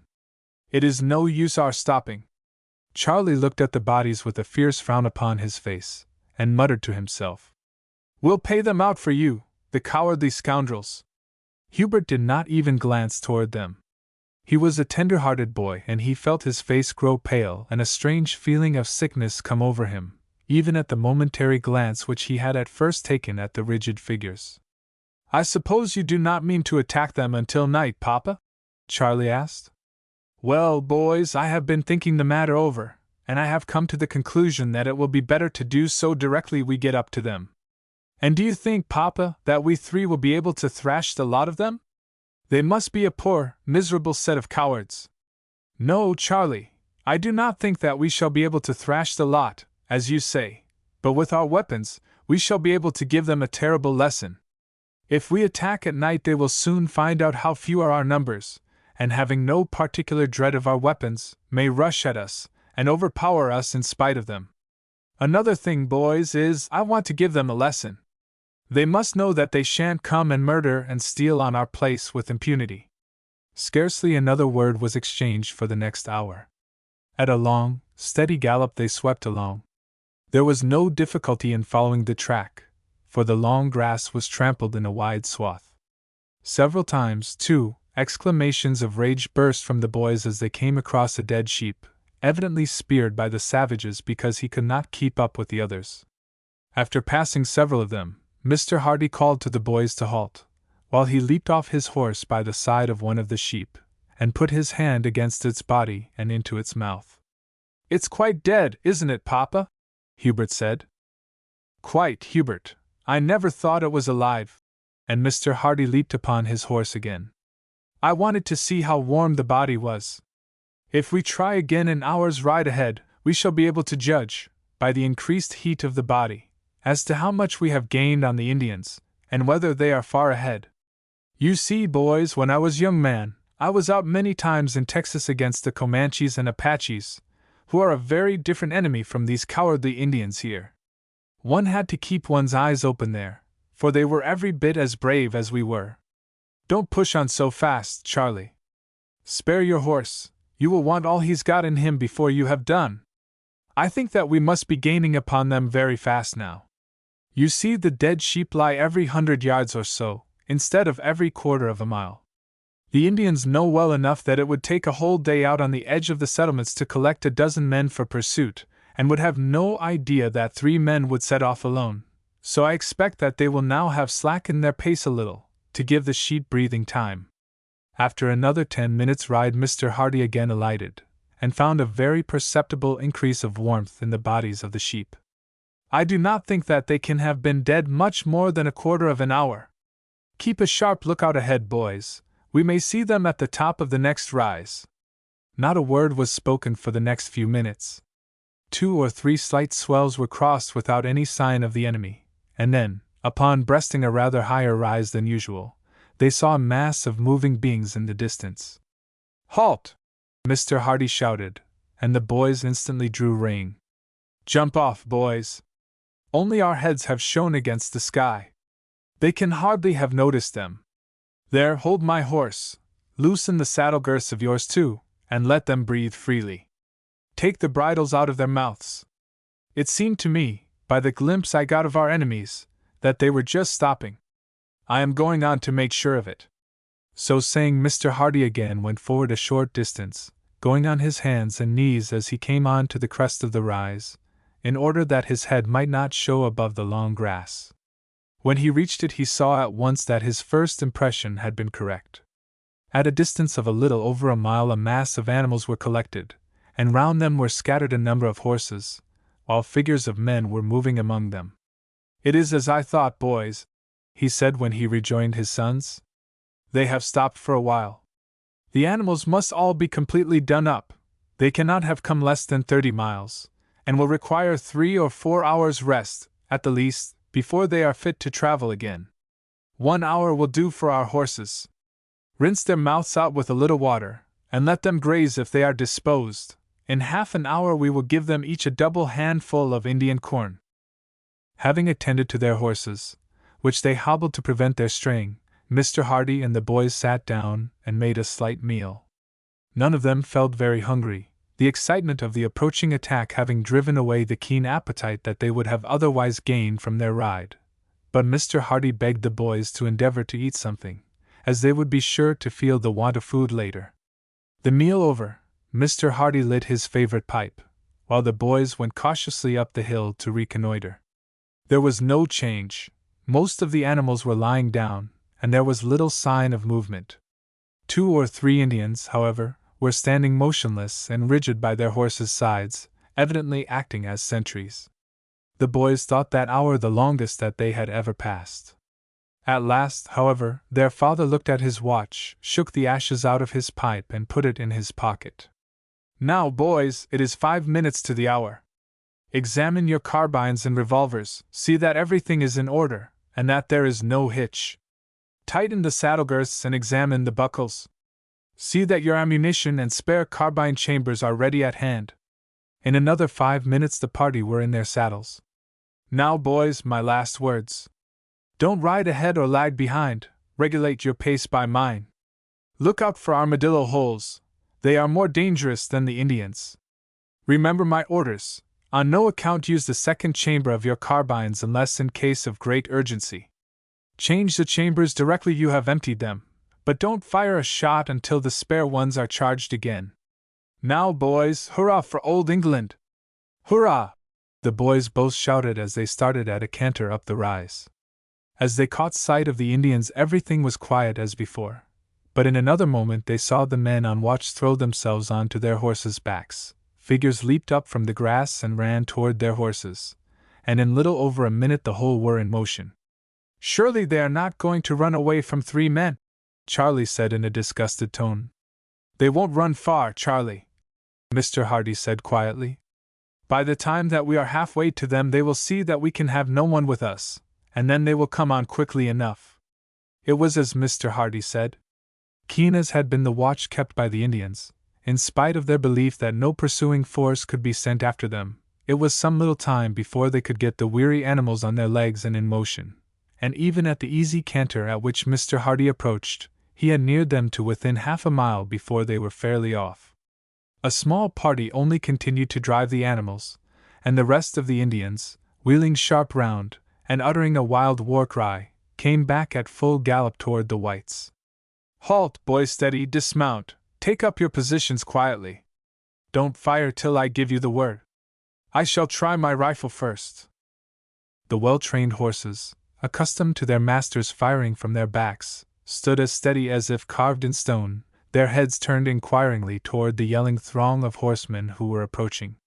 Mr. Hardy and the boys had both dismounted, so that the horses were between them and the Indians, the saddles serving as rests for their firearms. 500 yards, Charlie?" his father asked quietly. "A little over, Papa, nearly 6, I should say." Mr. Hardy waited another 10 seconds, and then his rifle cracked, and a yell of astonishment and rage broke from the Indians, as one of their chiefs, conspicuous from an old dragoon helmet, taken probably in some skirmish with the soldiers, fell from his horse. "Hurrah!" Charlie cried. "Shall we fire now, Papa?" "No, Charlie," Mr. Hardy said as he reloaded his rifle. "Wait till they are 400 yards off, then fire slowly. Count 10 between each shot, and take as steady an aim as possible. Now! Well done, 2 more of the scoundrels down. Steady, Hubert, you missed that time, there, that's better." The Indians yelled with rage and astonishment as man after man dropped before the steady end to them, mysterious fire which was kept up upon them. Still they did not abate the rapidity of their charge. "Done, Papa," Charlie said as the 2 boys simultaneously fired their last shot, when the leading Indians were about 250 yards distant. "Change your chambers and mount," Mr. Hardy said as he again took aim with his rifle. The enemy was not more than 150 yards distant, when they leaped into their saddles and started at a gallop. "Steady, boys, keep your horses well in hand. Never mind their balls. They could no more hit a man at this distance from the back of a horse than they could fly. There is no chance of their catching us. There won't be many horses faster than ours, and ours are a good deal fresher. Keep a good lookout for holes." Both pursuers and pursued were now going over the ground at a tremendous pace. The Indians had ceased firing, for most of those who had guns had discharged them as Mr. Hardy and his sons had mounted, and it was impossible to load at the speed at which they were going. During the first mile of the chase Mr. Hardy had looked round several times, and had said each time, "We are holding our own, boys. They are a good 100 yards behind. Keep your horses in hand." At the end of another mile his face brightened as he looked round. All right, boys, they are tailing off fast. 3/4 of them have stopped already. There are not above a score of the best mounted anywhere near us. Another mile, and we will give them a lesson. The mile was soon traversed, and Mr. Hardy saw that only about 12 Indians had maintained their distance. Illustration: onset of the Indians. Now is the time, boys. When I say halt, draw up and jump off, but take very steady aim always at the nearest. Don't throw away a shot. They are only 100 yards off, and the revolvers will tell. Don't try to use the second chamber. There is no time for that. Use your pistols when you have emptied your carbines. Halt! Not 5 seconds elapsed after the word was spoken before Charlie's carbine rang out. Then came the sharp cracks of the carbines and pistols in close succession. The Indians hesitated at the tremendous fire which was opened upon them, then halted. The delay was fatal to them. In little over half a minute the 18 shots had been fired. 5 Indians lay upon the plain. Another, evidently a chief, had been carried off across the saddle of one of his followers, who had leaped off when he saw him fall, and 2 others were evidently wounded, and had difficulty in keeping their seats. Now, boys, change your chambers, and take a shot or 2 after them, Mr. Hardy said as he again reloaded his rifle. The boys, however, found by the time they were ready that the flying Indians were beyond any fair chance of hitting, but their father took a long and steady aim with his deadly rifle, and upon its report a horse and man went down. But the rider was in an instant upon his feet again, soon caught one of the riderless horses which had galloped off with its companions, and followed his comrades. Well done, boys, Mr. Hardy said, with a hearty pat on their shoulders. You have done gallantly for a first fight, and I feel proud of you. Both boys colored with pleasure. How many have we killed? I think 7 fell at our first attack, Papa, and 6 here, counting the one they carried off, besides wounded. 13. It is enough to make them heartily wish themselves back. Now let us give the horses 10 minutes' rest, and then we will stir them up again.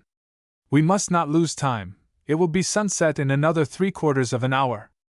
Half an hour's riding again brought them up to the Indians, who had stopped within a mile of their former halting place. The moon will be up by 1 o'clock, boys, and they mean to remain where they are till then. Do you see that hollow that runs just this side of where they are? No doubt there is a small stream there. This time the Indians made no move to retreat further. They knew now that their assailants were only 3 in number. They were armed, indeed, with weapons which, in their terrible rapidity of fire, were altogether beyond anything they had hitherto seen, but in the darkness these would be of no avail against a sudden rush. But if the Indians did not run away, neither did they, as before, attack their assailants. Their horses had been placed in the middle of the cattle, with a few Indians standing by them to keep them quiet. The rest of the Indians were not to be seen, but Mr. Hardy guessed that they were lying down in the long grass, or were concealed among the animals. The rascals have got a clever chief among them, boys. Except those half-dozen heads we see over the horses' backs, there is nothing to see of them. They know that if we go close they can pick us off with their guns and bows and arrows, without giving us a single fair shot at them. Don't go any nearer, boys. No doubt there are many of their best shots hidden in the grass. We could scatter the cattle with a rocket, Papa. Yes, we could, Hubert, but we should gain nothing by it. They have got men by their horses, and would soon get the herd together again. No, we will keep that for the night. Halloo! To the right, boys, for your lives. Not a moment too soon did Mr. Hardy perceive the danger.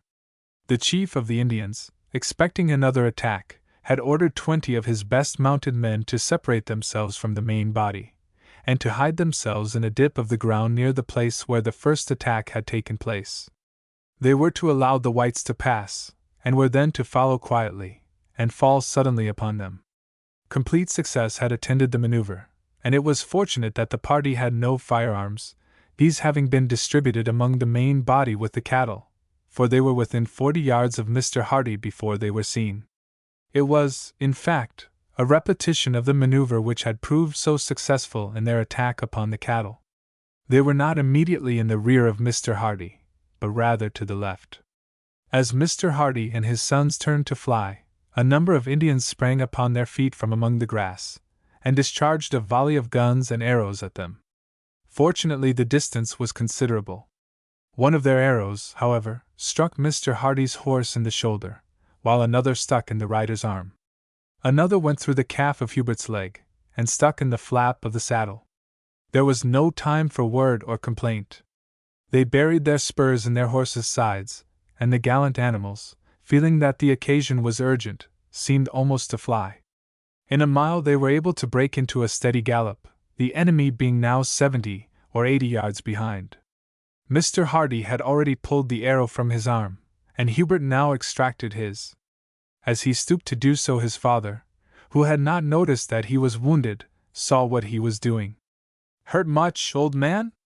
"Not much," Hubert said, "but it did hurt a good deal nevertheless." "I don't want to tire our horses any more, boys," Mr. Hardy said. "I shall try and stop those rascals with one of my revolvers." So saying, he drew one of his pistols from his holster, and turning round in his saddle, took a steady aim and fired. At the same instant, however, his horse trod in a hole and fell, Mr. Hardy being thrown over its head with tremendous force. The boys reined their horses hard in, and Hubert gave a loud cry as he saw his father remain stiff and unmoved on the ground. The Indians set up a wild yell of triumph. "Steady, Hubert! Jump off! Pick up Papa's pistol! Arrange the horses in a triangle round him! That's right! Now don't throw away a shot!" The nearest Indian was scarcely 30 yards off when Charlie's bullet crashed into his brain. The three immediately following him fell in rapid succession. Another chief's arm sank useless to his side, while the horse of another fell, shot through the brain. Both the boys were pale, but their hands were as steady as iron. They felt as if, with their father lying insensible under their protection, they could not miss. So terrible was the destruction which the continued fire wrought among the leaders that the others instinctively checked the speed of their horses as they approached the little group, from which fire and balls seemed to stream, and began to discharge arrows at the boys, hanging on the other side of their horses, so that by their foes they could not be seen, a favorite maneuver with the Indians. As the boys fired their last barrels, they drew their revolvers from the holsters, and taking aim as the Indians showed a head or an arm under their horses' necks or over their backs, their 12 barrels added to the Indians scattered over the ground.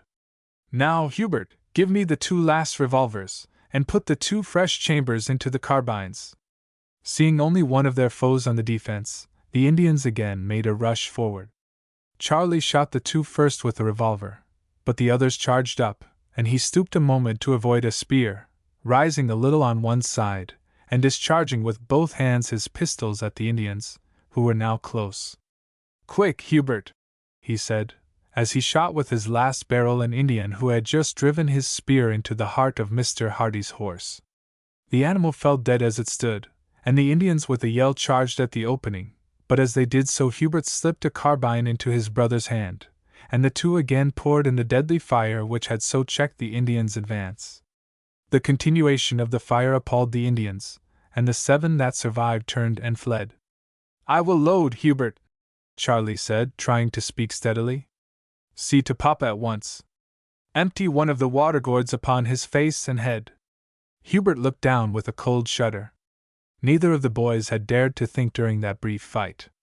They had had many falls before on the soft turf of the Pampas, but no hurt had resulted, and both were more frightened at the insensibility of their father than at the Indian horde which were so short a distance away, and which would no doubt return in a few minutes in overwhelming force.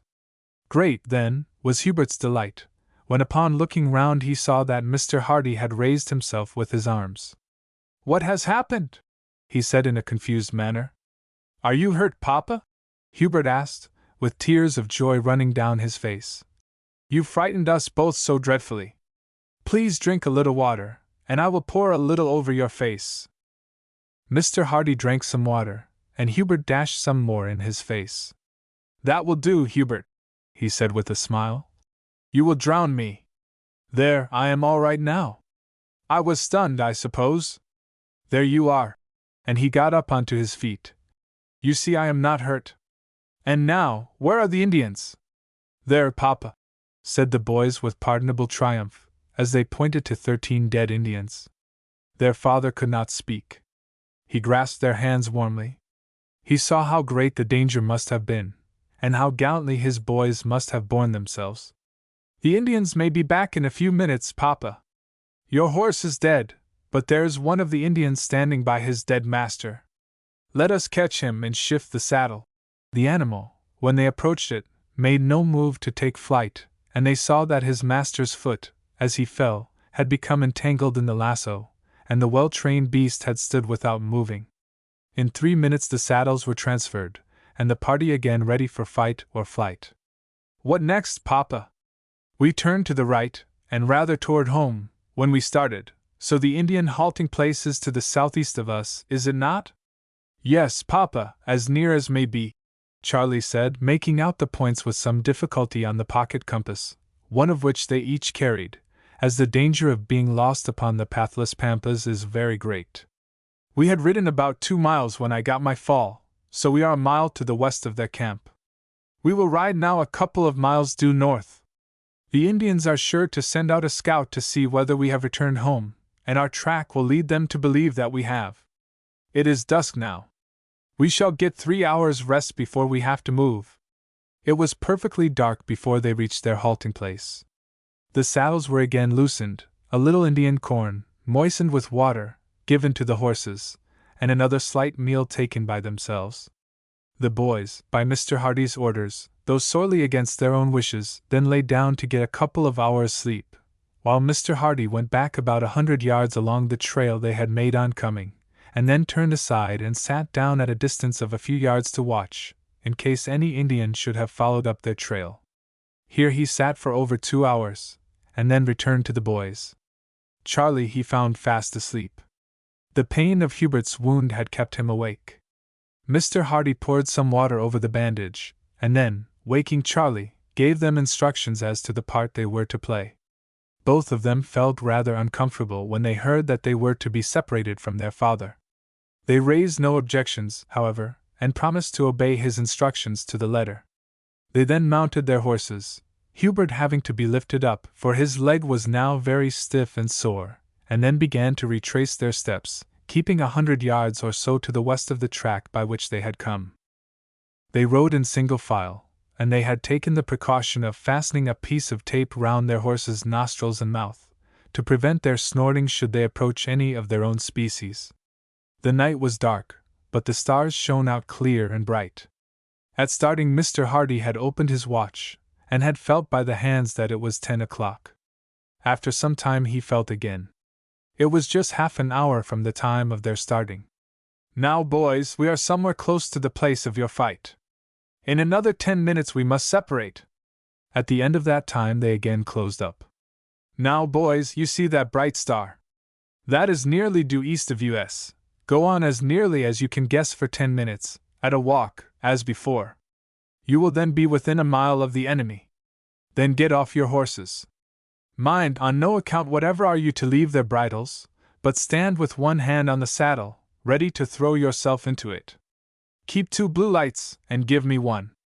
Don't speak a word, but listen as if your lives depended upon detecting a sound, as indeed they do.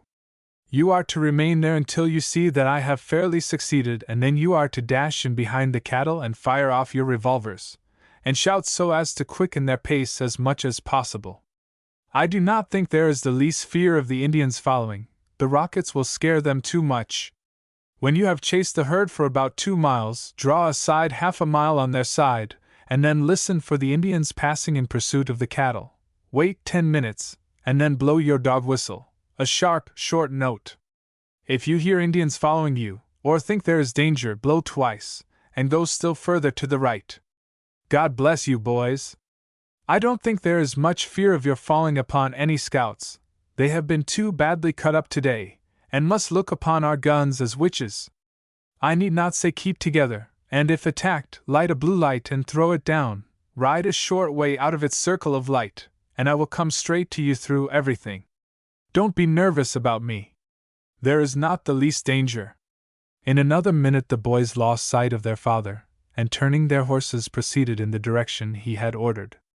Every now and then they stopped to listen, but not a sound could they hear. Their own horses' hoofs made no noise as they fell upon the soft turf. At the end of the 10 minutes, just as Charlie was thinking of stopping, they heard a sound which caused them to halt simultaneously. It was the low baa of a sheep, and seemed to come from directly ahead of them. Charlie now alighted, and Hubert brought his horse up beside him, keeping his place, however, in the saddle, but leaning forward on the neck of his horse, for he felt that if he got off he should be unable to regain his seat hurriedly in case of alarm. "About a mile off, I should say, by the sound," Charlie whispered. "And just in the direction we expected." The spot Charlie had chosen for the halt was a slight hollow, running east and west, so that, even had the moon been up, they would not have been visible except to any one in the line of the hollow. Here, their carbines cocked and ready for instant use, they remained standing for what appeared to them ages, listening with the most intense earnestness for any sound which might tell of the failure or success of their father's enterprise. Mr. Hardy had ridden on for, as nearly as he could tell, 2 miles, so that he was now to the southwest of the enemy. Then, turning west, he kept along for another mile, when he judged that he was, as nearly as possible, a mile in their direct rear.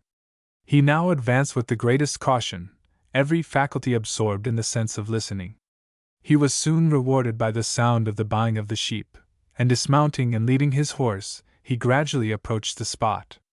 At last, on ascending a slight rise, he fancied that he could make out a black mass, at a distance of 1/4 of a mile. Of this, however, he was not certain, but he was sure, from an occasional sound, that the herd was exactly in this direction, and at about that distance. He now left his horse, taking the precaution of tying all 4 legs, to prevent his starting off at the sound of the rockets. He next set to work to cut some turf, with which he formed a narrow sloping bank, with a hollow for the rocket to rest in, calculating the exact distance, and the angle required. During this operation he stopped every minute or 2 and listened with his ear on the ground, but except a faint stamping noise from the distant cattle all was quiet. All being prepared, Mr. Hardy took the signal rocket, and placing it at a much higher angle than that intended for the others, struck a match and applied it to the touch paper. In a moment afterward there was a loud roar, and the rocket soared up, with its train of brilliant sparks behind it, and burst almost over the Indian camp. 5 or 6 balls of an intense white light broke from it, and gradually fell toward the ground, lighting tip the whole surrounding plain. A yell of astonishment and fear broke from the Indians, and in a moment another rocket rushed out. Mr. Hardy watched its fiery way with anxiety, and saw with delight that its direction was true. Describing a slight curve, it rushed full at the black mass, struck something, turned abruptly, and then exploded with a loud report, followed instantly by a cracking noise, like a straggling fusillade of musketry. It had scarcely ceased before the third followed it, greeted, like its predecessors, with a yell from the Indians. Its success was equal to that of its predecessors, and Mr. Hardy was delighted by the sound of a dull, heavy noise, like distant thunder, and knew that the success was complete, and that he had stampeded the cattle. He now ran to his horse, which was trembling in every limb and struggling wildly to escape, soothed it by patting it, loosed its bonds, sprang into the saddle, and went off at full gallop in the direction by which he had come. He had not ridden very far before he heard, in the still night air, the repeated sound of firearms, and knew that the boys were upon the trail of the cattle. Mr. Hardy had little fear of the Indians pursuing them. He felt sure that the slaughter of the day by the new and mysterious firearms, together with the effect of the rockets, would have too much terrified and cowed them for them to think of anything but flight. He was, however, much alarmed when, after 1/4 of an hour's riding, he heard a single sharp whistle at about a few hundred yards distance. "Hurrah! Papa!" the boys said as he rode up to them. "They have gone by at a tremendous rush, sheep and cattle and all. We started the moment we saw your first rocket, and got up just as they rushed past, and we joined in behind and fired, and yelled till we were hoarse. I don't think they will stop again tonight. Did you see or hear anything of the Indians, boys?" "Nothing, Papa. When the first rocket burst we saw several dark figures leap up from the grass, where they had been, no doubt, scouting, and run toward the camp, but that was all. What are we to do now?" Ride on straight for home. We need not trouble about the animals. They won't stop till they are back. We must go easily, for our horses have done a very long day's work already. They have been between 50 and 60 miles. I think that we had better ride on for another hour. By that time the moon will be up, and we shall be able to see for miles across the plain. Then we will halt till daybreak. It will only be 3 hours, and the horses will be able to carry us in at a canter afterward. And so it was done. In an hour the moon was fairly up, and choosing a rise whence a clear view could be obtained, the horses were allowed to feed, and Mr. Hardy and Hubert lay down to sleep, Charlie taking the post of sentry, with orders to wake the others at daybreak. The day was just dawning when he aroused them. "Wake up, Papa.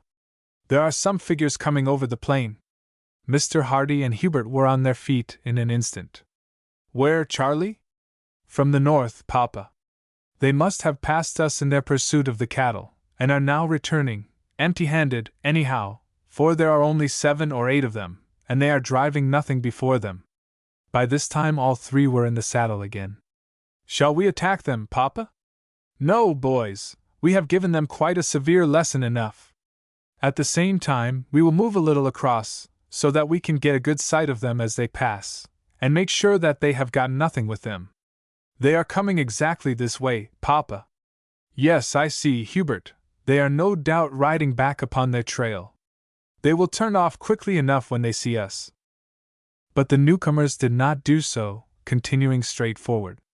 "Get your carbines ready, boys, but don't fire till I tell you.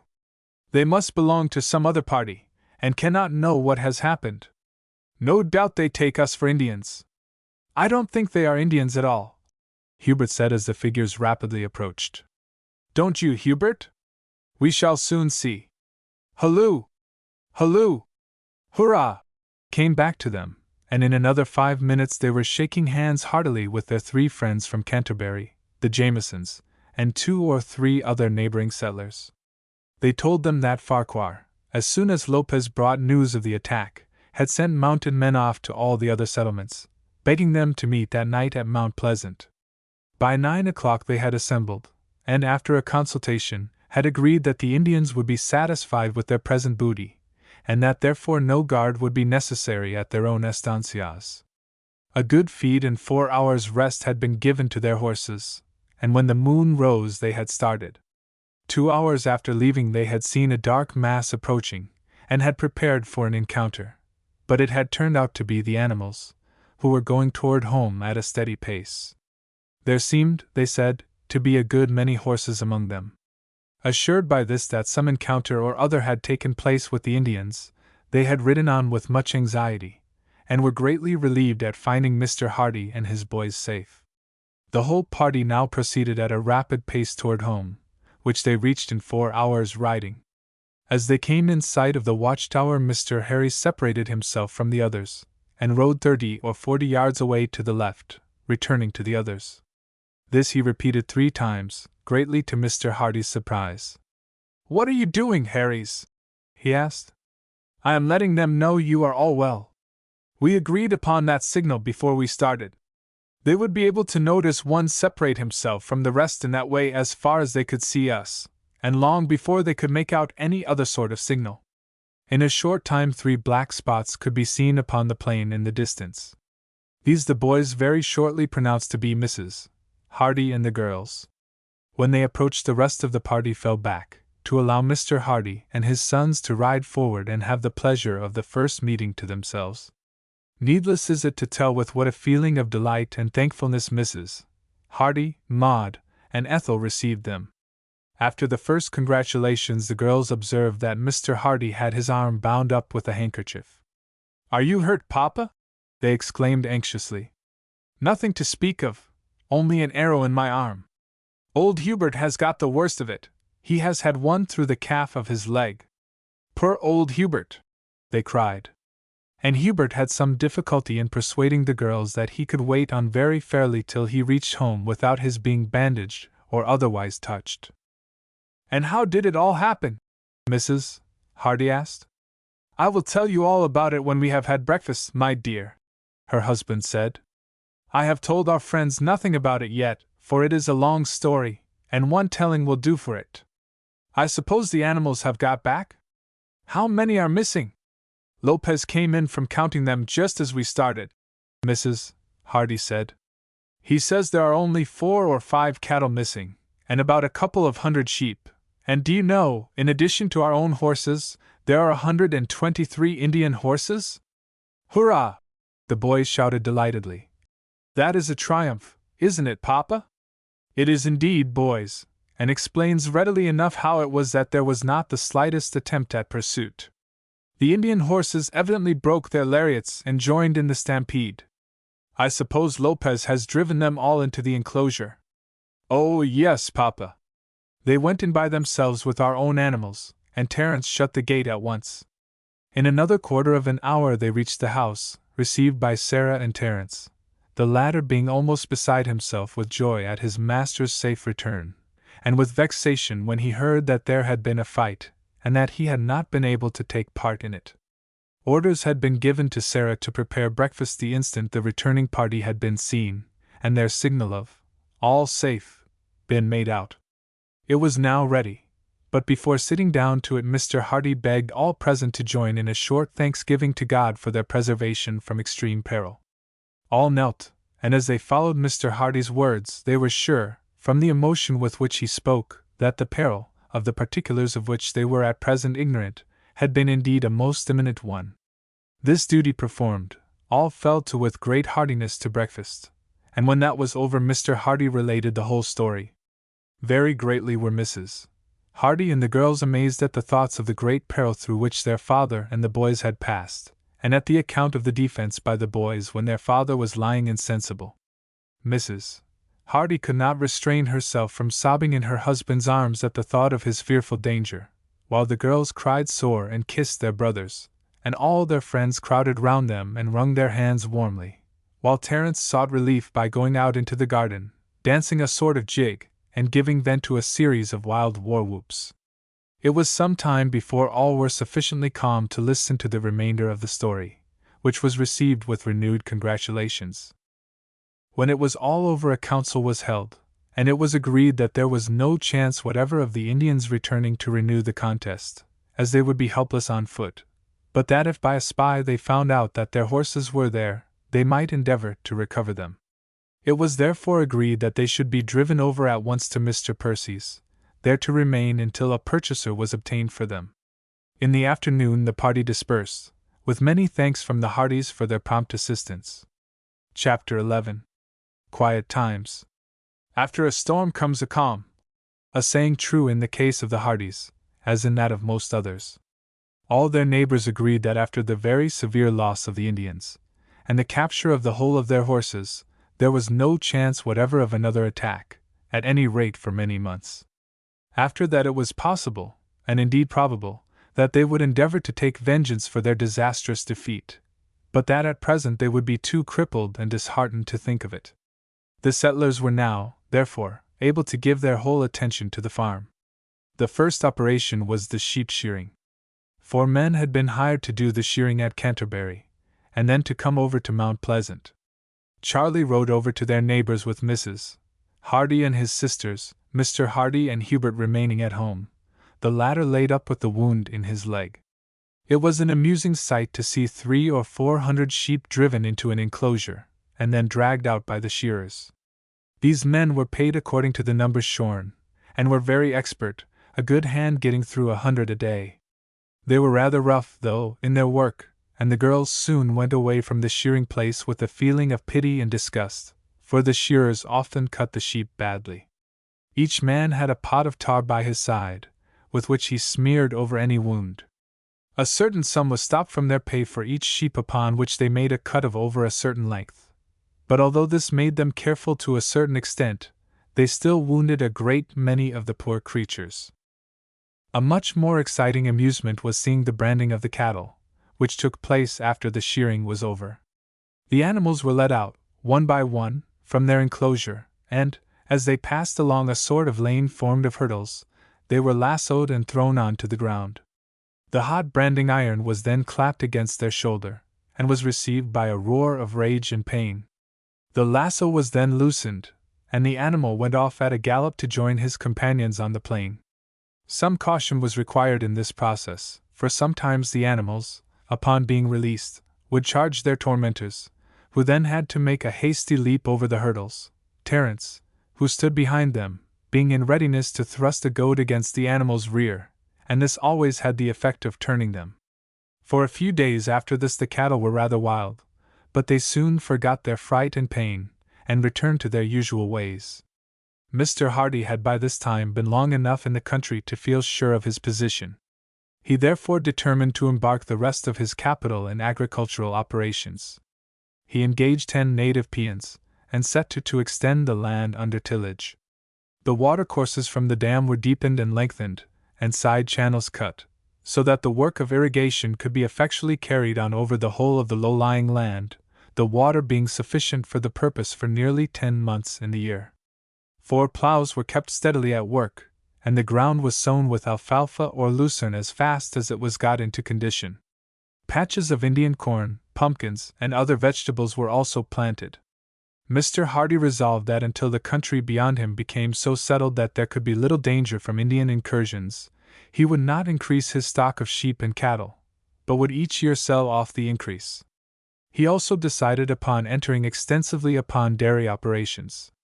He had already ascertained that a ready sale could be obtained, among the European residents of Rosario and Buenos Aires, of any amount of butter and fresh cheese that he could produce, and that European prices would be readily given for them. Up to the present time the butter made had been obtained from the milk of 2 cows only, but he now determined to try the experiment upon a large scale. A dairy was first to be made. This was partially cut out of the side of the slope, and lined with sun-baked bricks. Against the walls, which projected above the ground, earth was piled, to make them of a very considerable thickness. Strong beams were placed across the roof. Over these rafters was nailed felt, whitewashed upon both sides to keep out insects. Upon this was placed a considerable thickness of rushes, and over all, puddled clay was spread a foot deep. Ventilation was given by a wide chimney rising behind it, and light entered by 2 windows in front. The whole of the interior was whitewashed. In this way a dairy was obtained which, from the thickness of its walls, was cool enough for the purpose during the hottest weather. Preparations were now made for breaking in the cows to be milked. A sort of lane was made of 2 strong fences of iron wire. This lane was of the shape of a funnel, narrowing at one end to little more than the width of a cow.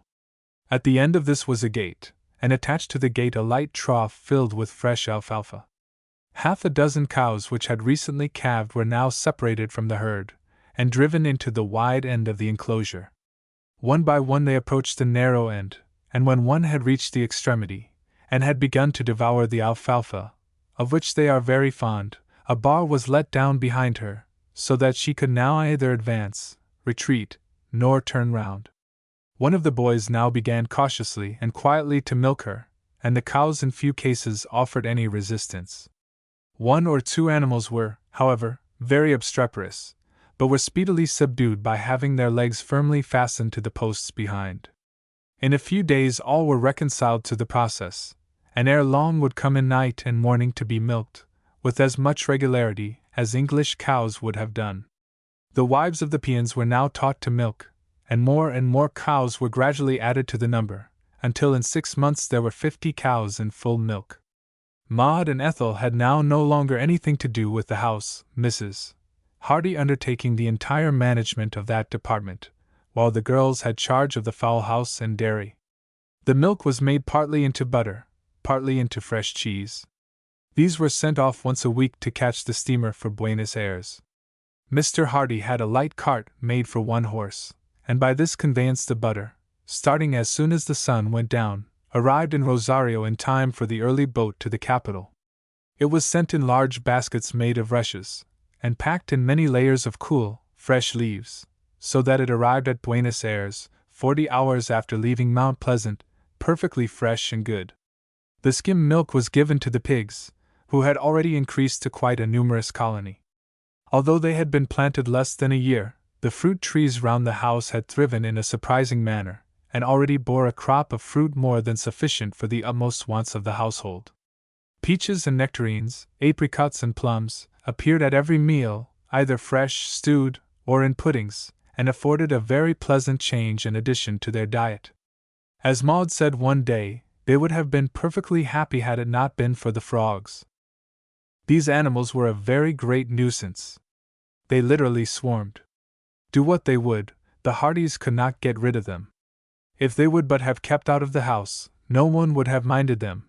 Indeed, as they destroyed a good many insects, they would have been welcome visitors in the garden. But this was just what they would not do.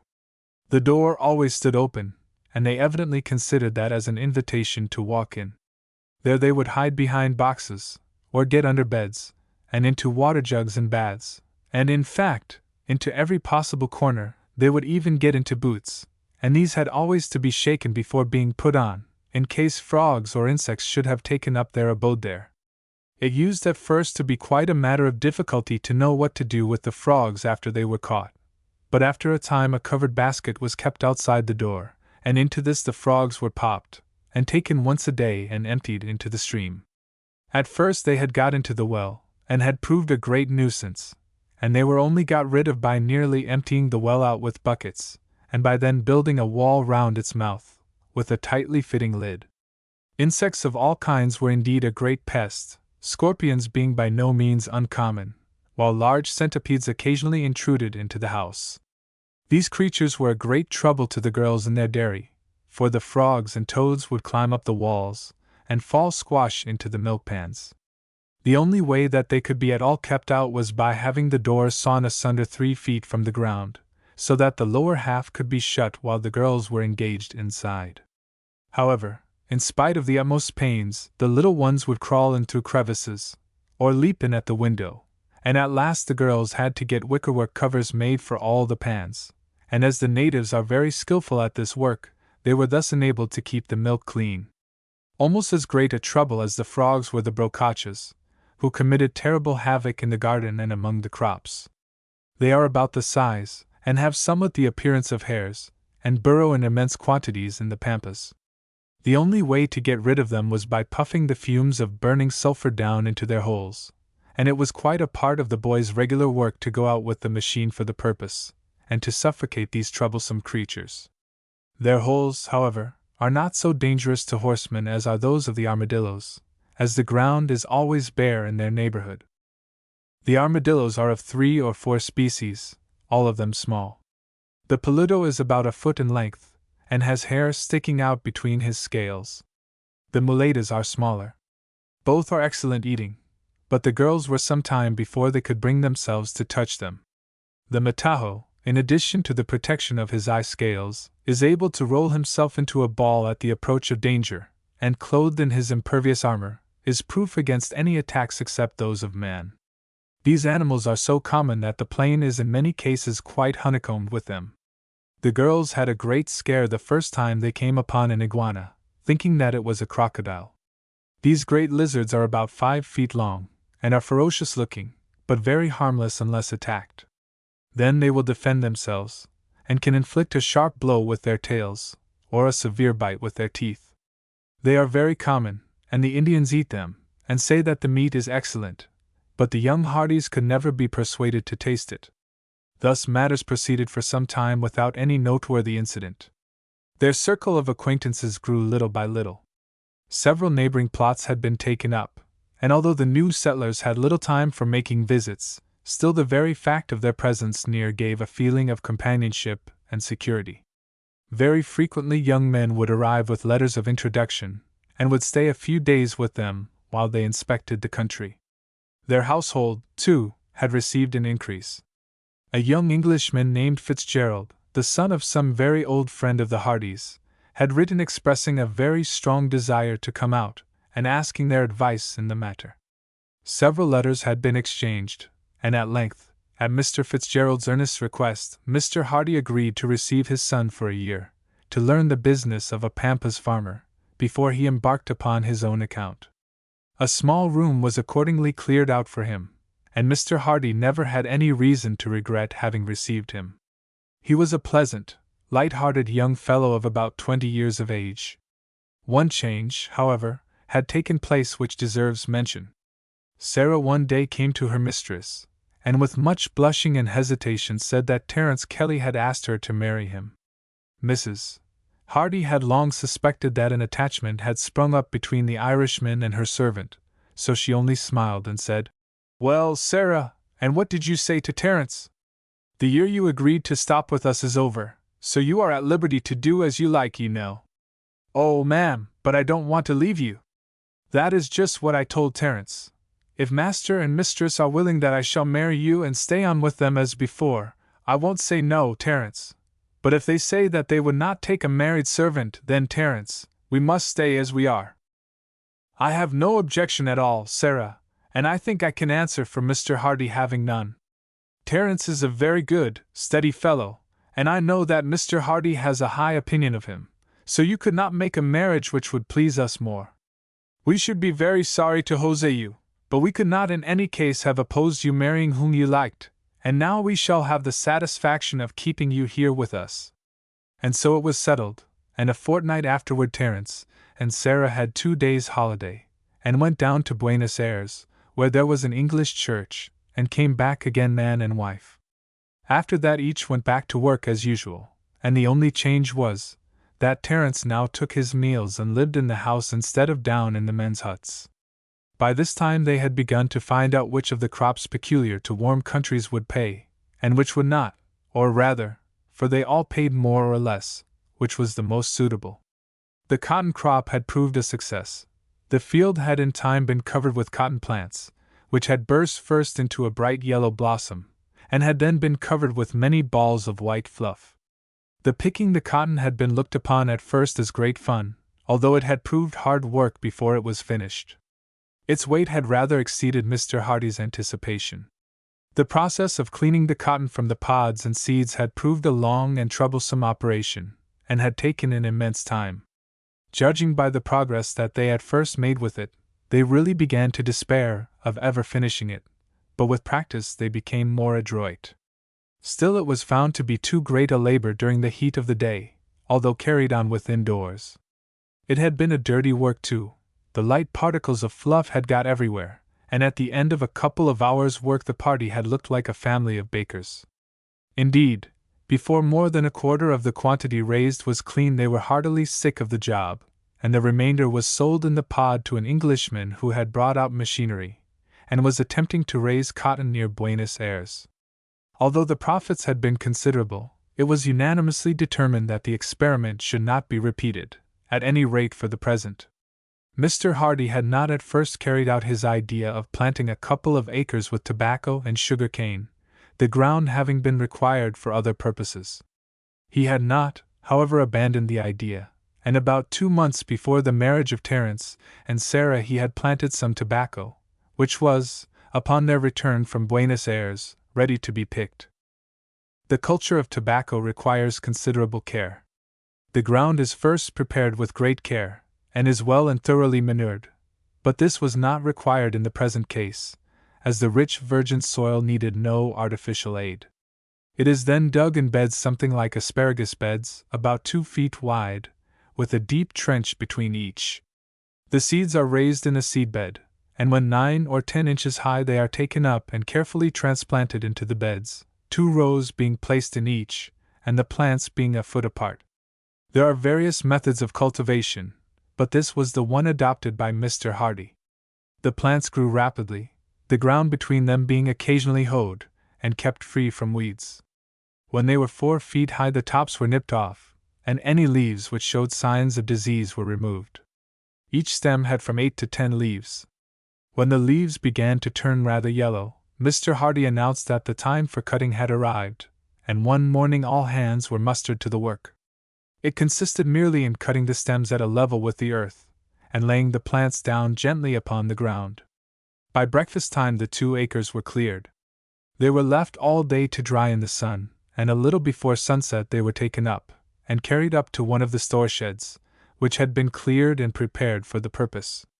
Here they were placed in a heap on the ground, covered over with raw hides and mats, and left for 3 days to heat. After this they were uncovered, and hung up on laths from the roof, close to each other, and yet sufficiently far apart to allow the air to circulate between them. Here they remained until they were quite dry, and were then taken down, a damp covering being chosen for the operation, as otherwise the dry leaves would have crumbled to dust.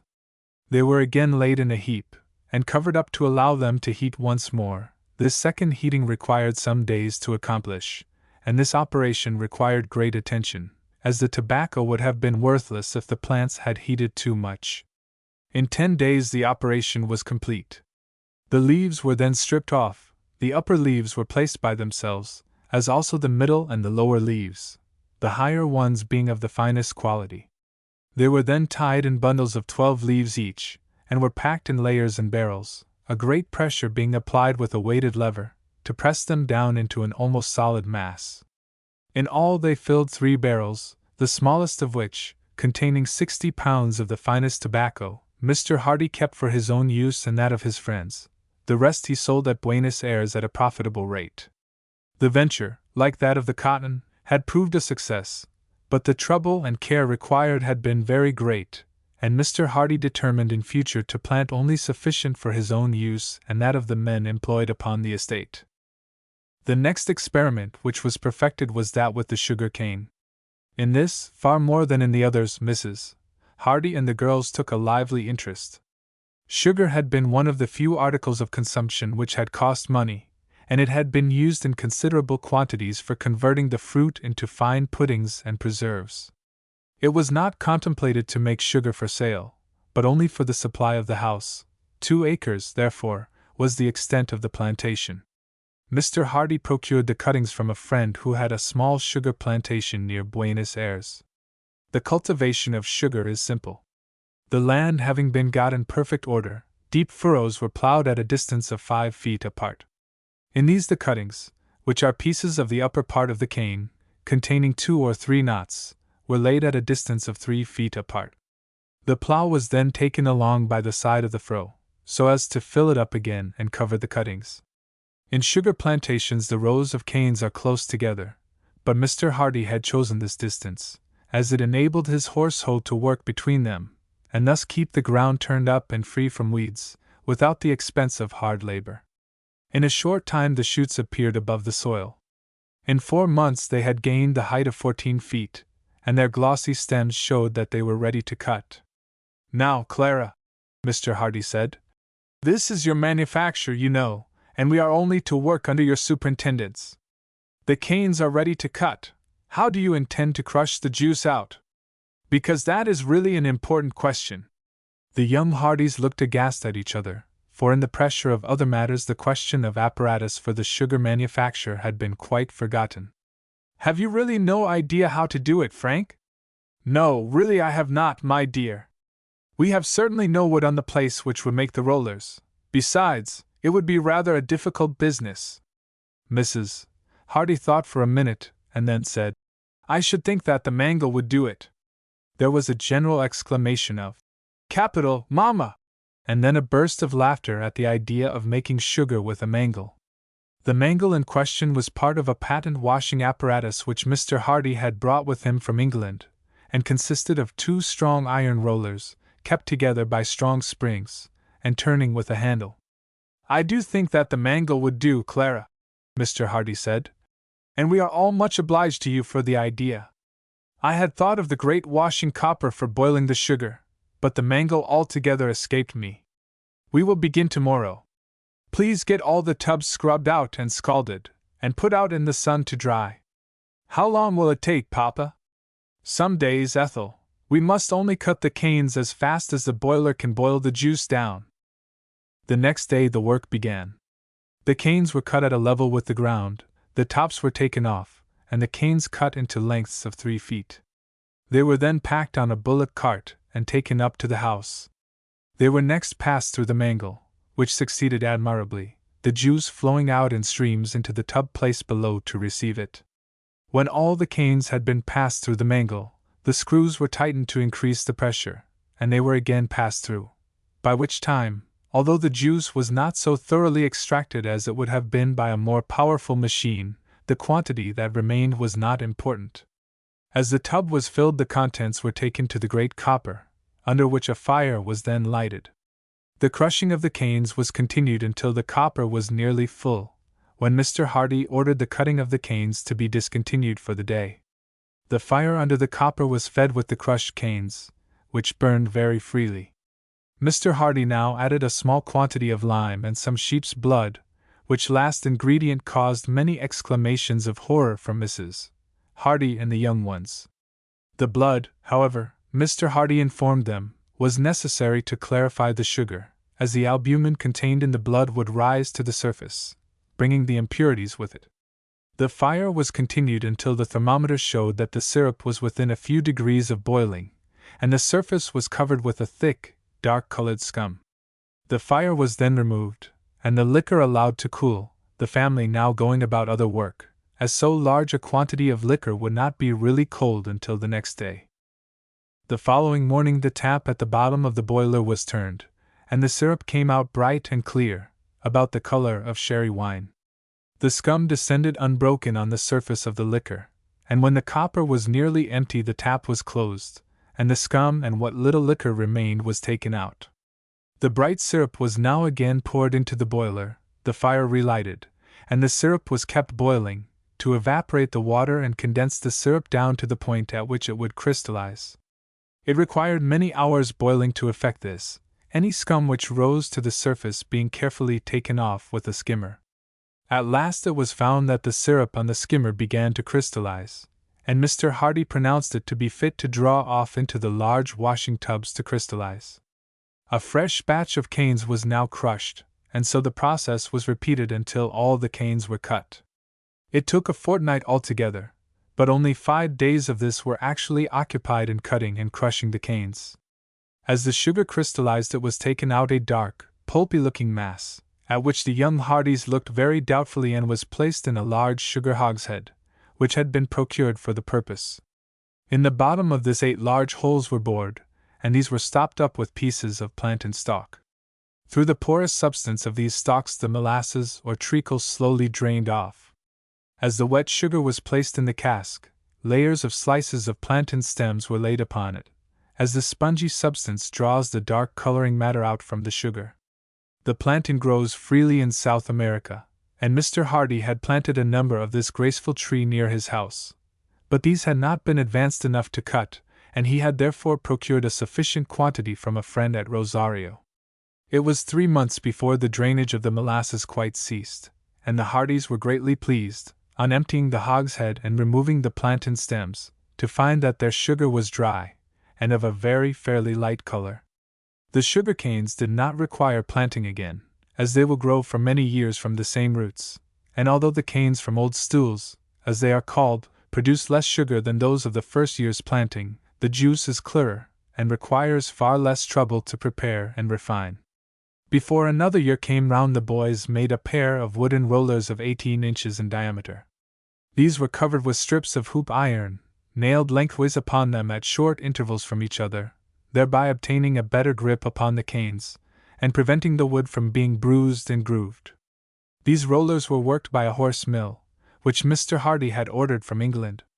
It was made for 5 horses, and did a great deal of useful work, grinding the Indian corn into fine flour for home consumption and for sale to neighboring settlers, and into coarse meal, and pulping the pumpkins and roots for the pigs and other animals.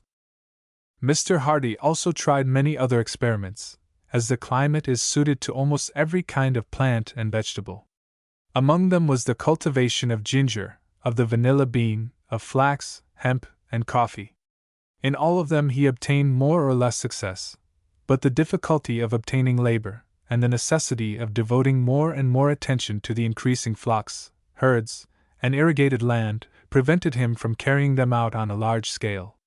However, they served the purpose for which he principally undertook them, of giving objects of interest and amusement to his children. Chapter 12. A Steady Hand. It was now more than 18 months since the Hardys had been fairly established at Mount Pleasant. A stranger who had passed along at the time the house was first finished would certainly fail to recognize it now. Then it was a bare, uninviting structure, looking, as has been said, like a small dissenting chapel built on the top of a gentle rise, without tree or shelter of any kind. Now it appeared to rise from a mass of bright green foliage, so rapidly had the trees grown, especially the bananas and other tropical shrubs planted upon each side of the house. At the foot of the slope were some 60 or 70 acres of cultivated ground, while to the right were 3 or 4 large and strong wire enclosures, in which the milch cows, the cattle, the sheep, and the pigs were severally driven at night. Everything was prospering beyond Mr. Hardy's most sanguine expectations. More and more land was monthly being broken up and irrigated. Large profits had been realized by buying lean cattle during the dry season, fattening them upon alfalfa, and sending them down to Rosario for sale. The pigs had multiplied astonishingly, and the profits from the dairy were increasing daily, as more cows were constantly added. The produce of Mount Pleasant was so valued at both Rosario and Buenos Aires that the demand, at most remunerative prices, far exceeded the supply. Additions had been made to the number of peons, and the farm presented quite an animated appearance. The 2 years which had elapsed since the Hardys left England had effected a considerable change in their appearance. Charlie was now 18, a squarely built, sturdy young fellow. From his life of exposure in the open air he looked older than he was. He had a strong idea that he was now becoming a man, and Ethel had one day detected him examining his cheeks very closely in the glass, to see if there were any signs of whiskers. It was a debated question in his own mind whether a beard would or would not be becoming to him. Hubert was nearly 17. He was taller and slighter than his brother, but was younger both in appearance and manners. He had all the restlessness of a boy, and lacked somewhat of Charlie's steady perseverance. The elder brother was essentially of a practical disposition. He took a lively interest in the affairs of the farm, and gave his whole mind to it. If he went out shooting, he did so to get game for the table. He enjoyed the sport, and entered heartily into it, but he did so in a business sort of way. Hubert was a far more imaginative boy. He stuck to the work of the farm as conscientiously as his brother did, but his attention was by no means of the same concentrated kind. A new butterfly, an uncommon insect, would be irresistible to him, and not unfrequently, when he went out with his gun to procure some game which Mr. Hardy had wanted upon the arrival of some unexpected visitor, he would come back in a high state of triumph with some curious little bird, which he had shot after a long chase, the requirements of the household being altogether forgotten. Maud was 15. Her constant out-of-door exercise had made her as nimble and active as a young fawn. She loved to be out and about, and her 2 hours of lessons with her mamma in the afternoon were a grievous penance to her. Ethel wanted 3 months of 14, and looked under 12. She was quite the home bird of the family, and liked nothing better than taking her work and sitting by the hour, quietly talking to her mother. The time was now again approaching when the Indian forays were to be expected. It was still a month earlier than the attack of the year before, and Mr. Hardy, with the increased number of his men, had not the least fear of any successful assault upon Mount Pleasant, but he resolved, when the time came, to take every possible precaution against attacks upon the animals. He ordered that the iron gates of the enclosures should be padlocked at night, and that some of the native dogs should be chained there as sentinels. He looked forward with some little anxiety to the Indian moon, as it is called, because, when he had ridden out with Lopez and 2 of their Canterbury friends to the scene of the encounter a few days after it had taken place, they found that the Indians had fled so precipitately upon the loss of their horses that they had not even buried the bodies of their friends, and that, short as the time had been, the foxes had left nothing but a few bones remaining of these. From the moccasins, however, and from other relics of the Indians strewn about, Lopez had pronounced at once that 2 tribes had been engaged in the fray, the one, inhabitants of the Pampas, a people which, although ready to murder any solitary whites, seldom attack a prepared foe, and the other, of Indians from the west, of a far more warlike and courageous character. The former tribe, Lopez affirmed, and the natives of the country agreed with him, would not of themselves have been likely to attempt a fresh attack upon antagonists who had proved themselves so formidable, but the latter would be almost certain to make some desperate attempt to wipe off the disgrace of their defeat. Under these circumstances, although perfectly confident of their power to beat off any attack, it was resolved that every precaution should be taken when the time approached. Late one afternoon, however, Mr. Fitzgerald had gone out for a ride with Mr. Hardy. Charlie had gone down to the dam with his gun on his shoulder, and Hubert had ridden to a pool in the river at some distance off, where he had the day before observed a wild duck, which he believed to be a new sort. The cattle and flocks had just been driven in by Lopez and two mounted peons at an earlier hour than usual, as Mr. Hardy had that morning given orders that the animals were all to be in their enclosures before dusk. The laborers in the fields below were still at work plowing. Ethel was in the sitting room working with Mrs. Hardy, while Maud was in the garden picking some fruit for tea. Presently the occupants of the parlor were startled by a sharp cry from Maud, and in another instant she flew into the room, rushed at a bound to the fireplace, snatched down her light rifle from its hooks over the mantel, and crying, "Quick, Ethel, your rifle!" was gone again in an instant. Mrs. Hardy and Ethel sprang to their feet, too surprised for the moment to do anything, and then Mrs. Hardy repeated Maud's words. "Quick, Ethel, your rifle!" Ethel seized it, and with her mother ran to the door. Then they saw a sight which brought a scream from both their lips. Mrs. Hardy fell on her knees and covered her eyes, while Ethel, after a moment's pause, grasped the rifle, which had nearly fallen from her hands, and ran forward, though her limbs trembled so that they could scarcely carry her on. The sight was indeed a terrible one. At a distance of 200 yards Hubert was riding for his life. His hat was off, his gun was gone, his face was deadly pale. Behind him rode 3 Indians. The nearest one was immediately behind him, at a distance of scarce 2 horses' length. The other 2 were close to their leader. All were evidently gaining upon him. Maud had thrown the gate open, and stood by the post with the barrel of her rifle resting on one of the wires. "Steady, Ethel, steady," she said in a hard, strange voice, as her sister joined her. "Hubert's life depends upon your aim. Wait till I fire, and take the man on the right. Aim at his chest." The sound of Maud's steady voice acted like magic upon her sister. The mist which had swum before her eyes cleared off, her limbs ceased to tremble, and her hand grew steady. Hubert was now within 100 yards, but the leading Indian was scarce a horse's length behind. He had his tomahawk already in his hand, in readiness for the fatal blow. Another 20 yards and he whirled it round his head with a yell of exultation. "Stoop, Hubert, stoop!" Maud cried in a loud, clear voice, and mechanically, with the wild war whoop behind ringing in his ears, Hubert bent forward on to the horse's mane. He could feel the breath of the Indian's horse against his legs, and his heart seemed to stand still. Maud and her rifle might have been taken for a statue, so immovable and rigid did she stand, and then as the Indian's arm went back for the blow, crack, and without a word or a cry the Indian fell back, struck with the deadly little bullet in the center of the forehead. Not so silently did Ethel's bullet do its work. A wild cry followed the report. For an instant the Indian reeled in his saddle, and then, steadying himself, turned his horse sharp round, and with his companion galloped off.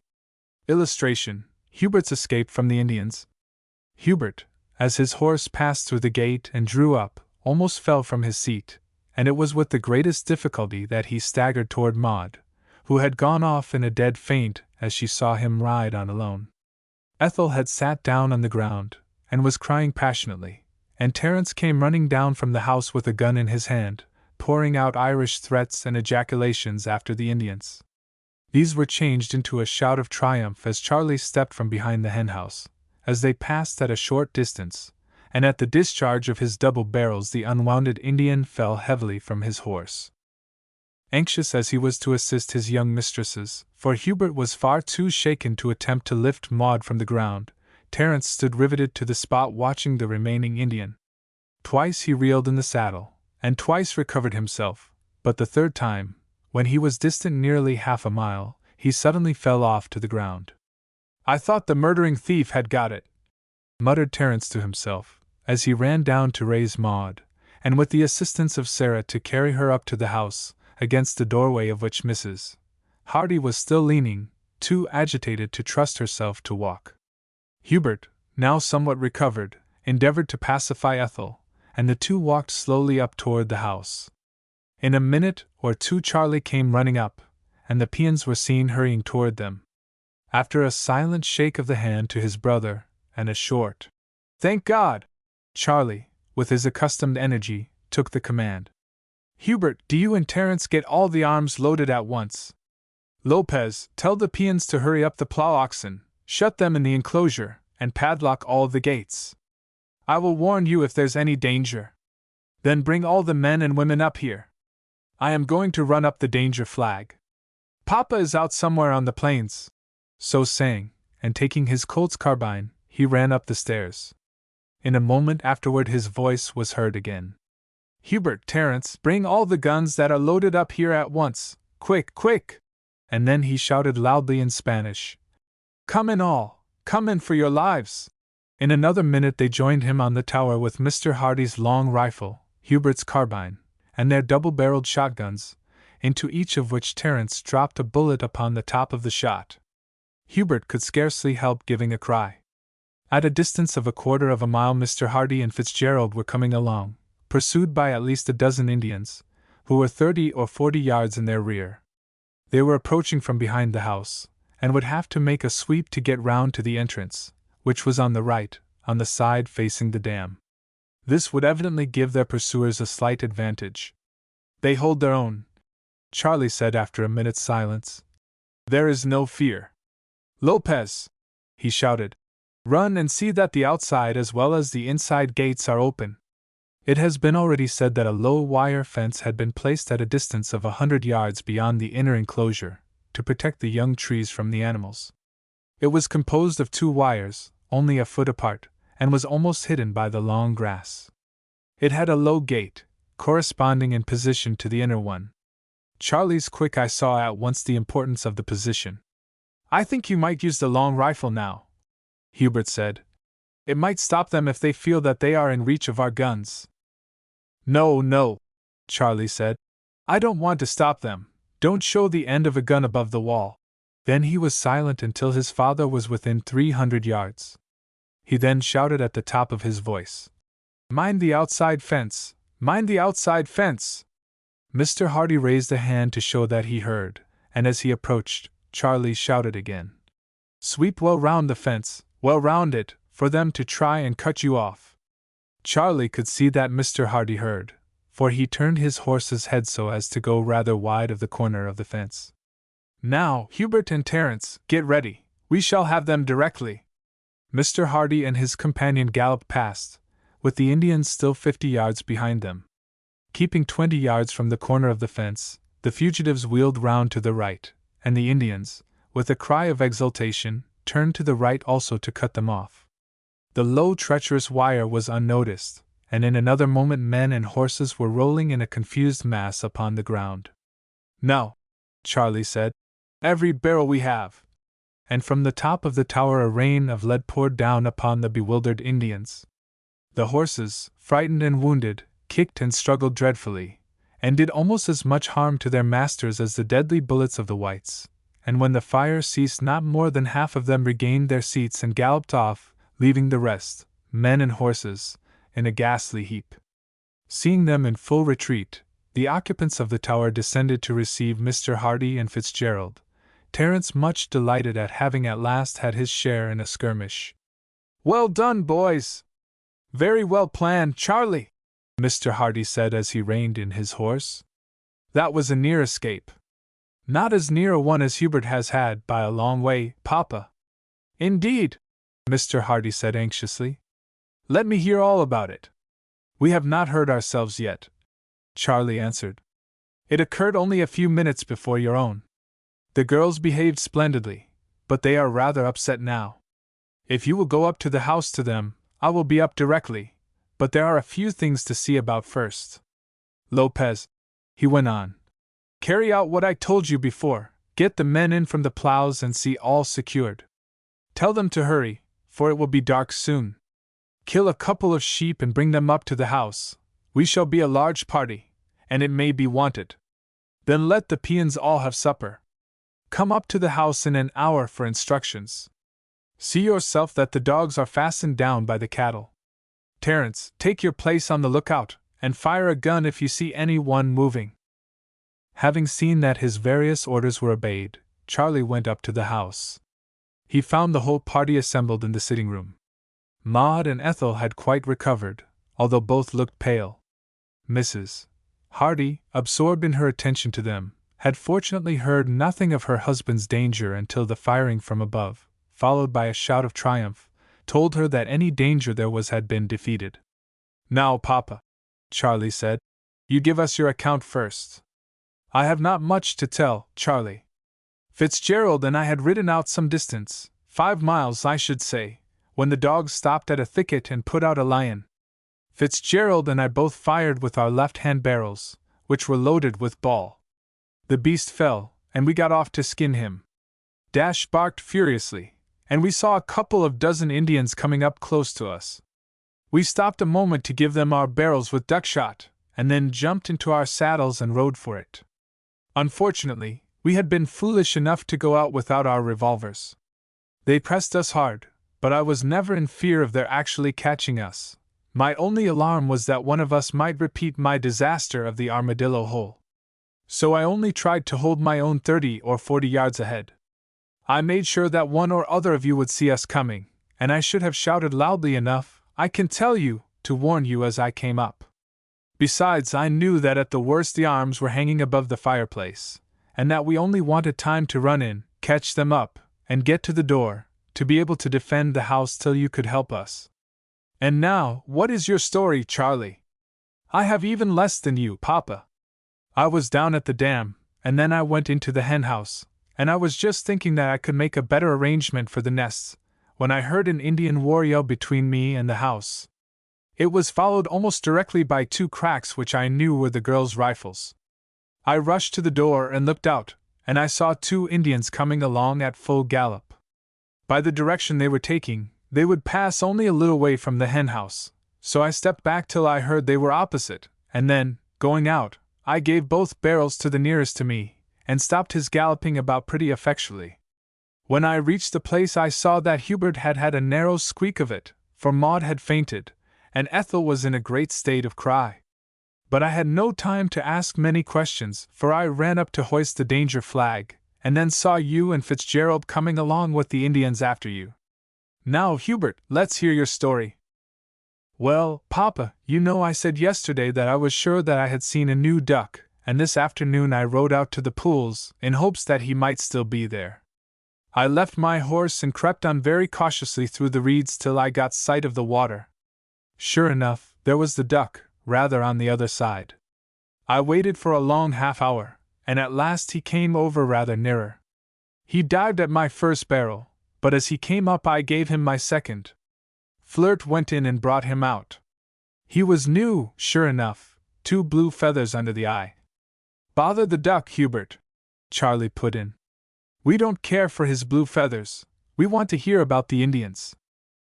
"Well, I am coming to the Indians," Hubert said. "But it was a new duck for all that, and if you like it I will show it you. There!" And he took it out of his pocket and laid it on the table. No one appeared to have the slightest interest in it, or to pay any attention to it. So Hubert went on. "Well, after looking at the duck, I put it into my pocket, and went out from the bushes to my horse. As I got to him I heard a yell, which nearly made me tumble down, it startled me so, and not 100 yards away, and riding to cut me off from home, were 30 or 40 Indians. I was not long, as you may guess, climbing into my saddle, and bolted like a shot. I could not make straight for home, but had to make a sweep to get round them. I was better mounted than all of them, except 3, but they kept gradually gaining on me, while all the rest in turn gave up the chase, and like Papa, I had left my revolver behind. Black Tom did his best, and I encouraged him to the utmost, but I began to think that it was all up with me, for I was convinced that they would catch me before I could get in. When I was little more than 300 yards from the gate I saw Maud come dashing down with her rifle toward the gate, and a little afterward Ethel came too. The Indians kept getting nearer and nearer, and I expected every moment to feel the tomahawk. I could not think why the girls did not fire, but I supposed that they did not feel sure enough of their aim, and I had the consolation that the Indian nearest could not be going to strike, or they would risk a shot. On I went. The Indian was so close that I could feel his horse's breath, and the idea came across my mind that the brute was trying to catch hold of the calf of my leg. At 100 yards I could see Maud's face quite plain, and then I felt certain I was saved. She looked as steady as if she had been taking aim at a mark, and the thought flashed across me of how last week she had hit a small stone on a post, at 80 yards, first shot, when Charlie and I had missed it half a dozen times each. Then there was a frightful yell, almost in my ear. Then I heard Maud cry out, "Stoop, Hubert, stoop!" I was stooping before, but my head went down to the horse's mane, I can tell you, and then there was the crack of the 2 rifles, and a yell of pain. I could not look round, but I felt that the horse behind me had stopped, and that I was safe. That's my story, Papa. A few more questions elicited from Mrs. Hardy all that she knew of it, and then the warmest commendations were bestowed upon the girls. Ethel, however, generously disclaimed all praise, as she said that she should have done nothing at all had it not been for Maud's steadiness and coolness. "And now let us have our tea," Mr. Hardy said, "and then we can talk over our measures for tonight." "Do you think that they will attack us, Papa?" Ethel asked. "Yes, Ethel, I think that most likely they will. As we came across the plain I noticed several other parties quite in the distance. There must be a very strong body out altogether, and probably they have resolved upon vengeance for their last year's defeat. They had better have left it alone, for they have no more chance of taking this house, with us all upon our guard, than they have of flying. There is one advantage in it: they will get such a lesson that I do think we shall be perfectly free from Indian attacks for the future." After tea Lopez came up for orders. "You will place," Mr. Hardy said, "2 peons at each corner of the outside fence. One of us will come round every half-hour to see that all is right. Their instructions are that in case they hear any movement one is to come up to us immediately with the news, and the other is to go round to tell the other sentries to do the same. All this is to be done in perfect silence. I do not want them to know that we are ready for their reception. Bring some fresh straw up and lay it down here on the floor. The women can sleep here." "What shall I do about your own horses, Señor?" Lopez asked. Mr. Hardy thought a moment. "I think you had better send them down to the enclosure with the others. They might be driven off if they are left up here, and I do not see that we can require them." "But what about the cattle, Papa?" Charlie asked. "It would be a serious loss if they were driven off, especially the milch cows. If you like, I will go down with Terence, and we can take up our station among them. It would be a strong post, for the Indians of course could not attack us on horseback, and with my carbine, and Terence's gun, and a brace of revolvers, I think we could beat them off easily enough, especially as you would cover us with your guns." "I had thought of that plan, Charlie, but it would be dangerous, and would cause us up here great anxiety. I imagine, too, that as no doubt their great object is vengeance, they will attack us first here, or they may make an effort upon the cattle at the same time that they attack here. They will not begin with the animals. They will find it a very difficult business to break down the fence, which they must do to drive them out, and while they are about it we shall not be idle, depend upon it." The preparations were soon made, and it was agreed that Mr. Hardy and Hubert should go the rounds alternately with Charlie and Fitzgerald. As a usual thing, the Indian attacks take place in the last hour or two of darkness. Mr. Hardy thought, however, that an exception would be made in the present case, in order that they might get as far as possible away before any pursuit took place. The wives of the peons lay down to sleep on the straw which had been thrown down for them. The men sat outside the door, smoking their cigarettes and talking in low whispers. Mrs. Hardy was in her room. Ethel kept her company, Maud dividing her time between them and the top of the tower, where Mr. Hardy, Fitzgerald, and the boys were assembled in the intervals between going their rounds. At about 10 o'clock there was a sharp bark from one of the dogs fastened up by the fold, followed up by a general barking of all the dogs on the establishment. "There they are," Mr. Hardy said. "Charlie, bring the mastiffs inside, and order them, and the retrievers too, to be quiet. We do not want any noise up here, to tell the Indians that we are on the watch. Now, Fitzgerald, you go to the sentries behind the house, and I will go to those in front, to tell them to fall back at once." This mission was, however, unnecessary, for the 8 peons all arrived in a minute or two, having fled from their posts at the first barking of the dogs, and without obeying their orders to send round to each other to give notice of their retreat.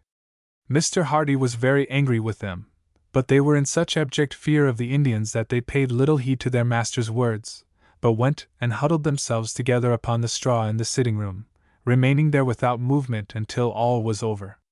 Terence was now recalled from the gate, which had been his post. "Did you hear anything, Terence?" "Sure, your honor, and I thought I heard a dull sound like a lot of horses galloping in the distance. I should say that there were a great many of them. It seemed to get a little louder, and then it stopped." "That was before the dogs began to bark, Terence?" "About 5 minutes before, your honor." "Yes. I have no doubt that they all dismounted to make the attack on foot. How quiet everything is!"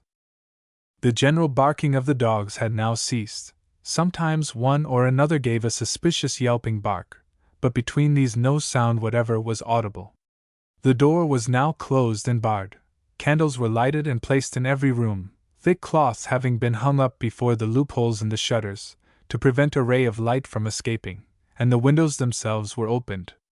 Mr. Fitzgerald, the boys, and Maud took their station on the tower, Mr. Hardy remaining with his wife and Ethel, while Terence and Lopez kept watch in the other apartments. The arrangements for the defense were that Mr. Fitzgerald, Lopez, and Terence should defend the lower part of the house. There were in all 6 double-barreled guns, 2 to each of them, and 3 of the peons more courageous than the others offered to load the guns as they were discharged. Mr. Hardy and the boys had their place on the tower, from which they commanded the whole garden. They had the long rifle, the carbines, and 4 revolvers. Mrs. Hardy and the girls took their place in the upper room of the tower, where there was a light. Their rifles were ready in case of necessity, but their principal duty was to load the spare chambers of the carbines and pistols as fast as they were emptied, the agreement being that the girls should go up by turns to take the loaded ones and bring down the empties. Sarah's place was her kitchen, where she could hear all that was going on below, and she was to call up the ladder in case aid was required. And so, all being in readiness, they calmly awaited the attack. Chapter 13. The Indian Attack. For nearly half an hour the occupants of the tower remained without hearing the smallest sound. Then there was a slight jarring noise. "They are getting over the fence," Mr. Hardy whispered. "Go down now, every one to his station. Keep the dogs quiet, and mind, let no one fire until I give the signal." Over and over again the clinking noise was repeated. Cautious as the Indians were, it was impossible even for them to get over that strange and difficult obstacle without touching the wires with their arms. Occasionally Mr. Hardy and the boys fancied that they could see dark objects stealing toward the house through the gloom. Otherwise all was still. "Boys," Mr. Hardy said, "I have changed my mind. There will be numbers at the doors and windows, whom we cannot get at from here. Steal quietly downstairs, and take your position each at a window. Then, when the signal is given, fire both your revolvers. Don't throw away a shot. Darken all the rooms except the kitchen. You will see better to take aim through the loopholes. It will be quite light outside. When you have emptied your revolvers, come straight up here, leaving them for the girls to load as you pass." Without a word the boys slipped away. Mr. Hardy then placed on a round shelf nailed to the flagstaff, at about 8 feet from the ground, a blue light, fitting into a socket on the shelf. The shelf was made just so large that it threw a shadow over the top of the tower, so that those standing there were in comparative darkness, while everything around was in bright light. There, with a match in his hand to light the blue light, he awaited the signal.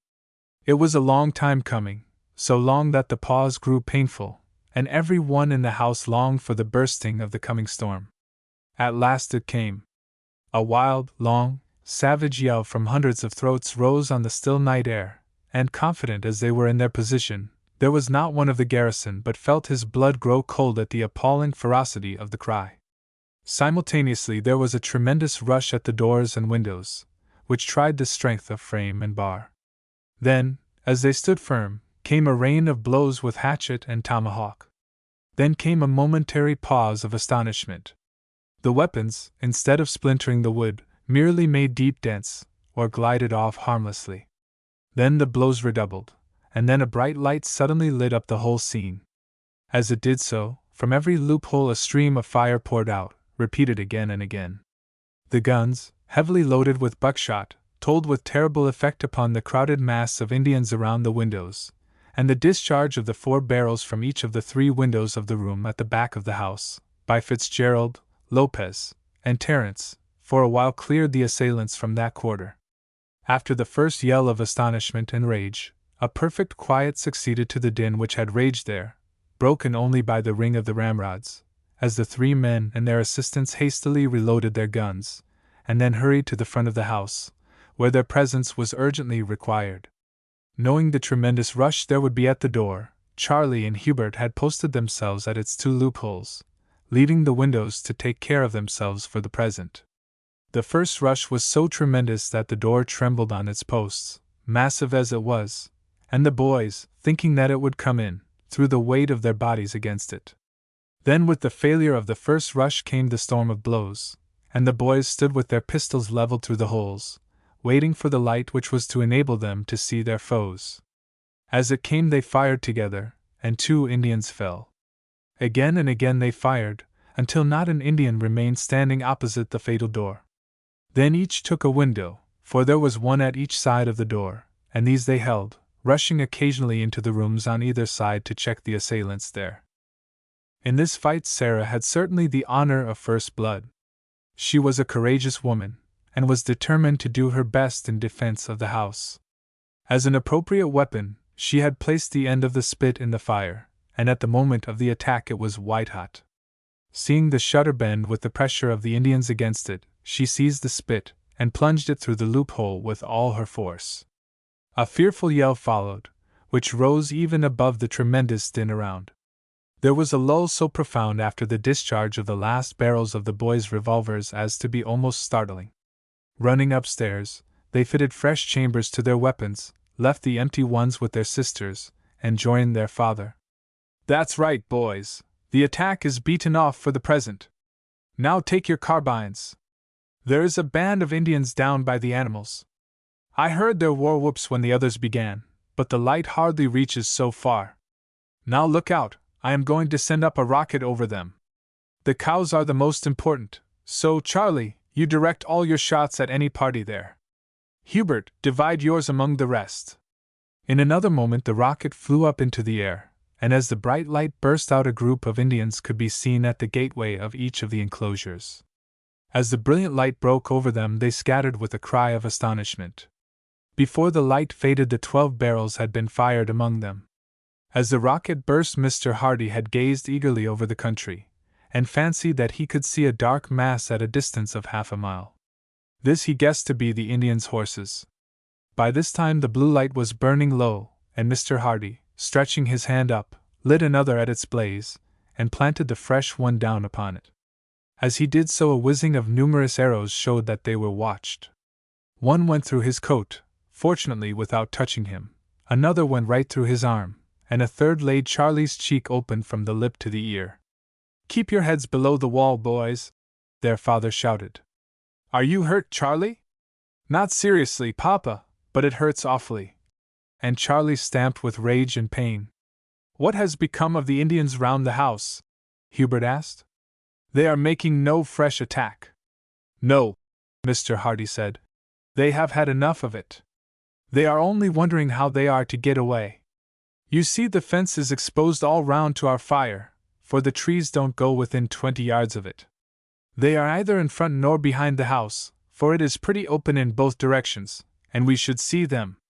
They are not at this side of the house, so they must be standing close to the wall between the windows, and must be crowded among the trees and shrubs at the other end. There is no window there, so they are safe as long as they stay quiet." "No, Papa," Hubert said eagerly. "Don't you remember we left 2 loopholes in each room, when we built it, on purpose, only putting in pieces of wood and filling up the cracks with clay to keep out the wind?" "Of course we did, Hubert. I remember all about it now. Run down and tell them to be ready to pull the wood out and to fire through when they hear the next rocket go off. I am going to send another light rocket over in the direction where I saw the horses, and directly I get the line I will send off crack-a-rocket after crack-a-rocket as quickly as I can at them. What with the fire from below among them, and the fright they will get when they see the horses attacked, they are sure to make a rush for it." In a minute Hubert came back with the word that the men below were ready. In a moment a rocket soared far away to behind the house, and just as its light broke over the plains another one swept over in the direction of a dark mass of animals, seen plainly enough in the distance. A cry of dismay burst from the Indians, rising in yet wilder alarm as 3 shots were fired from the wall of the house into their crowded mass.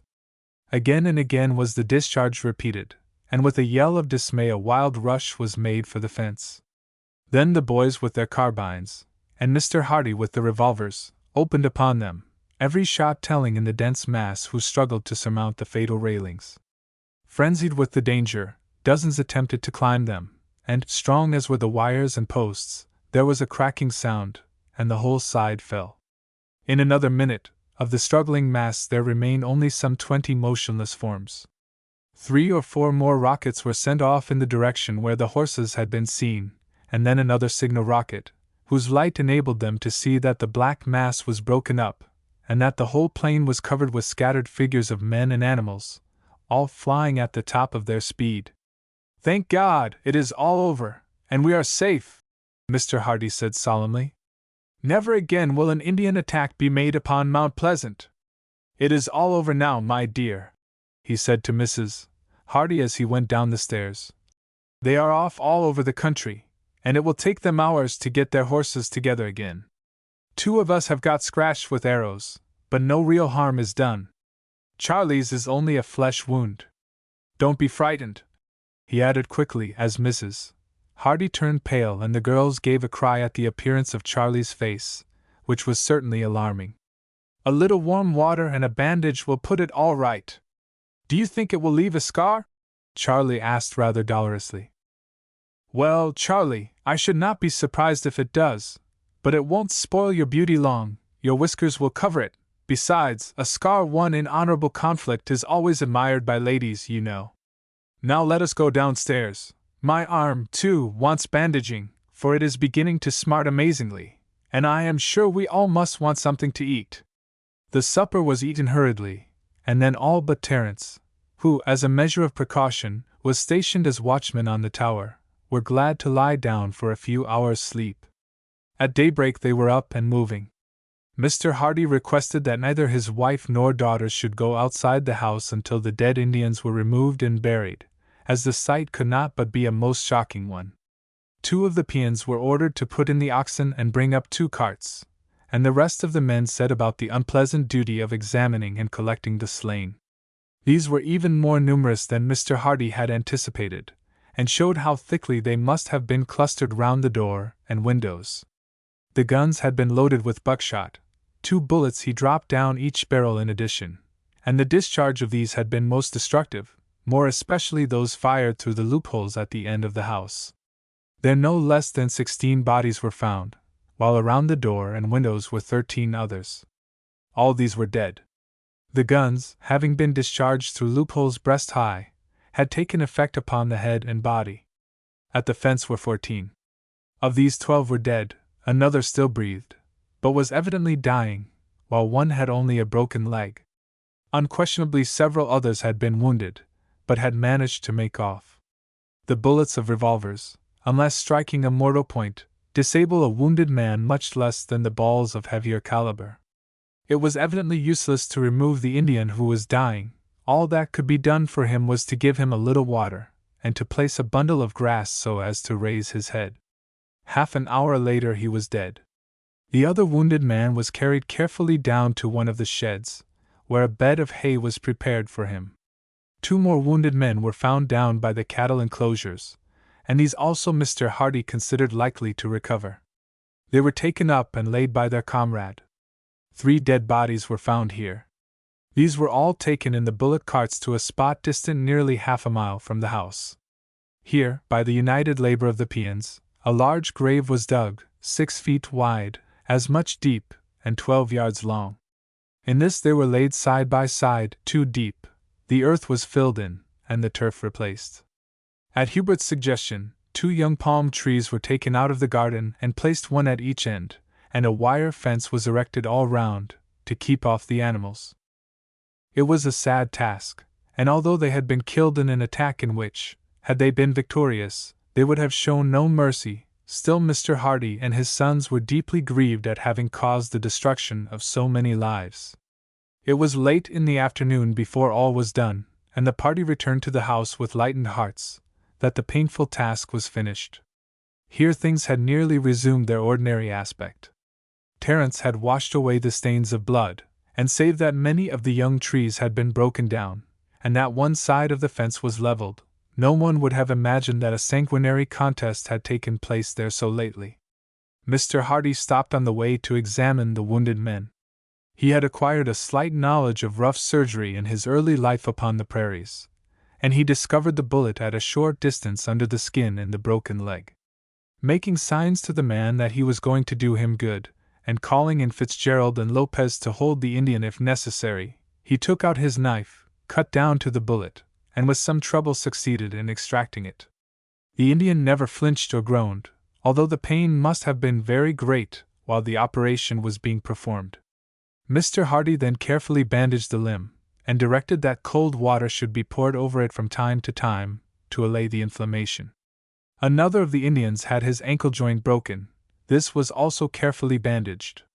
The third had a bullet wound near the hip, and with this Mr. Hardy could do nothing. His recovery or death would depend entirely upon nature. It may here be mentioned at once that all 3 of the Indians eventually recovered, although 2 of them were slightly lamed for life. All that care and attention could do for them was done, and when they were in a fit condition to travel, their horses and a supply of provisions were given to them. The Indians had maintained during the whole time the stolid apathy of their race. They had expressed no thanks for the kindness bestowed upon them.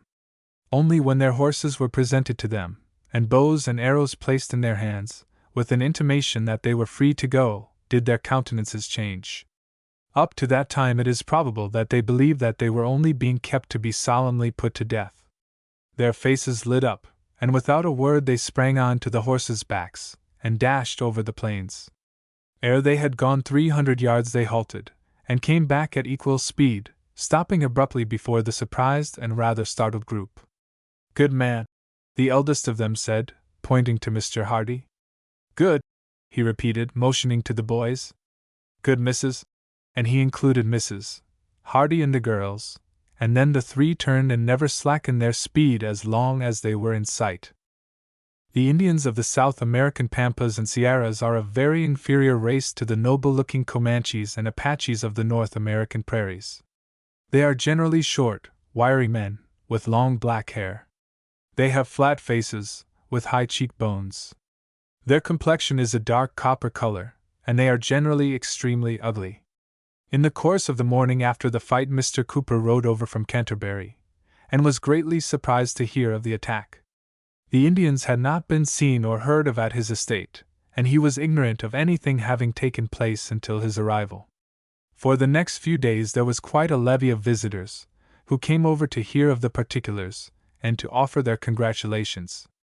All the outlying settlers were particularly pleased, as it was considered certain that the Indians would not visit that neighborhood again for some time. Shortly afterward the government sales for the land beyond Mount Pleasant took place. Mr. Hardy went over to Rosario to attend them, and bought the plot of 4 square leagues immediately adjoining his own, giving the same price that he had paid for Mount Pleasant. The properties on each side of this were purchased by the 2 Edwards, and by an Englishman who had lately arrived in the colony. His name was Mercer. He was accompanied by his wife and 2 young children, and his wife's brother, whose name was Parkinson. Mr. Hardy had made their acquaintance at Rosario, and pronounced them to be a very pleasant family.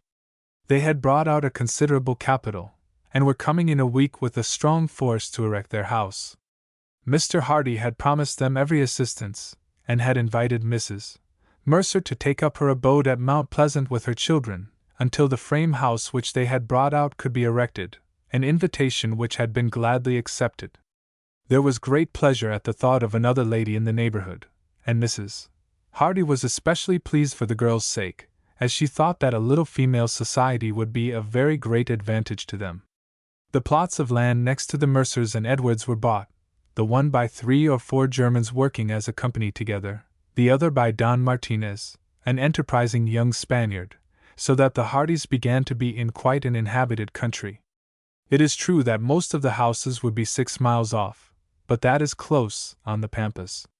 There was a talk, too, of the native overseer of the land between Canterbury and the Jamesons selling his ground in plots of a mile square. This would make the country comparatively thickly populated. Indeed, with the exception of Mr. Mercer, who had taken up a 4-league plot, the other new settlers had in no case purchased more than a square league. The settlements would therefore be pretty thick together. In a few days Mrs. Mercer arrived with her children. The boys gave up their room to her, they themselves, with Mr. Fitzgerald and 4 peons, accompanying Mr. Mercer and the party he had brought with him, to assist in erecting his house, and in putting up a strong wire fence, similar to their own, for defense. This operation was finished in a week, and Mrs. Mercer, to the regret of Mrs. Hardy and the girls, then joined her husband. The house had been built near the northeast corner of the property. It was therefore little more than 6 miles distant from Mount Pleasant, and a constant interchange of visits was arranged to take place. Shortly afterward Mr. Hardy suggested that the time had now come for improving the house, and laid before his assembled family his plans for so doing, which were received with great applause. The new portion was to stand in front of the old, and was to consist of a wide entrance hall, with a large dining and drawing room upon either side. Upon the floor above were to be 4 bedrooms. The old sitting room was to be made into the kitchen, and was to be lighted by a skylight in the roof. The present kitchen was to become a laundry, the windows of that and the bedroom opposite being placed in the side walls, instead of being in front. The new portion was to be made of properly baked bricks, and was to be surrounded by a wide veranda.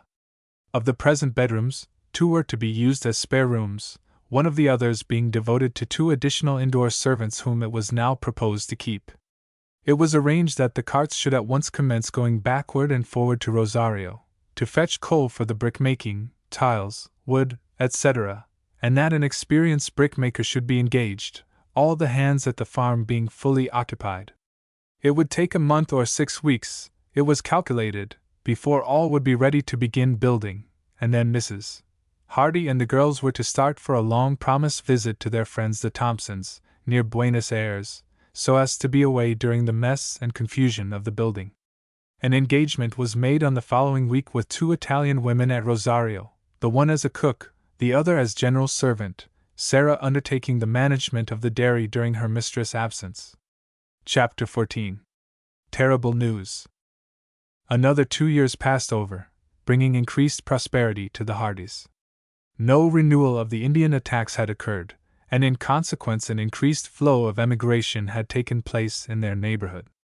Settlers were now established upon all the lots for many miles upon either side of Mount Pleasant, and even beyond the 12 miles which the estate stretched to the south the lots had been sold. Mr. Hardy considered that all danger of the flocks and herds being driven off had now ceased, and had therefore added considerably to their numbers, and had determined to allow them to increase without further sales until they had attained to the extent of the supporting power of the immense estate. 200 acres of irrigated land were under cultivation, the dairy contained the produce of 100 cows, and altogether Mount Pleasant was considered one of the finest and most profitable estancias in the province. The house was now worthy of the estate. The inside fence had been removed 50 yards further off, and the vegetable garden to a greater distance, the included space being laid out entirely as a pleasure garden. Beautiful tropical trees and shrubs, gorgeous patches of flowers, and green turf surrounded the front and sides, while behind was a luxuriant and most productive orchard.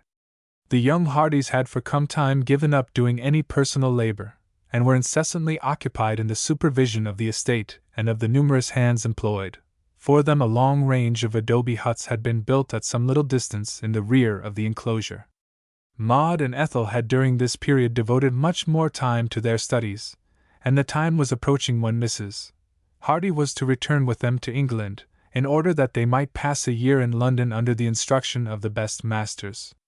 Maud was now 17, and could fairly claim to be looked upon as a young woman. Ethel still looked very much younger than her real age. Anyone, indeed, would have guessed that there was at least 3 years' difference between the sisters. In point of acquirements, however, she was quite her equal, her much greater perseverance more than making up for her sister's quickness. A year previously Mr. Hardy had, at one of his visits to Buenos Aires, purchased a piano, saying nothing of what he had done upon his return, and the delight of the girls and their mother, when the instrument arrived in a bullock cart, was unbounded. From that time the girls practiced almost incessantly. Indeed, as Charlie remarked, it was as bad as living in the house with a whole boarding school of girls. After this, Mount Pleasant, which had always been considered as the most hospitable and pleasant estancia in the district, became more than ever popular, and many were the impromptu dances got up. Sometimes there were more formal affairs, and all the ladies within 20 miles would come in. These were more numerous than would have been expected. The Jamesons were doing well, and in turn going for a visit to their native country, had brought out 2 bright young Scotchwomen as their wives. Mrs. Mercer was sure to be there, and 4 or 5 other English ladies from nearer or more distant estancias. Some 10 or 12 native ladies, wives or daughters of native proprietors, would also come in, and the dancing would be kept up until a very late hour. Then the ladies would lie down for a short time, all the beds being given up to them, and a number of shakedowns improvised, while the gentlemen would sit and smoke for an hour or 2, and then, as day broke, go down for a bathe in the river. These parties were looked upon by all as most enjoyable affairs, and as eatables of all sorts were provided by the estate itself, they were of very slight expense, and were of frequent occurrence. Only one thing Mr. Hardy bargained for: no wines or other expensive liquors were to be drunk. He was doing well, far, indeed, beyond his utmost expectation, but at the same time he did not consider himself justified in spending money upon luxuries. Tea, therefore, and cooling drinks made from fruits, after the custom of the country, were provided in abundance for the dancers, but wine was not produced. With this proviso, Mr. Hardy had no objection to his young people having their dances frequently, and in a country where all were living in a rough way, and wine was an unknown luxury, no one missed it. In other respects the supper tables might have been admired at an English ball.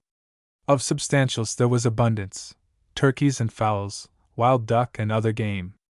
The sweets were represented by trifle, creams, and blancmanges, while there was a superb show of fruit: apricots, peaches, nectarines, pineapples, melons, and grapes.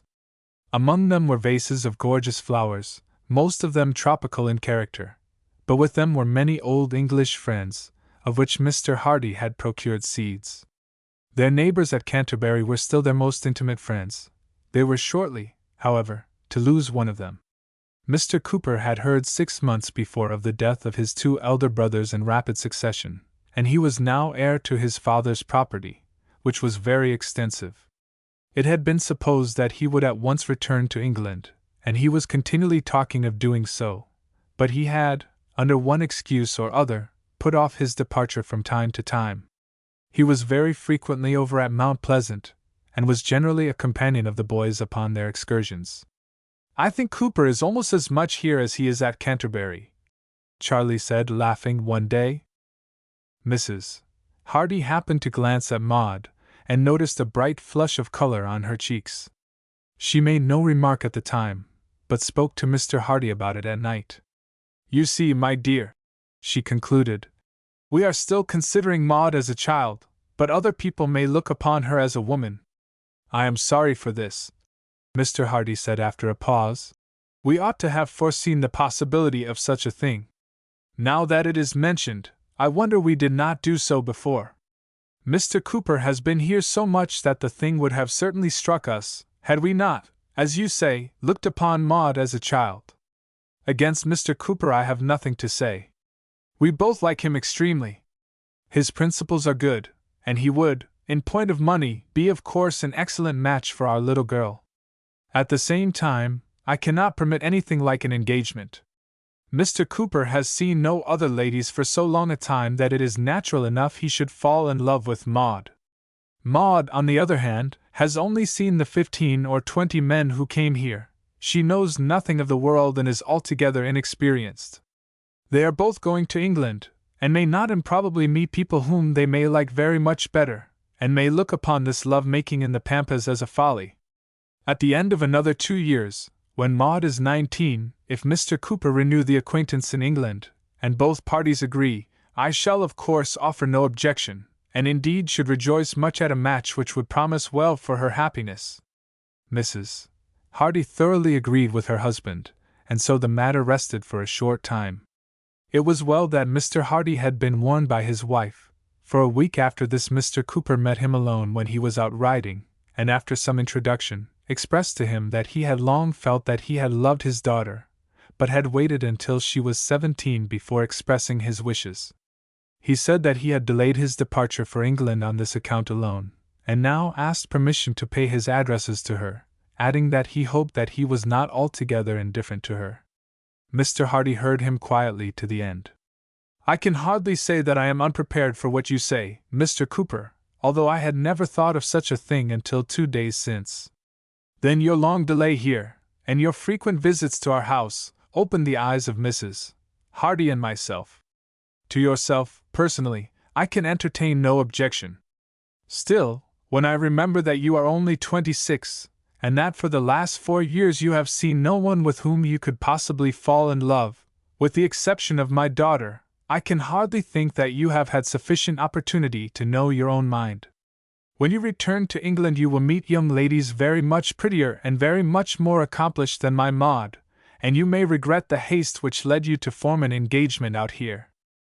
You shake your head, as is natural that you should do, but I repeat, you cannot at present know your own mind. If this is true of you, it is still more true of my daughter.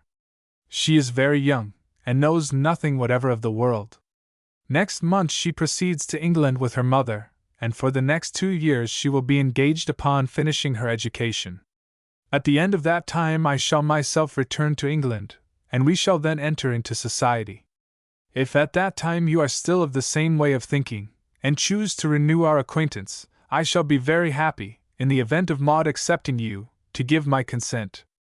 But I must insist that there shall be no engagement, no love-making, no understanding of any sort or kind, before you start. I put it to your honor as a gentleman, that you will make no effort to meet her alone, and that you will say nothing whatever to her, to lead her to believe that you are in love with her. Only when you say goodbye to her, you may say that I have told you that as the next 2 years are to be passed in study, to make up for past deficiencies, I do not wish her to enter at all into society, but that at the end of that time you hope to renew the acquaintance. Mr. Cooper endeavored in vain to alter Mr. Hardy's determination, and was at last obliged to give the required promise. Mr. and Mrs. Hardy were not surprised when, 2 or 3 days after this, Mr. Cooper rode up and said that he had come to say goodbye, that he had received letters urging him to return at once, and had therefore made up his mind to start by the next mail from Buenos Aires. The young Hardys were all surprised at this sudden determination, but there was little time to discuss it, as Mr. Cooper had to start the same night for Rosario. Very warm and earnest were the adieus, and the color, which had rather left Maud's face, returned with redoubled force as he held her hand, and said very earnestly the words Mr. Hardy had permitted him to use. Then he leaped into his saddle and galloped off, waving his hand, as he crossed the river, to the group which were still standing in the veranda watching him. For a few days after this Maud was unusually quiet and subdued, but her natural spirits speedily recovered themselves, and she was soon as lively and gay as ever. About a fortnight after the departure of Mr. Cooper an event took place which for a while threatened to upset all the plans which they had formed for the future. One or other of the girls were in the habit of frequently going over to stay for a day or 2 with Mrs. Mercer. One evening Hubert rode over with Ethel, and Mrs. Mercer persuaded the latter to stay for the night, Hubert declining to do so, as he had arranged with Charlie to go over early to Canterbury to assist at the branding of the cattle at that station. In the morning they had taken their coffee, and were preparing for a start, when, just as they were mounting their horses, one of the men drew their attention to a man running at full speed toward the house from the direction of Mr. Mercer's. "What can be the matter?" Charlie said. "What a strange thing that a messenger should come over on foot instead of on horseback. Let's ride and meet him, Charlie." Hubert said, and putting spurs to their horses, they galloped toward the approaching figure. As they came close to him, he stumbled and fell, and lay upon the ground, exhausted and unable to rise. The boys sprang from their horses with a feeling of vague uneasiness and alarm. "What is the matter?" they asked. The peon was too exhausted to reply for a moment or two, then he gasped out, "Los Indies! The Indians!" The boys gave a simultaneous cry of dread. "What has happened? Tell us quick, man, are they attacking the estancia?" The man shook his head. "Estancia burnt. All killed but me," he said. The news was too sudden and terrible for the boys to speak. They stood white and motionless with horror. "All killed! Oh, Ethel, Ethel!" Charlie groaned. Hubert burst into tears. "What will Mama do?" "Come, Hubert," Charlie said, dashing away the tears from his eyes. "Do not let us waste a moment. All hope may not be over. The Indians seldom kill women, but carry them away, and she may be alive yet. If she is, we will rescue her, if we go right across America. Come, man, jump up behind me on my horse." The peon obeyed the order, and in 5 minutes they reached the gate. Here they dismounted. "Let us walk up to the house, Hubert, so as not to excite suspicion. We must call Papa out and tell him first, so that he may break it to Mama. If she learn it suddenly, it may kill her." Mr. Hardy had just taken his coffee, and was standing at the door, looking with a pleased eye upon the signs of comfort and prosperity around him. There was no need, therefore, for them to approach nearer. As Mr. Hardy looked round upon hearing the gate shut, Charlie beckoned to him to come down to them. For a moment he seemed puzzled, and looked round to see if the signal was directed to himself. Seeing that no one else was near him, he again looked at the boys, and Charlie earnestly repeated the gesture. Mr. Hardy, feeling that something strange was happening, ran down the steps and hurried toward them. By the time he reached them, he had no need to ask questions. Hubert was leaning upon the gate, crying as if his heart would break. Charlie stood with his hand on his lips, as if to check the sobs from breaking out, while the tears streamed down his cheeks. "Ethel?" Mr. Hardy asked. Charlie nodded and then said, with a great effort, "The Indians have burned the estancia. One of the men has escaped and brought the news. We know nothing more. Perhaps she is carried off, not killed." Mr. Hardy staggered under the sudden blow. "Carried off!" he murmured to himself. "It is worse than death." "Yes, Papa," Charlie said, anxious to give his father's thoughts a new turn. "But we will rescue her, if she is alive, wherever they may take her. We will, Charlie, we will, my boys," Mr. Hardy said earnestly, and rousing himself at the thought. "I must go up and break it to your mother, though how I shall do so, I know not. Do you give what orders you like for collecting our friends. First, though, let us question this man. When was it?" "Last night, Signor, at 11 o'clock. I had just lain down in my hut, and I noticed that there were still lights downstairs at the house, when, all of a sudden, I heard a yell as of 1,000 fiends, and I knew the Indians were upon us. I knew that it was too late to fly, but I threw myself out of the window, and lay flat by the wall, as the Indians burst in. There were 8 of us, and I closed my ears to shut out the sound of the others' cries. Up at the house, too, I could hear screams and some pistol shots, and then more screams and cries. The Indians were all round, everywhere, and I dreaded lest one of them should stumble up against me. Then a sudden glare shot up, and I knew they were firing the house. The light would have shown me clearly enough, had I remained where I was, so I crawled on my stomach till I came to some potato ground a few yards off. As I lay between the rows, the plants covered me completely. In another minute or two the men's huts were set fire to, and then I could hear a great tramping, as of horses and cattle going away in the distance. They had not all gone, for I could hear voices all night, and Indians were moving about everywhere, in search of any one who might have escaped.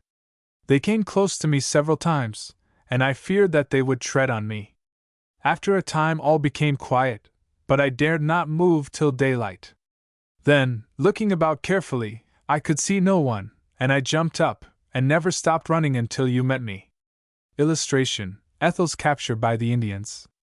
Mr. Hardy now went up to the house to break the sad tidings to his wife.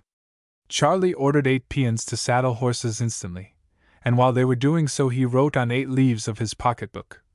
The Mercer's house destroyed last night by Indians. The Mercers killed or carried off. My sister Ethel with them. For God's sake, join us to recover them. Meet at Mercer's as soon as possible. Send this note round to all neighbors. One of these slips of paper was given to each peon, and they were told to ride for their lives in different directions, for that Miss Ethel was carried off by the Indians. This was the first intimation of the tidings that had arrived, and a perfect chorus of lamentation arose from the women, and of execrations of rage from the men. Just at this moment Terence came running down from the house. "Is it true, Mr. Charles? Sarah says that the mistress and Miss Maud are gone quite out of their minds, and that Miss Ethel has been killed by the Indians." "Killed or carried away, Terence, we do not know where to yet." Terence was a warm-hearted fellow, and he set up a yell of lamentation which drowned the sobs and curses of the natives. "Hush, Terence," Charlie said. "We shall have time to cry for her afterward. We must be doing now." "I will, Mr. Charles, but you will let me go with you to search for her. Won't you now, Mr. Charles?" "Yes, Terence, I will take you with us, and leave Lopez in charge." "Send him here." Lopez was close. He, too, was really affected at the loss of his young mistress, for Ethel, by her unvarying sweetness of temper, was a favorite with everyone. "Lopez, you will remain here in charge. We may be away 2 days, we may be away 20. I know I can trust you to look after the place just as if we were here." The capataz bowed with his hand on his heart. Even the peasants of South America preserve the grand manner and graceful carriage of their Spanish ancestors. "And now, Lopez, do you know of any of the gauchos in this part of the country who have ever lived with the Indians, and know their country at all?" "Martinez, one of the shepherds at Canterbury, Senior Charles, was with them for 7 months, and Perez, one of Senior Jameson's men, was longer still." Charles at once wrote notes asking that Perez and Martinez might accompany the expedition, and dispatched them by mounted peons. "And now, Lopez, what amount of charca have we in store?" "A good stock, Senor, enough for 50 men for a fortnight." Charca is meat dried in the sun. In hot climates meat cannot be kept for many hours in its natural state. When a bullock is killed, therefore, all the meat which is not required for immediate use is cut up into thin strips, and hung up in the sun to dry. After this process it is hard and strong, and by no means palatable, but it will keep for many months, and is the general food of the people. In large establishments it is usual to kill several animals at once, so as to lay in sufficient store of charca to last for some time. "Terence, go up to the house and see what biscuit there is. Lopez, get our horses saddled, and one for Terence, a good one, and give them a feed of maize. Now, Hubert, let us go up to the house, and get our carbines and pistols." Mr. Hardy came out to meet them as they approached. "How are Mamma and Maud, Papa?" "More quiet and composed now, boys. They have both gone to lie down. Maud wanted sadly to go with us, but she gave way directly. I pointed out to her that her duty was to remain here by her mother's side." "And now, Charlie, what arrangements have you made?" Charlie told his father what he had done. "That is right. And now we will be off at once. Give Terence orders to bring on the meat and biscuit in an hour's time. Let him load a couple of horses, and bring a man with him to bring them back." "Shall we bring any rockets, Papa?" "It is not likely that they will be of any use, Hubert, but we may as well take 3 or 4 of each sort. Roll up a poncho, boys, and fasten it on your saddles. Put plenty of ammunition in your bags, see your brandy flasks are full, and put out half a dozen bottles to go with Terence. There are 6 pounds of tobacco in the storeroom, let him bring them all. Hubert, take our water skins, and look in the storeroom, there are 3 or 4 spare skins, give them to Terence. Some of our friends may not have thought of bringing theirs, and the country may, for aught we know, be badly watered. And tell him to bring a dozen colored blankets with him."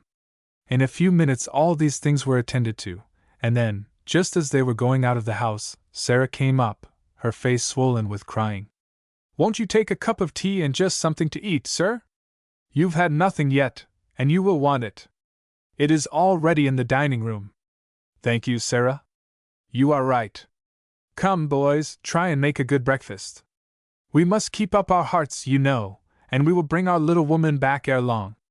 Mr. Hardy spoke more cheerfully, and the boys soon, too, felt their spirits rising a little. The bustle of making preparations, the prospect of the perilous adventure before them, and the thought that they should assuredly, sooner or later, come up with the Indians, all combined to give them hope. Mr. Hardy had little fear of finding the body of his child under the ruins of the mercer's house. The Indians never deliberately kill white women, always carrying them off, and Mr. Hardy felt confident that, unless Ethel had been accidentally killed in the assault, this was the fate which had befallen her. A hasty meal was swallowed, and then, just as they were starting, Mrs. Hardy and Maud came out to say goodbye, and an affecting scene occurred. Mr. Hardy and the boys kept up as well as they could, in order to inspire the mother and sister with hope during their absence, and with many promises to bring their missing one back they galloped off. They were scarcely out of the gate, when they saw their two friends from Canterbury coming along at full gallop. Both were armed to the teeth, and evidently prepared for an expedition. They wrung the hands of Mr. Hardy and his sons. We ordered our horses the moment we got your note, and ate our breakfasts as they were being got ready. We made a lot of copies of your note, and sent off half a dozen men in various directions with them. Then we came on at once. Of course, most of the others cannot arrive for some time yet, but we were too anxious to hear all about it to delay, and we thought that we might catch you before you started, to aid you in your first search. Have you any more certain news than you sent us? None, Mr. Hardy said, and then repeated the relation of the survivor. There was a pause when he had finished, and then Mr. Harris said, Well, Mr. Hardy, I need not tell you, if our dear little Ethel is alive, we will follow you till we find her, if we are a year about it. Thanks, Mr. Hardy said earnestly. I feel a conviction that we shall yet recover her. During this conversation they had been galloping rapidly toward the scene of the catastrophe, and absorbed in their thoughts. Not another word was spoken until they gained the first rise, from which they had been accustomed to see the pleasant house of the Mercers. An exclamation of rage and sorrow burst from them all, as only a portion of the chimney and a charred post or two showed where it had stood. The huts of the peons had also disappeared. The young trees and shrubs round the house were scorched up and burned by the heat to which they had been exposed, or had been broken off from the spirit of wanton mischief. With clenched teeth, and faces pale with rage and anxiety, the party rode on past the site of the huts, scattered round which were the bodies of several of the murdered peons. They halted not until they drew rein, and leaped off in front of the house itself. It had been built entirely of wood, and only the stumps of the corner posts remained erect. The sun had so thoroughly dried the boards of which it was constructed that it had burned like so much tinder, and the quantity of ashes that remained was very small. Here and there, however, were uneven heaps, and in perfect silence, but with a sensation of overpowering dread, Mr. Hardy and his friends tied up their horses, and proceeded to examine these heaps, to see if they were formed by the remains of human beings. Very carefully they turned them over, and as they did so their knowledge of the arrangements of the different rooms helped them to identify the various articles. Here was a bed, there a box of closely packed linen, of which only the outer part was burned, the interior bursting into flames as they turned it over. Here was the storeroom, with its heaps of half-burned flour where the sacks had stood. In half an hour they were able to say with tolerable certainty that no human beings had been burned, for the bodies could not have been wholly consumed in such a speedy conflagration. Perhaps they have all been taken prisoners, Hubert suggested, as with a sigh of relief they concluded their search, and turned from the spot. Mr. Hardy shook his head. He was too well acquainted with the habits of the Indians to think such a thing possible. Just at this moment Dash, who had followed them unnoticed during their ride, and who had been ranging about uneasily while they had been occupied by the search, set up a piteous howling. All started and looked round. The dog was standing by the edge of the ditch which had been dug outside the fence. His head was raised high in air, and he was giving vent to prolonged and mournful howls. All felt that the terrible secret was there. The boys turned ghastly pale, and they felt that not for worlds could they approach to examine the dreadful mystery. Mr. Hardy was almost as much affected. Mr. Harries looked at his friend, and then said gravely to Mr. Hardy, "Do you wait here, Mr. Hardy, we will go on." As the friends left them, the boys turned away, and leaning against their horses, covered their eyes with their hands. They dared not look round. Mr. Hardy stood still for a minute, but the agony of suspense was too great for him. He started off at a run, came up to his friends, and with them hurried on to the fence. Not as yet could they see into the ditch. At ordinary times the fence would have been an awkward place to climb over. Now they hardly knew how they scrambled over, and stood by the side of the ditch. They looked down, and Mr. Hardy gave a short, gasping cry, and caught at the fence for support. Huddled together in the ditch was a pile of dead bodies, and among them peeped out a piece of a female dress.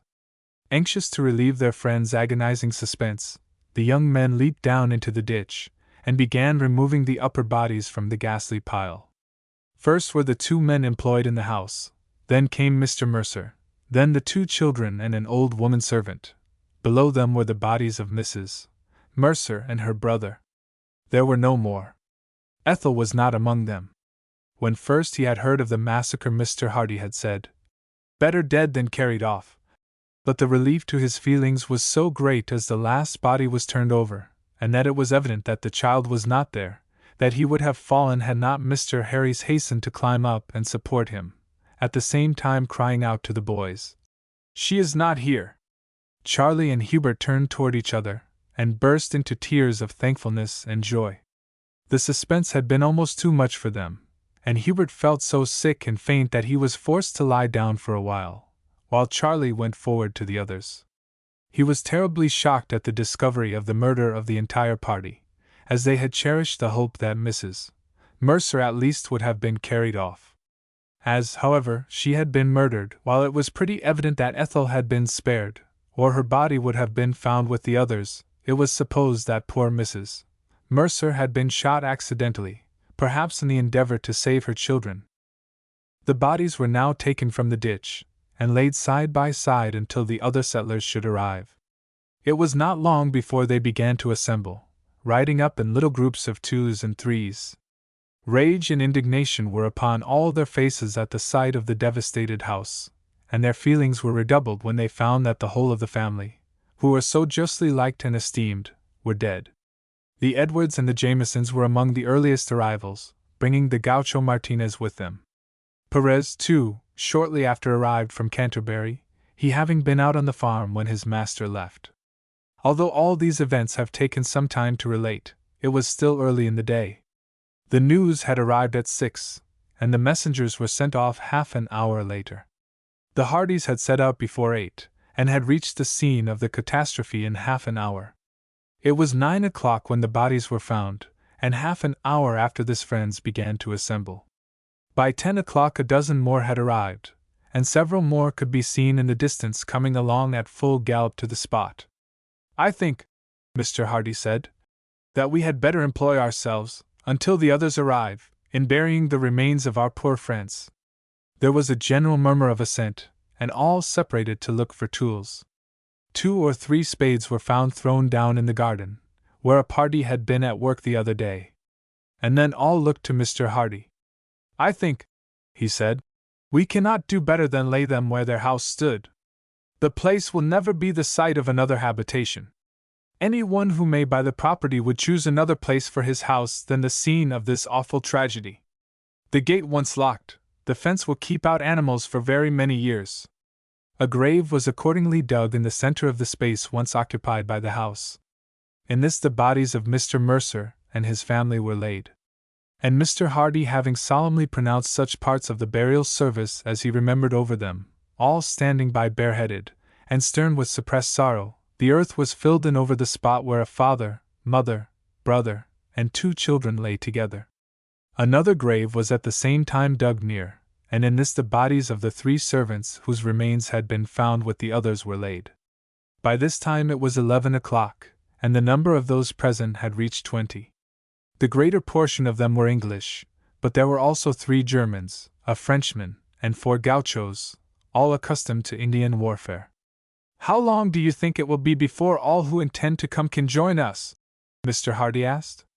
There was a pause, then one of the Jamesons said, "Judging by the time your message reached us, you must have set off before 7. Most of us, on the receipt of the message, forwarded it by fresh messengers on further, but of course some delay occurred in so doing, especially as many of us may probably have been out on the plains when the message arrived. The persons to whom we sent might also have been out. Our friends who would be likely to obey the summons at once all live within 15 miles or so. That makes 30 miles, going and returning.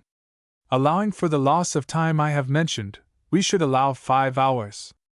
That would bring it on to 12 o'clock. There was a general murmur of assent. "In that case," Mr. Hardy said, "I propose that we eat a meal as hearty as we can before starting. Charlie, tell Terence to bring the horses with the provisions here." The animals were now brought up, and Mr. Hardy found that, in addition to the charca and biscuit, Mrs. Hardy had sent a large supply of cold meat which happened to be in the larder, some bread, a large stock of tea and sugar, a kettle, and some tin mugs. The cold meat and bread afforded an ample meal, which was much needed by those who had come away without breakfast. By 12 o'clock 6 more had arrived, the last comer being Mr. Percy. Each newcomer was filled with rage and horror upon hearing of the awful tragedy which had been enacted. At 12 o'clock exactly Mr. Hardy rose to his feet. "My friends," he said, "I thank you all for so promptly answering to my summons. I need say no words to excite your indignation at the massacre that has taken place here. You know, too, that my child has been carried away. I intend, with my sons and my friends from Canterbury, going in search of her into the Indian country. My first object is to secure her, my second to avenge my murdered friends. A heavy lesson, too, given the Indians in their own country, will teach them that they cannot with impunity commit their depredations upon us. Unless such a lesson is given, a life on the plains will become so dangerous that we must give up our settlements. At the same time, I do not conceal from you that the expedition is a most dangerous one. We are entering a country of which we know nothing. The Indians are extremely numerous, and are daily becoming better armed. The time we may be away is altogether vague, for if it is a year I do not return until I have found my child. I know that there is not a man here who would not gladly help to rescue Ethel, not one who does not long to avenge our murdered friends. At the same time, some of you have ties, wives and children, whom you may not consider yourselves justified in leaving, even upon an occasion like this. Some of you, I know, will accompany me, but if any one feels any doubts, from the reasons I have stated, if any one considers that he has no right to run this tremendous risk, let him say so at once, and I shall respect his feelings, and my friendship and goodwill will in no way be diminished." As Mr. Hardy ceased, his eye wandered round the circle of stalwart-looking figures around him, and rested upon the Jamesons. No one answered for a moment, and then the elder of the brothers spoke. "Mr. Hardy, it was right and kind of you to say that any who might elect to stay behind would not forfeit your respect and esteem, but I for one say that he would deservedly forfeit his own. We have all known and esteemed the Mercers. We have all known, and I may say, loved you and your family. From you we have one and all received very great kindness and the warmest hospitality. We all know and love the dear child who has been carried away, and I say that he who stays behind is unworthy of the name of a man. For myself and brother, I say that if we fall in this expedition, if we never set eyes upon our wives again, we shall die satisfied that we have only done our duty. We are with you to the death." A loud and general cheer broke from the whole party as the usually quiet Scotchman thus energetically expressed himself. And each man in turn came up to Mr. Hardy and grasped his hand, saying, "Yours till death." Mr. Hardy was too much affected to reply for a short time, then he briefly but heartily expressed his thanks. After which he went on. "Now to business. I have here about 300 pounds of charca. Let every man take 10 pounds, as nearly as he can guess.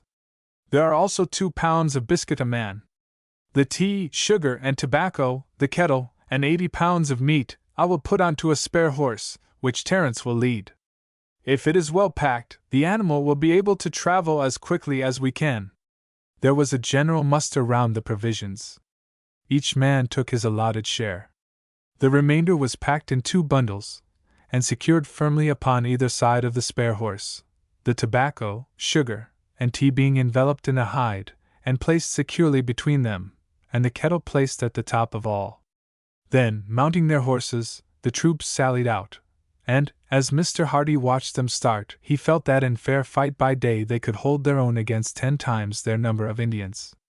Each man, with the exception of the young Hardys, who had their Colt's carbines, had a long rifle, in addition to which all had pistols, most of them having revolvers, the use of which, since the Hardys had first tried them with such deadly effect upon the Pampas, had become very general among the English settlers. Nearly all were young, with the deep sunburned hue gained by exposure on the plains. Every man had his poncho, a sort of native blanket, used either as a cloak or for sleeping in at will, rolled up before him on his saddle. It would have been difficult to find a more serviceable-looking set of men, and the expression of their faces, as they took their last look at the grave of the Mercers, boded very ill for any Indian who might fall into their clutches. Chapter 15. The Pampas on Fire. The party started at a canter, the pace which they knew their horses would be able to keep up for the longest time, breaking every half-hour or so into a walk for 10 minutes, to give them breathing time. All were well mounted on strong, serviceable animals, but these had not in all cases been bought specially for speed, as had those of the Hardys. It was evident that the chase would be a long one. The Indians had 12 hours' start. They were much lighter men than the whites, and carried less additional weight. Their horses, therefore, could travel as fast and as far as those of their pursuers. The sheep would, it is true, be an encumbrance. The cattle could scarcely be termed so, and it was probable that the first day they would make a journey of 50 or 60 miles, traveling at a moderate pace only, as they would know that no instant pursuit could take place. Indeed, their strength, which the peon had estimated at 500 men, would render them to a certain extent careless, as upon an open plain the charge of this number of men would sweep away any force which could be collected short of obtaining a strong body of troops from Rosario. For the next 2 days it was probable that they would make as long and speedy journeys as the animals could accomplish. After that, being well in their own country, they would cease to travel rapidly, as no pursuit had ever been attempted in former instances. There was no difficulty in following the track. Mr. Mercer had possessed nearly 1,000 cattle and 5,000 sheep, and the ground was trampled, in a broad, unmistakable line. Once or twice Mr. Hardy consulted his compass. The trail ran southwest by west. There was not much talking. The whole party were too impressed with the terrible scene they had witnessed, and the tremendously hazardous nature of the enterprise they had undertaken, to indulge in general conversation. Gradually, however, the steady, rapid motion, the sense of strength and reliance in themselves and each other, lessened the somber expression, and a general talk began, mostly upon Indian fights, in which most of the older settlers had at one time or other taken a part. Mr. Hardy took a part in and encouraged this conversation. He knew how necessary, in an expedition of this sort, it was to keep up the spirits of all engaged, and he endeavored, therefore, to shake off his own heavy weight of care, and to give animation and life to them all. The spirits of the younger men rose rapidly, and insensibly the pace was increased, until Mr. Hardy, as leader of the party, was compelled to recall to them the necessity of saving their animals, many of which had already come from 10 to 15 miles before arriving at the rendezvous at the Mercers. After 3 hours' steady riding they arrived at the banks of a small stream. There Mr. Hardy called a halt, for the purpose of resting the animals. "I think," he said, "that we must have done 25 miles. We will give them an hour's rest, and then do another 15. Some of them have already done 40, and it will not do to knock them up the first day." Girths were loosened, and the horses were at work cropping the sweet grass near the water's edge. The whole party threw themselves down on a sloping bank, pipes were taken out and lit, and the probable direction of the chase discussed. In a short time Charlie rose, and saying, "I will see if I can get anything better than dried meat for supper," exchanged his rifle for Mr. Hardy's double-barreled gun, which was carried by Terence, and whistling for the retriever, strolled off up the stream. In 10 minutes the double barrels were heard at a short distance, and a quarter of an hour afterward again, but this time faintly. 10 minutes before the hour was up he appeared, wiping the perspiration from his face, with 7.5 brace of plump duck. "They were all killed in 4 shots," he said, as he threw them down. "They were asleep in the pools, and I let fly right into the middle of them before they heard me." There was a general feeling of satisfaction at the sight of the birds, which were tied in couples, and fastened on the horses. In 2 minutes more they were again in the saddles. Hubert sang to his father as they started. "There is one satisfaction, Papa, we can't miss the way. We have only to ride far enough, and we must overtake them." Mr. Hardy shook his head. He knew enough of Indian warfare to be certain that every artifice and maneuver would have to be looked for and baffled, for even when believing themselves safe from pursuit, Indians never neglect to take every possible precaution against it. After riding for 2 hours longer, Mr. Hardy consulted the gauchos if there were any stream near, but they said that it would be at least 2 hours riding before they reached another, and that was a very uncertain supply. Mr. Hardy therefore decided to halt at once, as the men knew this part of the plain thoroughly, from hunting ostriches on it, and from frequent expeditions in search of strayed cattle.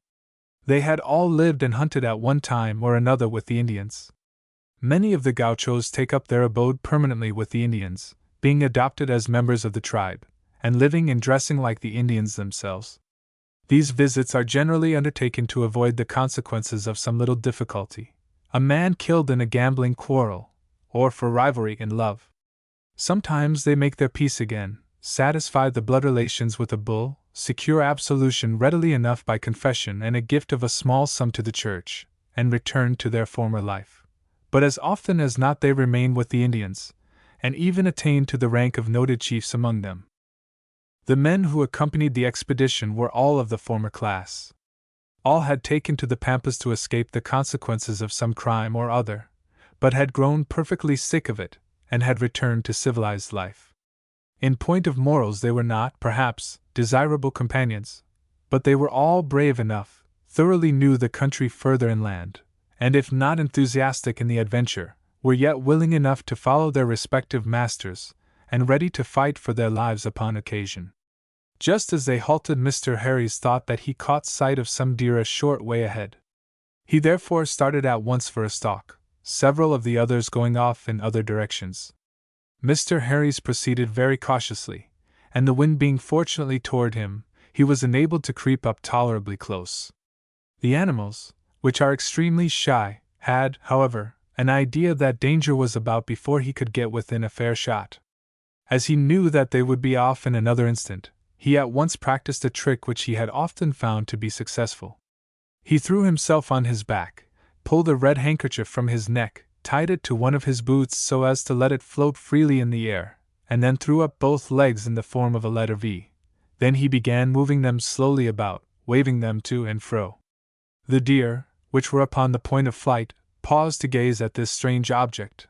Then they began to move in a circle, their looks still directed at this unknown thing, to which they gradually kept approaching as they moved round it. At last they were fairly in shot, and Harry's, whose legs were beginning to be very weary, sprang to his feet, and in another instant the foremost of the deer lay quivering in death.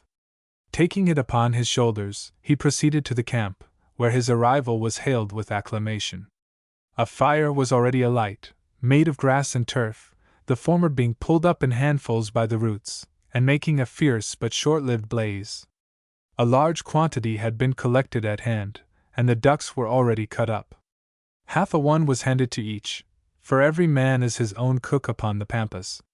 The other hunters shortly returned, bringing in another of the little deer, for the stag of the Pampas is of small size.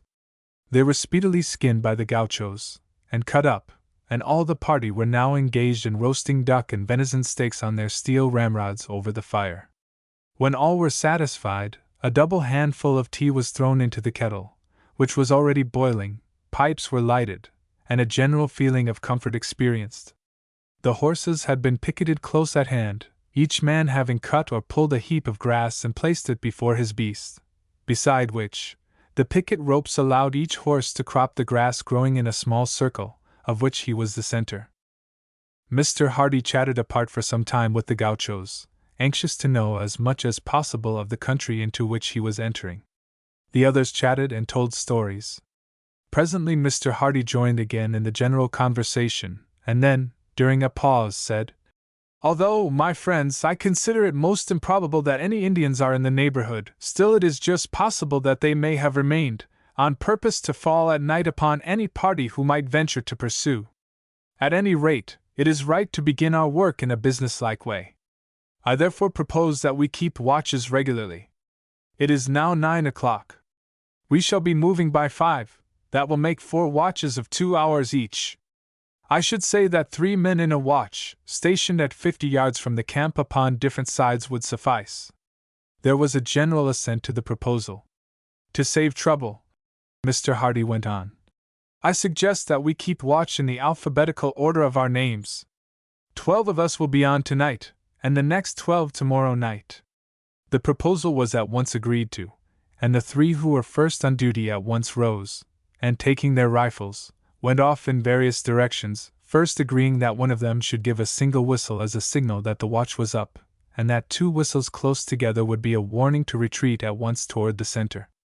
The watch also ascertained which were the next 3 men to be roused, and these and the succeeding watches agreed to lie next to each other, in order that they might be roused without awakening their companions. In a few minutes there was a general unrolling of ponchos, and soon afterward only sleeping figures could be seen by the dim light of the smoldering fire. Mr. Hardy, indeed, was the only one of the party who did not fall to sleep. Thoughts of the events of the last 24 hours, of the best course to be adopted, and of the heavy responsibility upon himself as leader of this perilous expedition, prevented him from sleeping. He heard the watch return, roused the relief, and lay down in their places. In another half-hour he himself rose, and walked out toward the sentry. It was a young man named Cook, one of the new settlers to the east of Mount Pleasant. "Is that you, Mr. Hardy?" he asked, as he approached. "I was just coming in to wake you." "What is it, Mr. Cook?" "It strikes me, sir, that there is a strange light away to the southwest. I have only noticed it the last few minutes, and thought it was fancy, but it gets more distinct every minute." Mr. Hardy looked out anxiously into the gloom and quickly perceived the appearance that his friend alluded to. For a minute or 2 he did not speak, and then, as the light evidently increased, he said, almost with a groan, "It is what I feared they would do, they have set the prairie on fire. You need not keep watch any longer. We are as much separated from the Indians as if the ocean divided us." Cook gave the 2 short whistles agreed upon to recall the other men on guard, and then returned with Mr. Hardy to the rest of the party. Then Mr. Hardy roused all his companions. Every man leaped up, rifle in hand, believing that the Indians were approaching. "We must be up and doing," Mr. Hardy said cheerfully. "The Indians have fired the Pampas." There was a thrill of apprehension in the bosom of many present, who had heard terrible accounts of prairie fires, but this speedily subsided at the calm manner of Mr. Hardy. "The fire," he said, "may be 10 miles away yet. I should say that it was, but it is difficult to judge, for this grass does not flame very high, and the smoke drifts between it and us. The wind, fortunately, is light, but it will be here in little over half an hour. Now let the 4 gauchos attend to the horses, to see they do not stampede. The rest form a line a couple of yards apart, and pull up the grass by the roots, throwing it behind them, so as to leave the ground clear. The wider we can make it the better." All fell to work with hearty zeal. Looking over their shoulders, the sky now appeared on fire. Flickering tongues of flames seemed to struggle upward. There was an occasional sound of feet, as herds of deer flew by before the danger. "How far will it go, Papa, do you think?" Hubert asked his father, next to whom he was at work. "I should say that it would most likely stop at this stream where we halted today, Hubert." The ground was wet and boggy for some distance on the other side. The horses were now getting very restive, and there was a momentary pause from work to wrap ponchos round their heads, so as to prevent their seeing the glare. The fire could not have been more than 3 miles distant, when the space cleared was as wide as Mr. Hardy deemed necessary for safety. A regular noise, something between a hiss and a roar, was plainly audible, and when the wind lifted the smoke the flames could be seen running along in an unbroken wall of fire. Birds flew past overhead with terrified cries, and a close, hot smell of burning was very plainly distinguishable.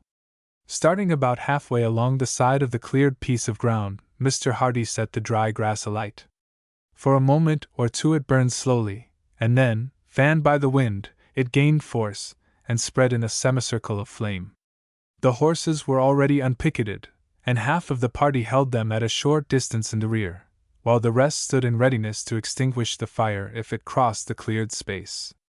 Over and over again the fire crept partially across, for the clearing had been done but roughly, but it was speedily stamped out by the heavy boots of the watchers. The spectacle, as the fire swept away before the wind, was fine in the extreme.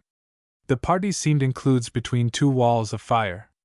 The main conflagration was now fearfully close, burning flakes were already falling among them, and the sound of the fire was like the hiss of the surf upon a pebbly beach. "Now," Mr. Hardy said, "forward with the horses. Every one to his own animal. Put your ponchos over your own heads as well as your horses." In another minute the party stood clustered upon the black and smoking ground which the fire they had kindled had swept clear. There, for 5 minutes, they remained without moving, unscorched by the raging element around them, but half choked with the smoke. Then Mr. Hardy spoke. "It is over now. You can look up." There was a general expression of astonishment as the heads emerged from their wrappers, and the eyes recovered sufficiently from the effects of the blinding smoke to look round. Where had the fire gone? Where, indeed?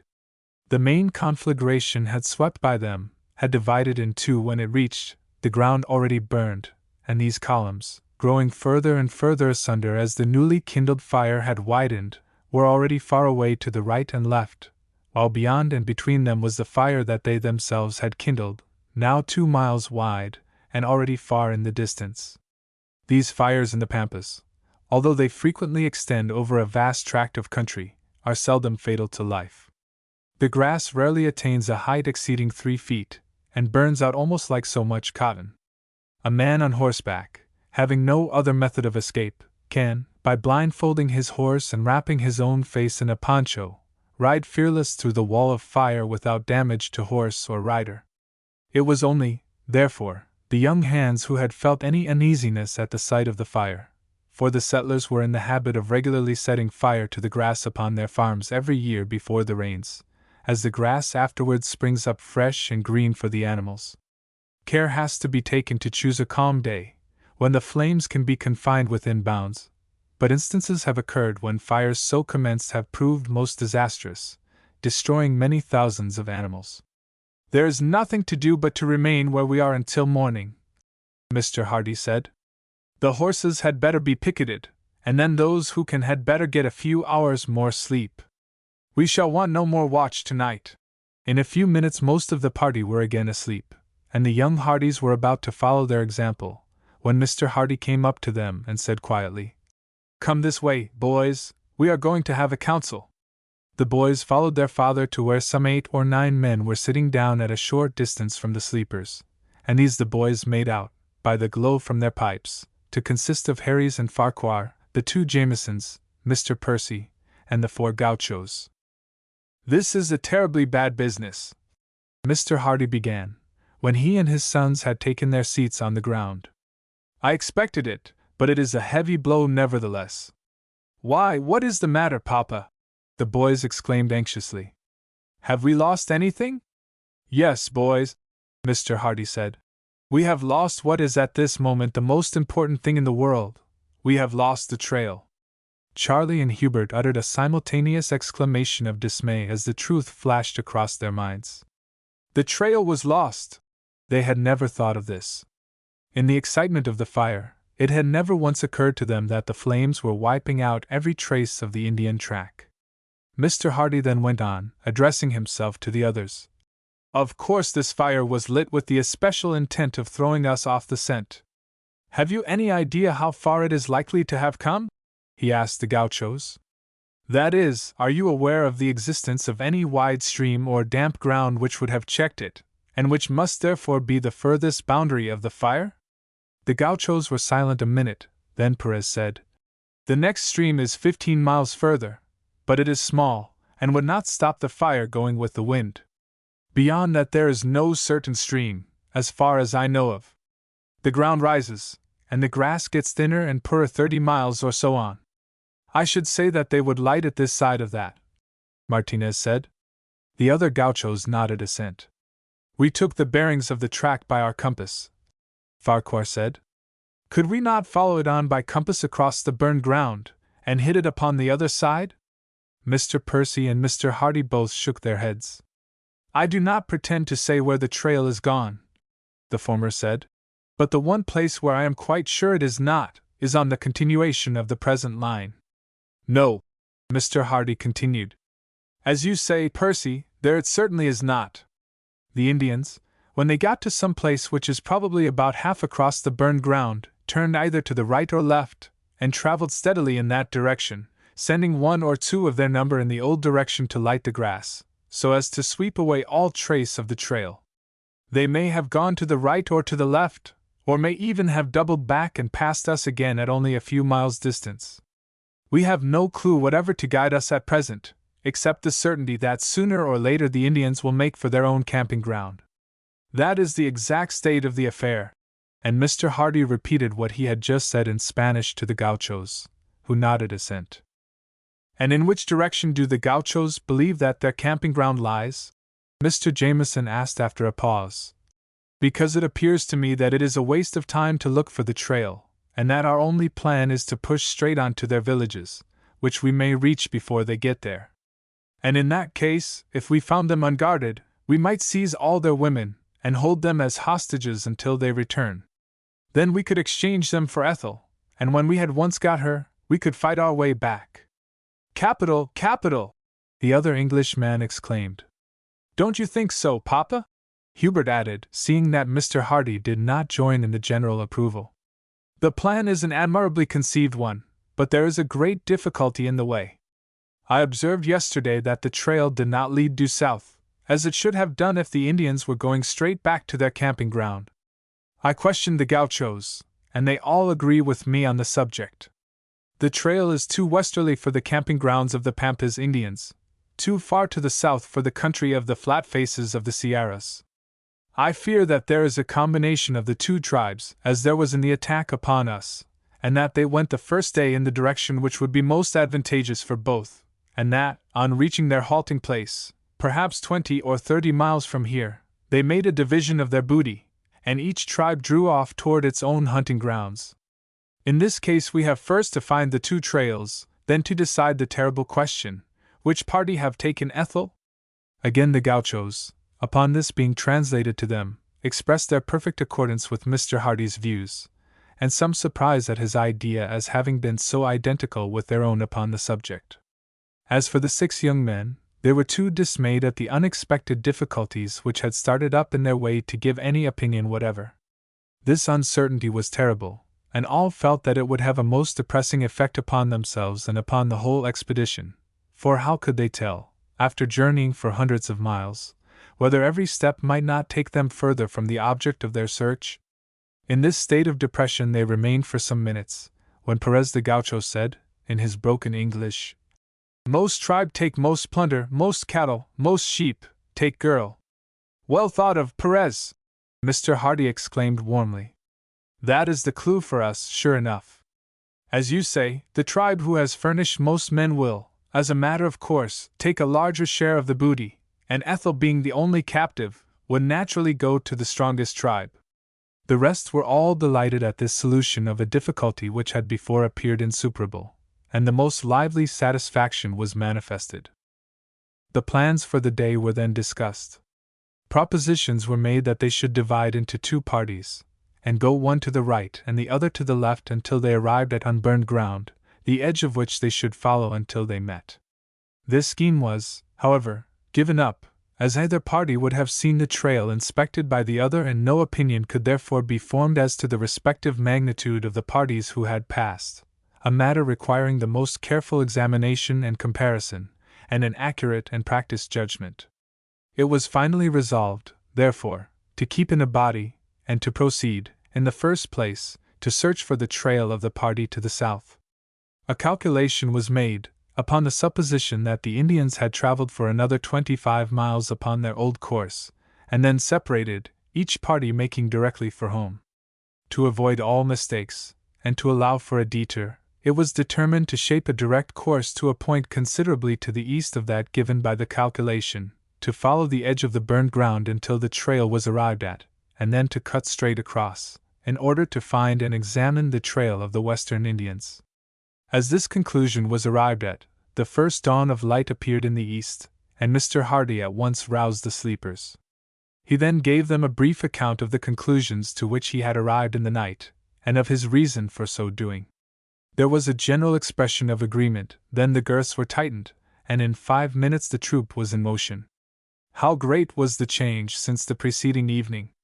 Then, as far as the eye could reach stretched a plain of waving grass.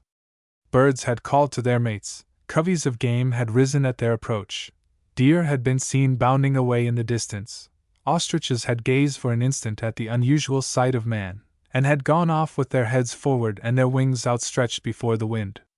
Now, the eye wandered over a plain of dingy black, unbroken by a single prominence, undisturbed by living creatures except themselves. As Hubert remarked to his father, it looked as if it had been snowing black all night. Both men and horses were anxious to get over these dreary plains, and the pace was faster, and the halts less frequent, than they had been the day before. It was fortunate that the fire had not taken place at an earlier hour of the evening, as the horses would have been weakened by want of food.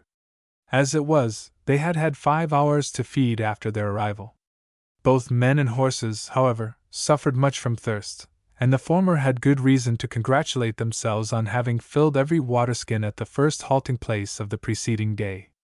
Clouds of black impalpable dust rose as they rode along. The eyes, mouth, and nostrils were filled with it, and they were literally as black as the ground over which they rode. Twice they stopped and drank, and sparingly washed out the nostrils and mouths of the horses, which was a great relief to them, for they suffered as much as did their masters, as also did Dash, who, owing to his head being so near the ground, was almost suffocated. Indeed, Hubert at last dismounted, and took the poor animal up on to the saddle before him. At last, after 4 hours' steady riding, a gleam of color was seen in the distance, and in another quarter of an hour they reached the unburned plains, which, worn and parched as they were, looked refreshing indeed after the dreary waste over which they had passed. The gauchos, after a consultation among themselves, agreed in the opinion that the little stream of which they had spoken was but a short distance further, and that, although the channel might be dry, pools would no doubt be found in it. It was determined, therefore, to push on, and half an hour's riding by the edge of the burned grass brought them to the spot, when, following the course of the channel, they soon came to a pool, from which men and horses took a long drink. At their approach an immense number of wild duck rose, and, as soon as the horses were picketed, Charlie again started with the gun, taking Terence with him to assist in bringing home the birds. They soon heard his gun, and Terence presently returned with 6 brace of ducks and a goose, and a request that another man would go back with him, for that the birds were so abundant, and so apparently stupefied from flying over the smoke and flame, that he could bring in any quantity.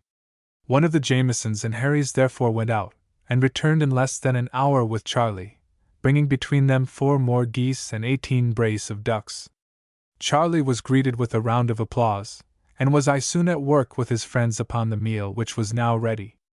After breakfast there was a comparison of opinion, and it was at last generally agreed that they had ridden nearly 40 miles since daybreak, and that they could not be far from the spot where the Indians ought to have passed if they had kept the direction as calculated.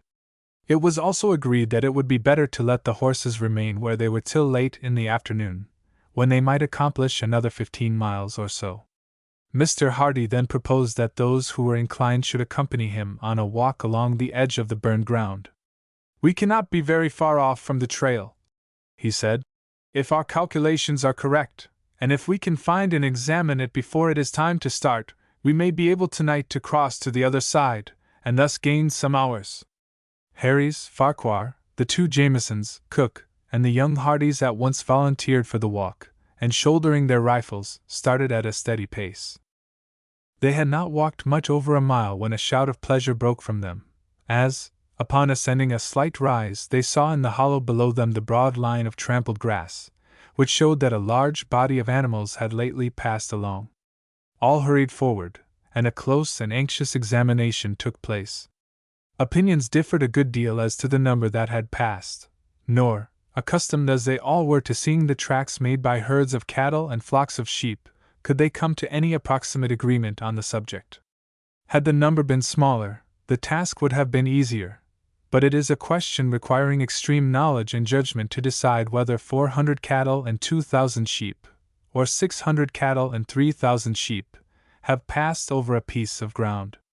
Mr. Hardy at last sent Charlie back, accompanied by Mr. Cook, to request Mr. Percy to come on at once with the gauchos to give their opinion. Charlie and his companions were to remain with the horses, and were to request those not specially sent for to stay there also, as it would be imprudent in the extreme to leave the horses without a strong guard. Pending the arrival of Mr. Percy, Mr. Hardy and his friends followed up the trail for some distance, so as to examine it both in the soft bottoms and on the rises. They returned in half an hour to their starting place, and were shortly after joined by Mr. Percy and the gauchos. Again a careful and prolonged examination took place, and a tolerably unanimous opinion was at last arrived at, that a very large number of animals had passed, apparently the larger half, but that no positive opinion could be arrived at until a comparison was made with the trail on the western side. Although this conclusion was arrived at unanimously, it appeared to be reluctantly conceded to by most of them, and the reason of this became apparent as they were walking back toward the horses. "I have little doubt that the conclusion we have arrived at is correct," Harry's remarked, "although somehow I am sorry for it, for ever since our talk last night I have made up my mind that she was most likely to be taken to the west. I suppose because the Indians there are more warlike than those of the Pampas, and therefore likely to have furnished a larger contingent. Of course I had no reason for thinking so, but so it was." "That was just what I thought," Hubert said, and the other Englishmen admitted that they had all entertained a somewhat similar idea. At 4 in the afternoon they were again in the saddle, having taken the precaution of filling their water skins, and of watering the horses the last thing. "How far do you think it is across, Papa?" Hubert asked. "It cannot be very far, Hubert. We are so much nearer the place where the fire began that I do not think it can have spread more than 10 miles or so across." Mr. Hardy's conjecture proved to be correct. An hour and a half's riding brought them to the other side of the burned prairie, striking a point which they felt sure was to the south of the place where the trail would have left it. As they had done more than 50 miles since the morning, and the horses were much distressed with the effect of the dust, it was resolved to encamp at once. The horses received a little water, and were picketed out to graze. The fire was soon lit, and the ducks cut up and spitted upon the ramrods. All were so much exhausted with the heat, the ashes, the fatigue, and the want of sleep of the previous night that, the tea and pipes finished and the watch posted, the rest lay down to sleep before the sun had been an hour below the horizon.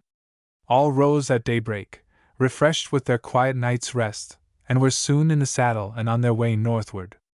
They had nearly an hour's ride before they came upon the trail.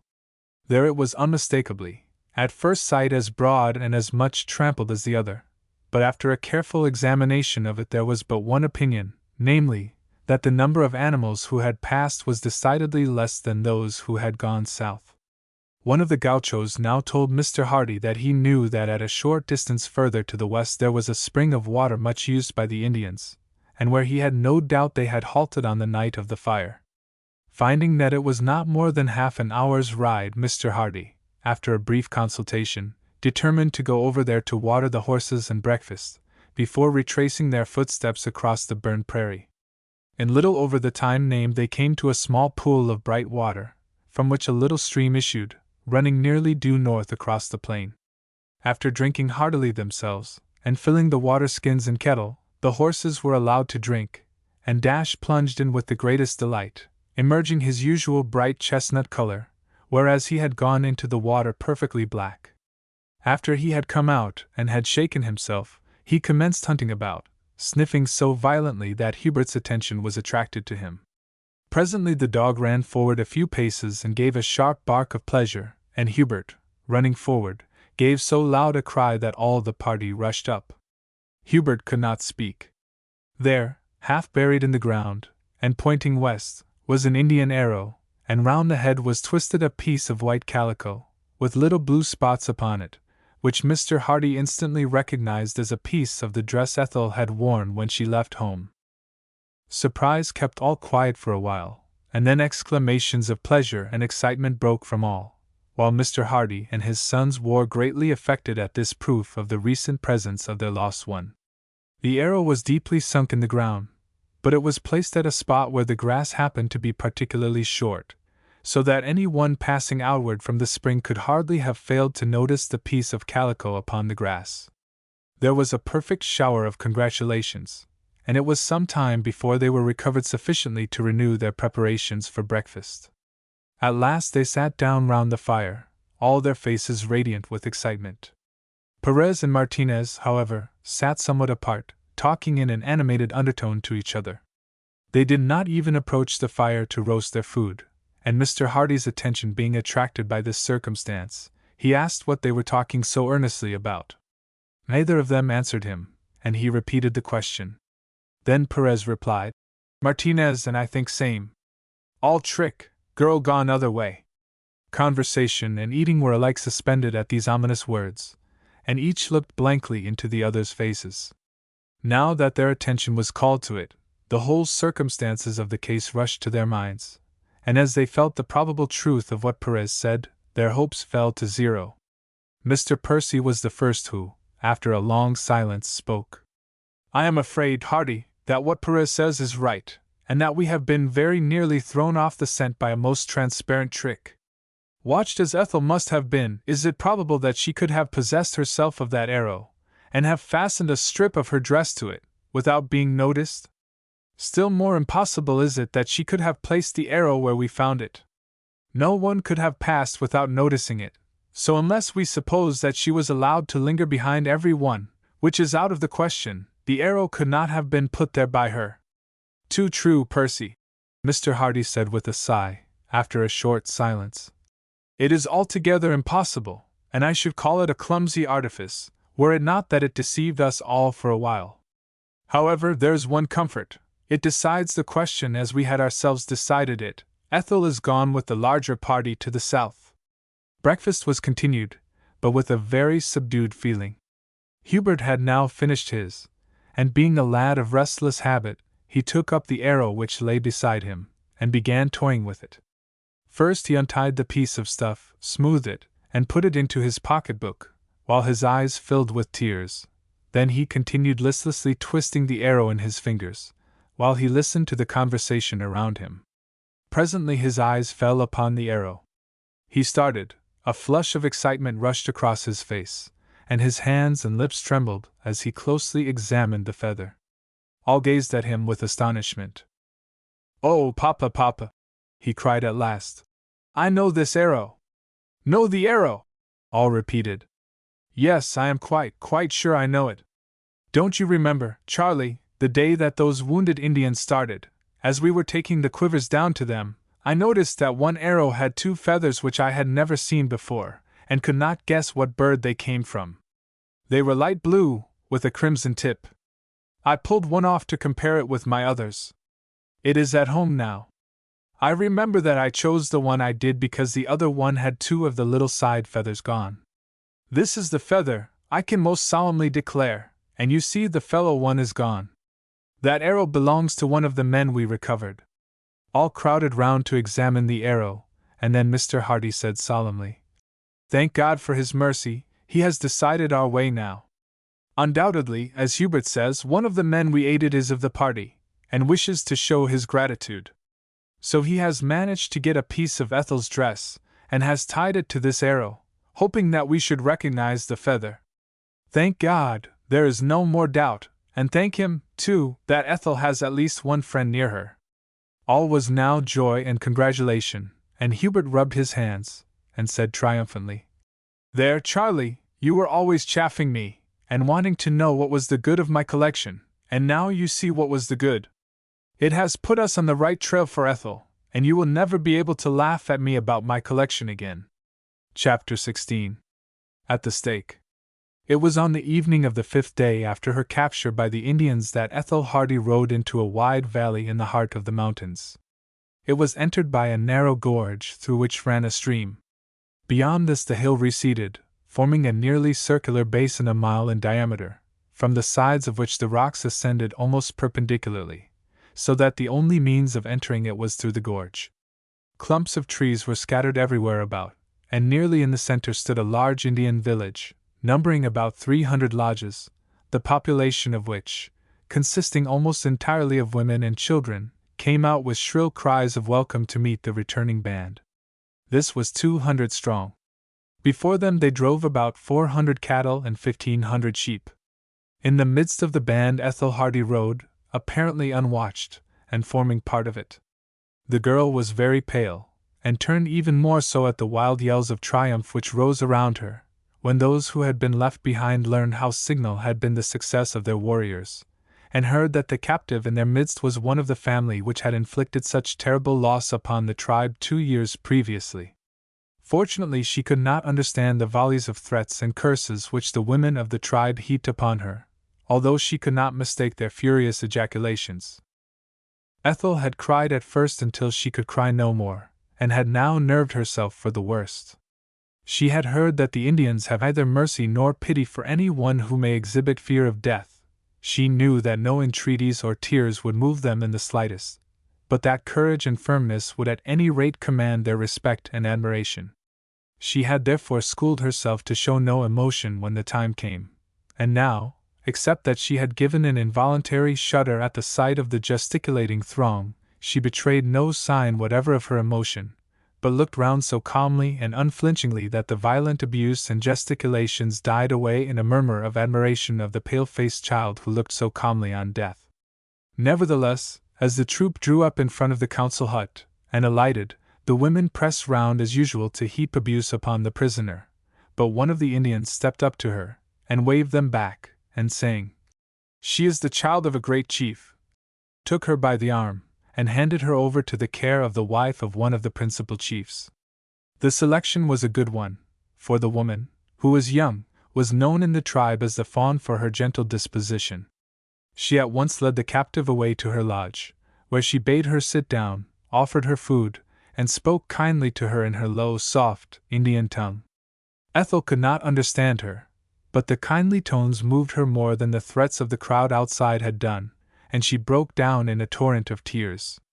The Indian woman drew the girl to her as a mother might have done, stroked her long fair hair, and soothed her with a low talk.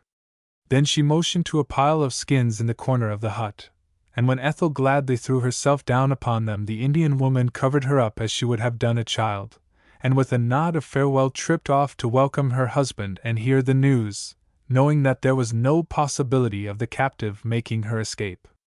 Exhausted with fatigue and emotion, Ethel's sobs soon ceased, and she fell into a sound sleep. Of that terrible catastrophe at the mercer's she had but a confused idea. They were sitting round the table talking, when, without the slightest notice or warning, the windows and doors were burst in, and dozens of dark forms leaped into the room. She saw Mr. Mercer rush to the wall and seize his pistols, and then she saw no more. She was seized and thrown over the shoulder of an Indian before she had time to do more than leap to her feet. There was a confused whirl of sounds around her, shrieks, threats, pistol shots, and savage yells. Then the sounds swam in her ears, and she fainted. When she recovered consciousness she found that she was being carried on a horse before her captor, and that the air was full of a red glare, which she supposed to arise from a burning house. On the chief, who carried her, perceiving that she had recovered her senses, he called to one of his followers, who immediately rode up, bringing a horse upon which a side saddle had been placed. To this Ethel was transposed, and in another minute was galloping along by the side of her captor. Even now she could hardly persuade herself that she was not dreaming. That instantaneous scene at the mercer's, those confused sounds, This wild cavalcade of dark figures who rode round her could not surely be real. Alas! She could not doubt it, and as the thought came across her, what would they say at home when they heard it? She burst into an agony of silent tears. Toward daybreak she was often startled to hear the words, "Hope, Ethel, hope!" in Spanish distinctly spoken close to her. She turned hastily, but there rode the dark forms as usual. Still she felt sure that she was not mistaken. Her own name she had distinctly heard, and although she could not form a conjecture who this unknown friend could be, still it was a great consolation to her to feel that she had at any rate one well-wisher among her enemies. He had told her to hope, too, and Ethel's spirits, with the elasticity of youth, rose at the word. Why should she not hope? She thought. They were sure to hear it at home next morning, even if no one escaped and took them the news earlier, and she was certain that within a few hours of hearing it her father and friends would be on their trail. Before the night fell, at latest, they would be assembled. 24 hours' start would be the utmost that the Indians could possibly obtain, and her friends would travel as fast or faster than they could, for they would be free from all encumbrances. How far she was to be taken she could not say, but she felt sure that in a week's traveling her friends would make up for the day lost at starting. She knew that they might not be able to attack the Indians directly they came up, for they could not be a very strong party, whereas the Indians were several hundred strong, but she believed that sooner or later, in some way or other, her father and brothers would come to her rescue. Ethel from that time forward did not doubt for a moment. Trusting thus firmly in her friends, she gained confidence and courage, and when the troops halted at 9 in the morning, after 9 hours' riding, Ethel was able to look round with some sort of curiosity and interest. It was here that an incident occurred, which, although she knew it not at the time, entirely altered her destination and prospects. She was sitting upon the ground, when a man, who by his bearing appeared to be the principal chief present, passed in earnest talk with another chief. In the latter she recognized at once one of the wounded Indian prisoners. "Tawena," she said, leaping to her feet. He paid no attention to her call, and she repeated it in a louder tone. The principal chief stopped. Tawena did the same. Then he walked slowly toward the captive. "Save me, Tawena," she said, "and send me back again home." Tawena shook his head. "Not can," he said. "Tawena friend. Help some time, not now," and he turned away again. "Does the raven know the white bird?" the chief asked him. "That she sings his name?" Tawena paused and said, "Tawena knows her. Her father is the great white brave." The Indian chief gave a bound of astonishment and pleasure. "The white brave with the shooting flames?" Tawena nodded. The raven's meeting with Ethel had been apparently accidental, but was in reality intentional. Her actual captor was one of the chiefs, although not the principal one, of the Pampas Indians, and in the division of the spoil, preparations for which were going on, there was no doubt that she would be assigned to that tribe, without any question upon the part of the raven's people. Now, however, that the stag knew who the prisoner I was, he determined to obtain her for his tribe. He therefore went direct to the chief of the Pampas Indians, and asked that the white girl might fall to his tribe. The chief hesitated. "She is our only captive," he said.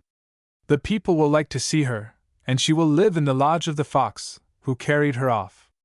The stag would like her for a slave to his wife. He will give 50 bullocks and 200 sheep to the tribe, and will make the fox's heart glad with a present." The offer appeared so large for a mere puny girl that the chief assented at once, and the fox was content to take a gun, which proved part of the spoil, for his interest in his captive. The Indians of Stag's tribe murmured to themselves at this costly bargain upon the part of their chief.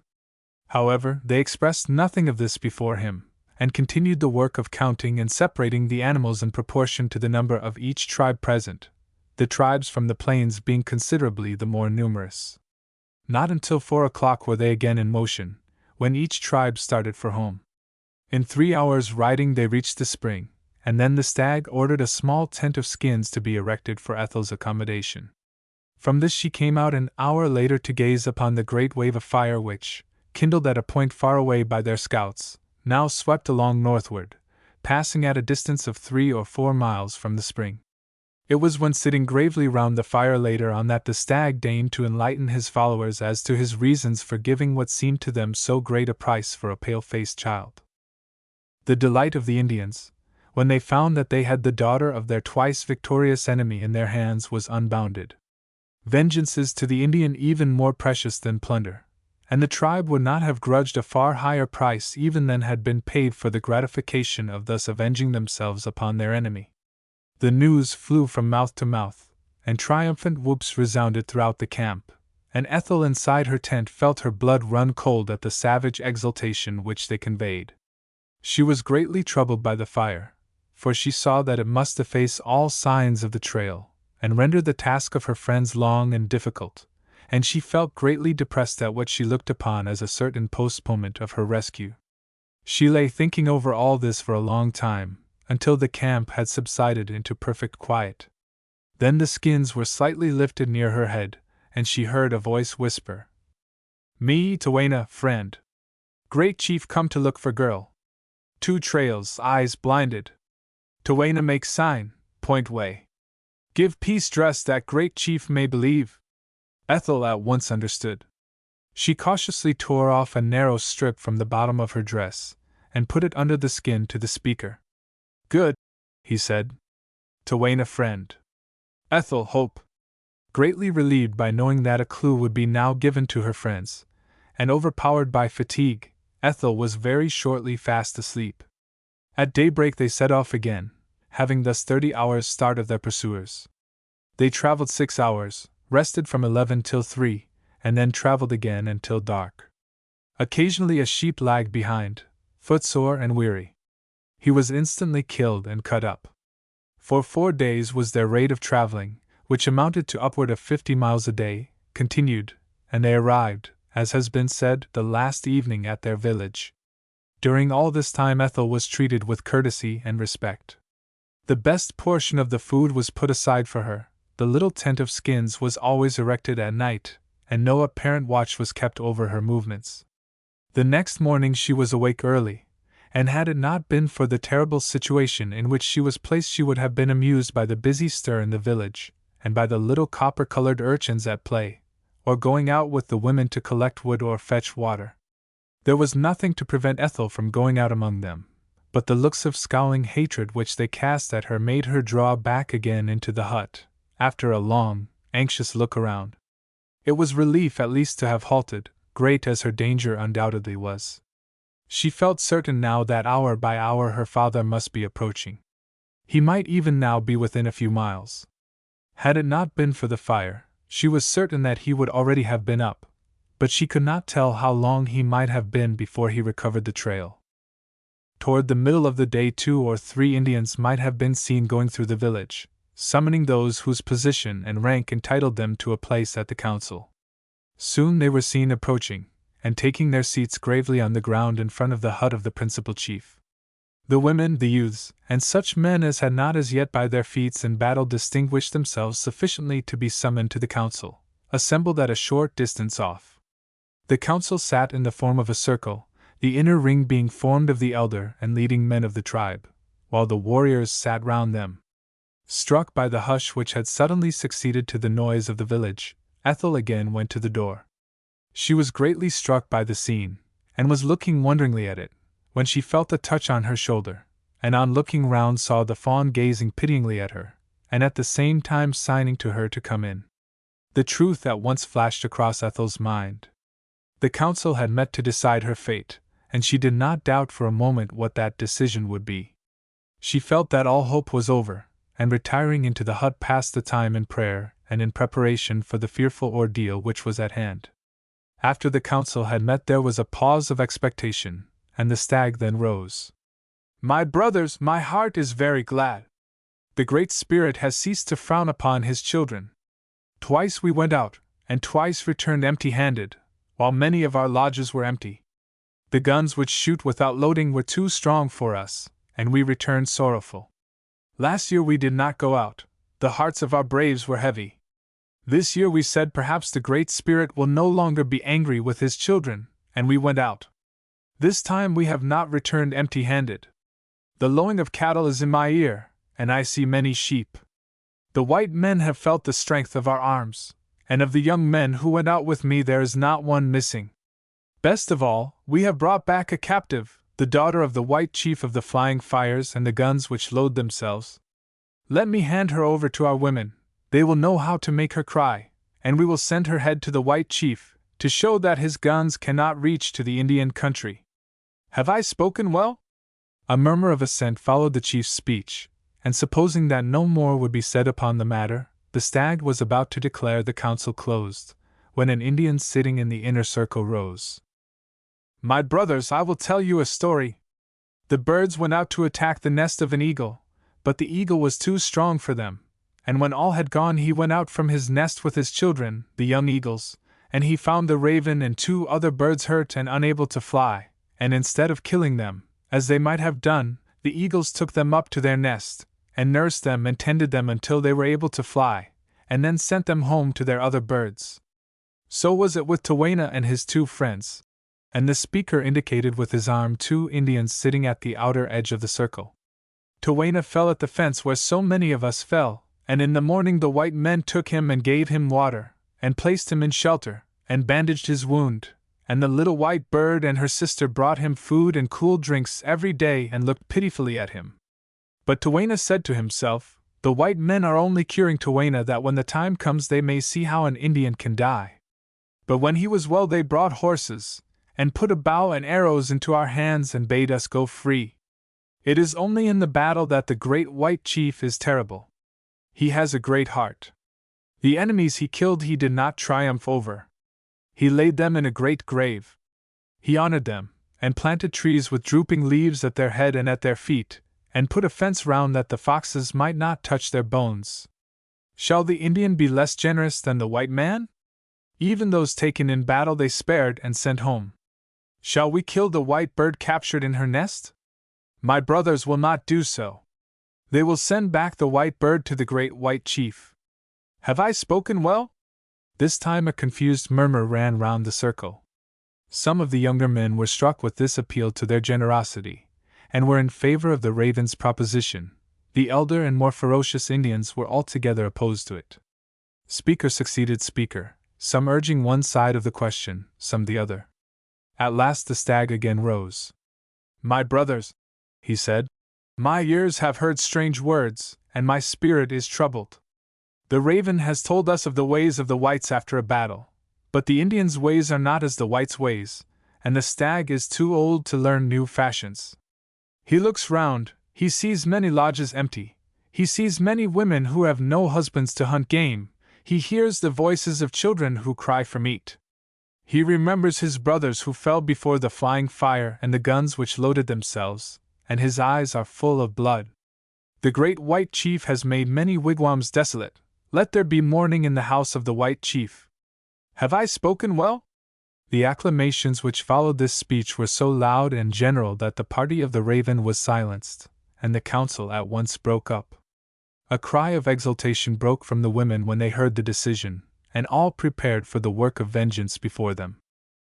At a signal from the stag 2 of the young Indians went to the hut, and summoned Ethel to accompany them. She guessed at once that her death was decided upon, and pale as marble, but uttering no cry or entreaty, which she knew would be useless, she walked between them. For a moment she glanced at the women around her, to see if there was one look of pity or interest, but faces distorted with hate and exultation met her eyes, and threats and imprecations assailed her ears. The sight, though it appalled, yet nerved her with courage. A pitying look would have melted her. This rage against one so helpless as herself nerved her, and, with her eyes turned upward and her lips moving in prayer, she kept along. The Indians led her to a tree opposite the center of the village, bound her securely to it, and then retired. There was a pause before the tragedy was to begin. Some of the women brought faggots for the pile, others cut splinters to thrust under the nails and into the flesh. The old women chattered and exulted over the tortures they would inflict. A few of the younger ones stood aloof, looking on pityingly. The men of the tribe gathered in a circle, but took no part in the preparations. The torture of women was beneath them. At last all was ready. A fire was lit near. the hags lit their firebrands and advanced. The chief gave the signal, and with a yell of exultation they rushed upon their victim, but fell back with a cry of surprise, rudely thrust off by 3 Indians who placed themselves before the captive. The women retreated hastily, and the men advanced to know the reason of this strange interruption. The Raven and his companions were unarmed. The Indians frowned upon them, uncertain what course to pursue. "My brothers," the Raven said, "I am come to die. The Raven's time is come. He has flown his last flight. He and his brothers will die with the little white bird. The Raven and his friends are not dogs. They have shed their blood against their enemies, and they do not know how to cry out. But their time has come, they are ready to die. But they must die before the little white bird. If not, her spirit will fly to the Great Spirit, and will tell him that the Raven and his friends, whom she had sheltered and rescued, had helped to kill her, and the Great Spirit would shut the gates of the happy hunting grounds against them. The Raven has spoken." There was a pause of extreme astonishment, followed by a clamor of voices. Those who had before espoused the cause of the Raven again spoke out loudly, while many of the others hesitated as to the course to be pursued. The stag hastily consulted with 2 or 3 of his principal advisers, and then moved forward, waving his hand to command silence.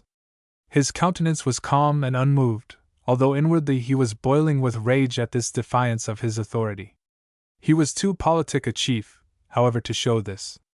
He knew that the great majority of the tribe was with him, yet the employment of force to drag the Raven and his companions from their post would probably create a division in the tribe, the final results of which none could see, and for the consequences of which he would, in case of any reverse, be held responsible and looked upon with disapproval by both parties.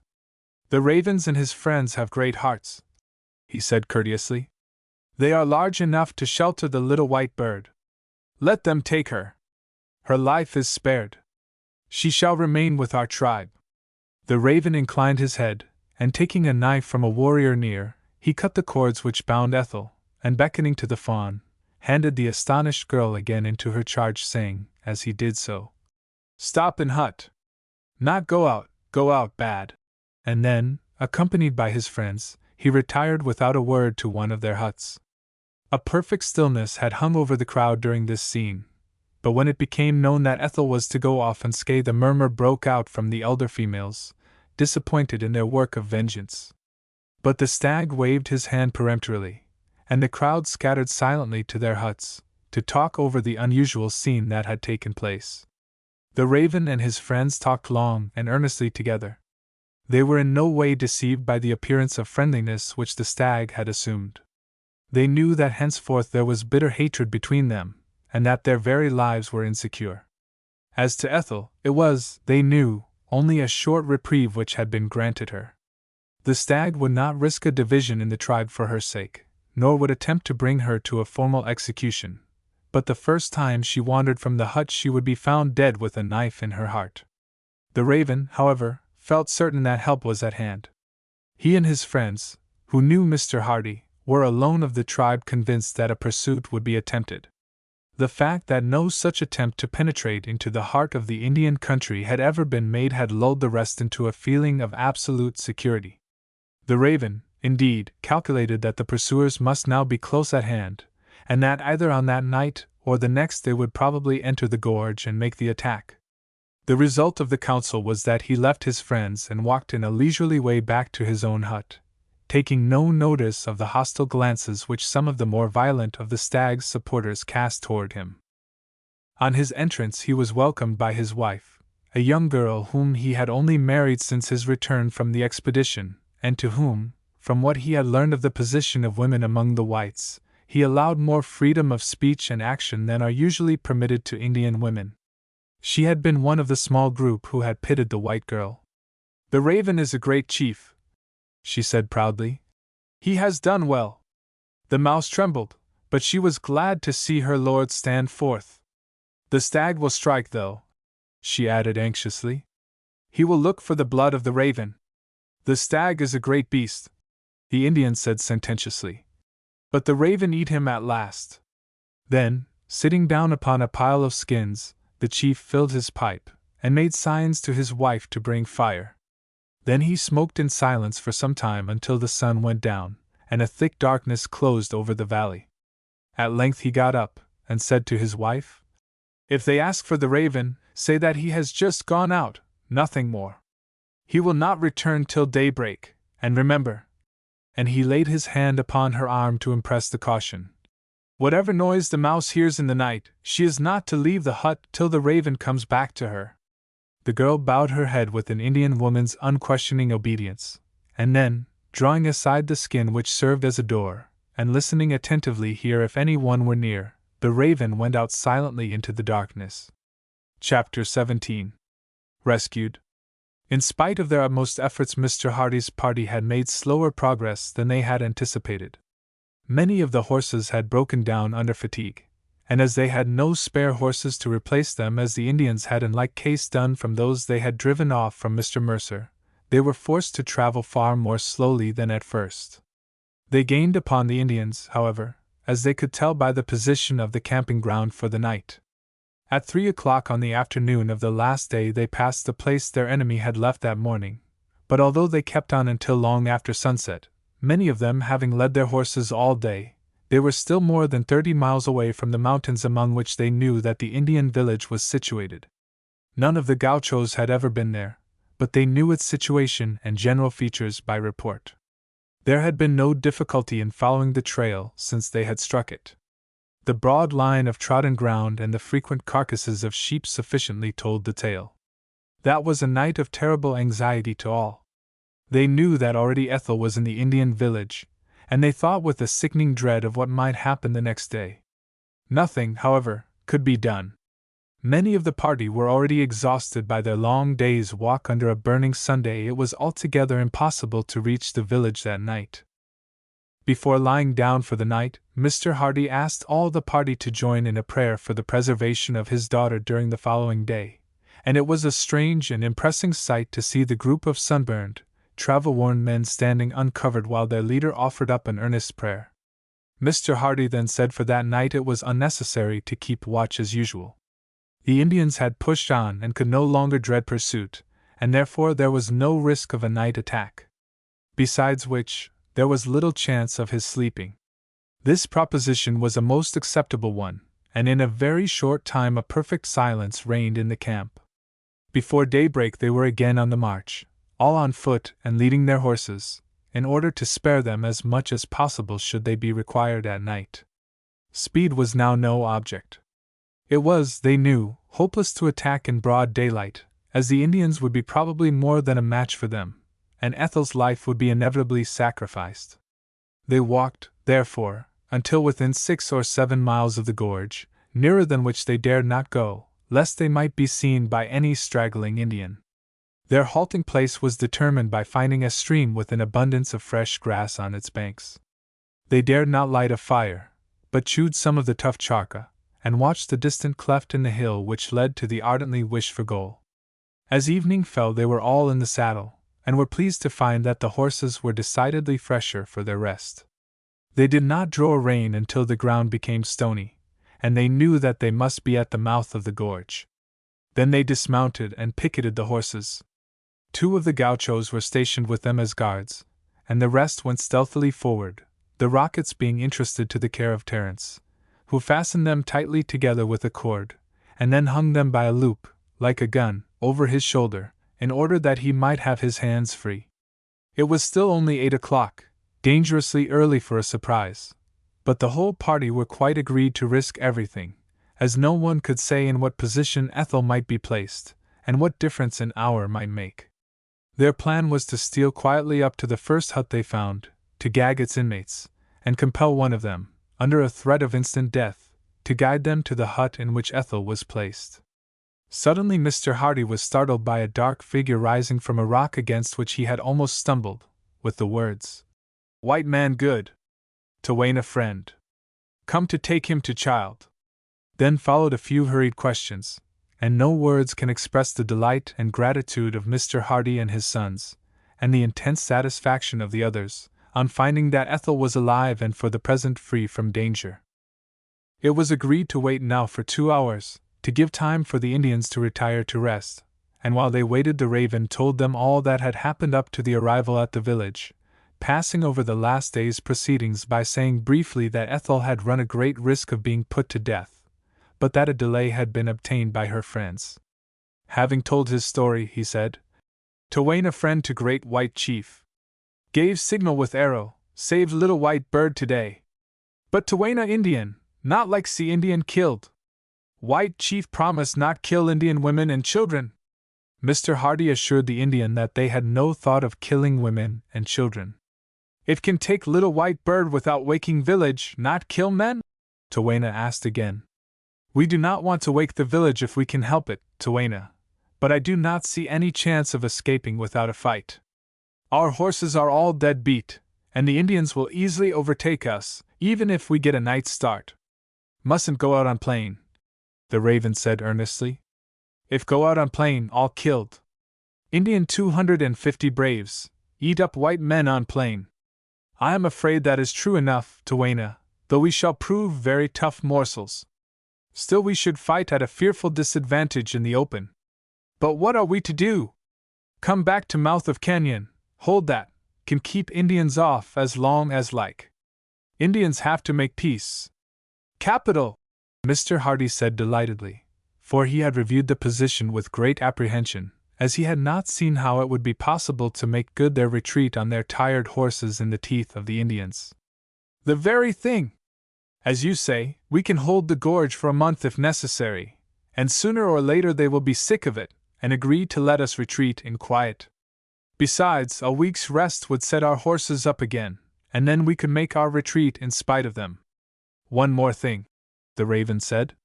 "When Great Chief got little white bird safe, Twain go away, not fight one way, not fight other way. When meet again, White Chief not talk about tonight. Not great Indian no Twain White Chief's friend. You can rely upon us all, Twain. They shall never learn from us of your share in this affair. And now I think that it is time for us to be moving forward. It will be past 10 o'clock before we are there." Very quietly the troop crept along, Twain leading the way, until he approached closely to the village. Here they halted for a moment. "Only 6 of us will go in," Mr. Hardy said. "There will be less chance of detection, Jameson, Percy, Harry's, my boys, and myself. The others take post close to the hut we see ahead. If you find that we are discovered, be in readiness to support us. And Farquhar, 2 or 3 of you get matches ready, and stick a blue light into the straw roof of the hut. We must have light, or we lose all the advantage of our firearms. Besides, as we retreat we shall be in darkness, while they will be in the glare." Thus speaking, Mr. Hardy followed his guide, the men he had selected treading cautiously in his rear. Presently they stopped before one of the huts, and pointing to the door, Twain said, "Little white bird there." And then gliding away, he was lost in the darkness. Mr. Hardy cautiously pushed aside the skin and entered, followed by his friends. It was perfectly dark, and they stood for a moment uncertain what to do. Then they heard a low voice saying, "Papa, is that you?" While at the same instant they saw a gleam of light in the other corner of the tent, and heard a rustling noise, and they knew that an Indian had cut a slit in the hide walls and had escaped. And as Mr. Hardy pressed his child to his heart, a terrific war whoop rose on the air behind the hut. "Come," Mr. Hardy said. "Keep together, and make a run of it." Ethel had lain down without taking off even her shoes, so strong had been her hope of her father's arrival. She was therefore no impediment to the speed of their retreat. For a short distance they were unopposed. The Indians, indeed, rushed from their huts like swarms of bees disturbed by an intruder. Ignorant of the nature of the danger, and unable to see its cause, all was for a minute wild confusion, and then guided by the war whoop of the Indian who had given the alarm, all hurried toward the spot, and as they did so, several saw the little party of whites. Loud whoops gave the intimation of this discovery, and a rush toward them was made. "Now your revolvers," Mr. Hardy said. "We are nearly out of the village." Not as yet, however, were the Indians gathered thickly enough to stop them. A few who attempted to throw themselves in the way were instantly shot down, and in less time than it has occupied to read this description they reached the end of the village. As they did so, a bright flame shot up from the furthest hut, and the rest of the party rushed out and joined them. The Indians in pursuit paused at seeing this fresh accession of strength to their enemies, and then, as they were joined by large numbers, and the flame shooting up brightly enabled them to see how small was the body of whites, they rushed forward again with fierce yells. But the whites were by this time 150 yards away, and were already disappearing in the gloom. "Stop!" Mr. Hardy cried. "Steady with your rifles! Each man single out an Indian! Fire!" A yell of rage broke from the Indians as 14 or 15 of their number fell, and a momentary pause took place again. And then, as they were again reinforced, they continued the pursuit. But the 200 yards which the whites had gained was a long start in the half a mile's distance to be traversed, and the whites well knew that they were running for their lives, for once surrounded in the plain, their case was hopeless. Well was it then that Ethel was so accustomed to an out-of-door life. Hope and fear lent speed to her feet, and running between her father and brothers, she was able to keep up a speed equal to their own. Scarce a word was spoken, as with clenched teeth and beating hearts they dashed along. Only once Mr. Jameson said, "Can Ethel keep up?" And she gasped out, "Yes."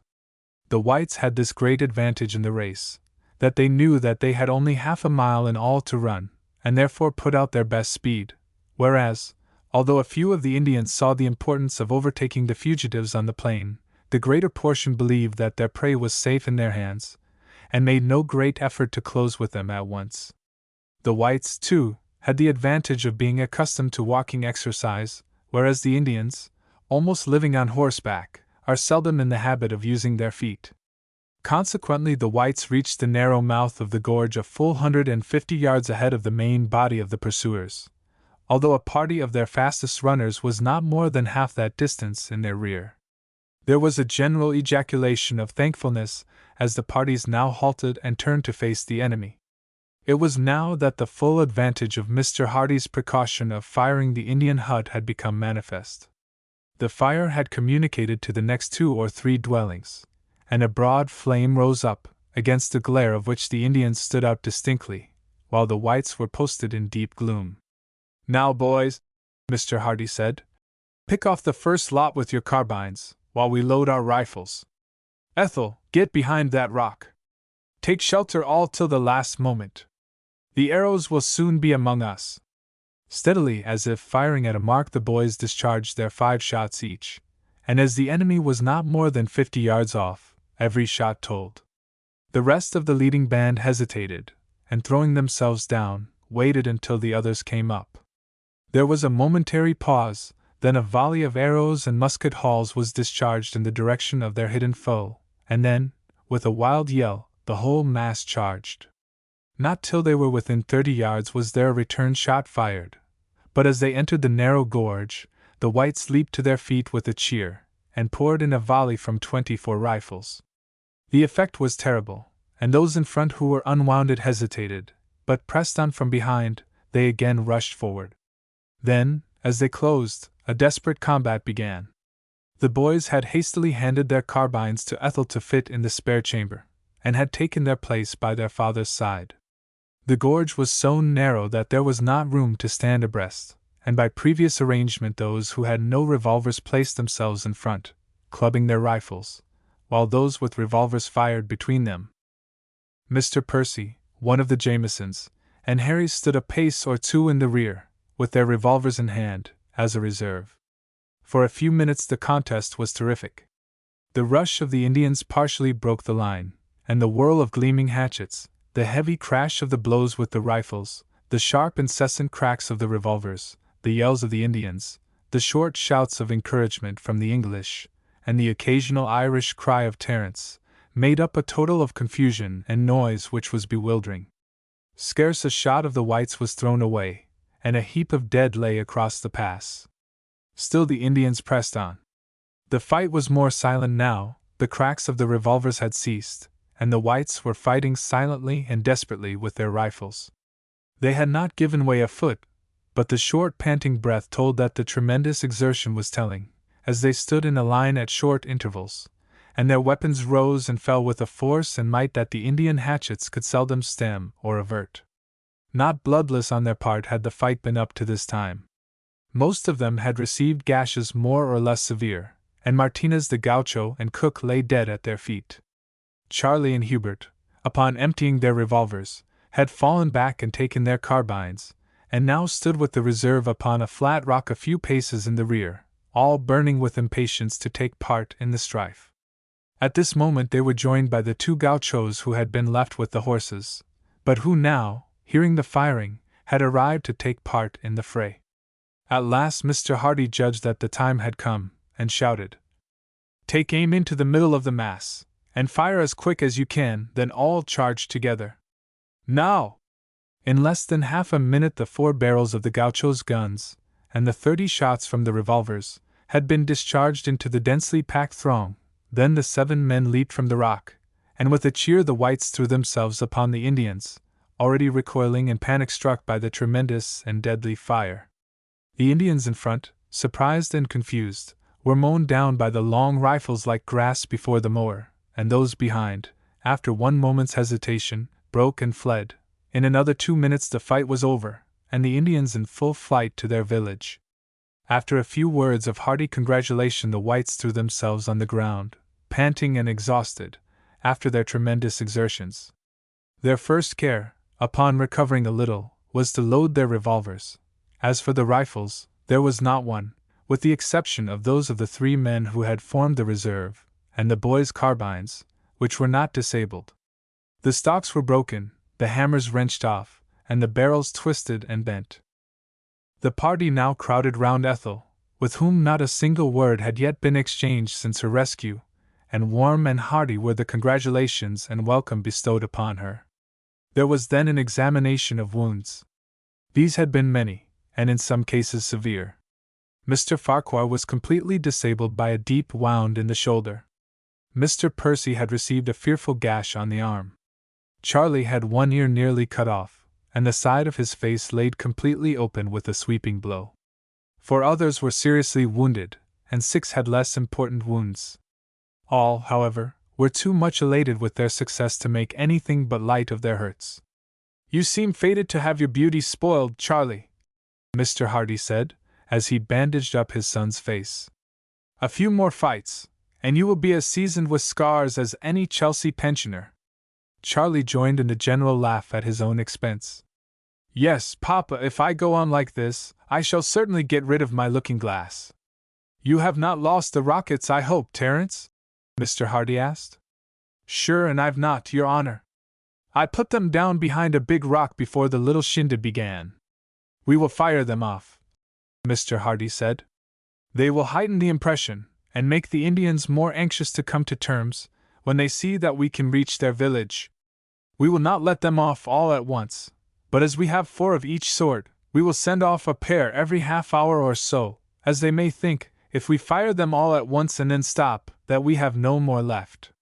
We may as well give them a few shots, too, with our carbines and the rifles that remain serviceable. They will carry as far as half a mile if we give them elevation enough, and it is well to impress them as much as possible." Mr. Hardy's suggestion was carried out. The first signal rocket showed the village crowded with Indians, over whose heads the cracked rockets slowly whizzed. The light of the next rocket did not disclose a single person, and it was apparent that the place was deserted. The third rocket happened to strike one of the roofs, and exploding there, set the thatch on fire. "Good," Mr. Percy said. "We shall have them asking for terms tomorrow."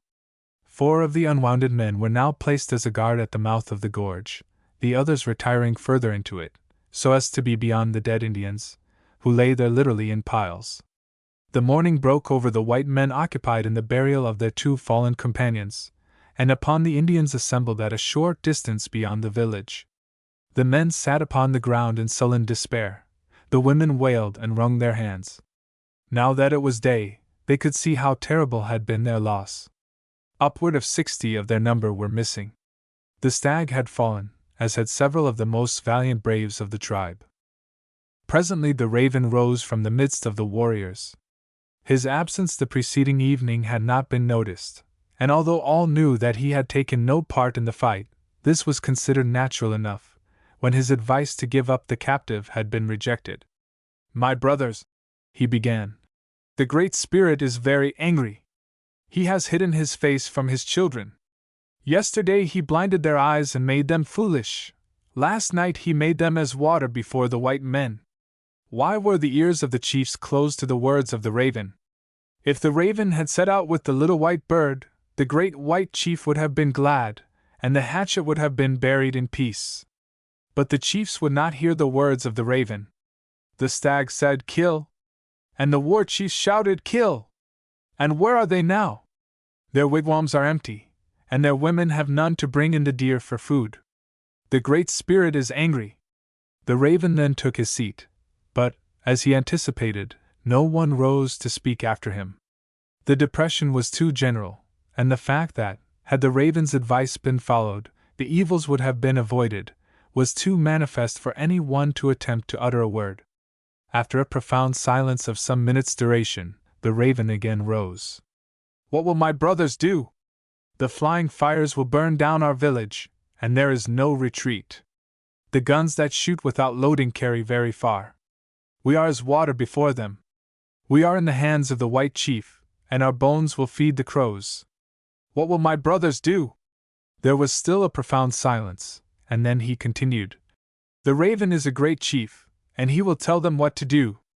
The raven has stood by the side of the little white bird, and the great white chief will listen to his voice.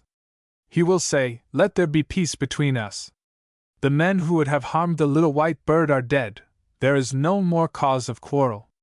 Let us bury the hatchet. Take horses and cattle for your journey, and forgive us if we have done wrong.' If the white men were on the plains, the raven would say, 'Let my young men charge, but they hold the pass, and the guns that shoot without loading are too strong.' Have I spoken well?" There was a low murmur of applause. The feeling that the position of the white men was impregnable was general, and they all felt convinced that those terrible enemies would devise some unknown scheme which would end in the total annihilation of the tribe. The raven's proposition was therefore unanimously assented to. The raven then laid aside his arms, and attended by 6 of the principal chiefs, carrying green bows in token of amity, advanced toward the mouth of the gorge. Mr. Hardy, with 5 of the whites, and with Perez to interpret, advanced to meet him. When the two groups met, the raven commenced gravely, in the Indian language, "The white chief of the flying fire is mighty, and the Great Spirit has blinded his children. They carried off the little white bird, but they did not harm her. Bad men would have harmed her, but the raven stood by her side. The great white chief has taken back his little white bird, and he has killed the men whom the Great Spirit blinded. Why should there be any more war? The Indians are brave, they have cattle, and sheep, and water. They can live out of reach of the white chief's guns, and can fight if the white chief comes out against them. The white chief is strong, and he can defend the pass, but he cannot venture out to attack. They are equal. There is no cause of quarrel any longer. Let us bury the hatchet.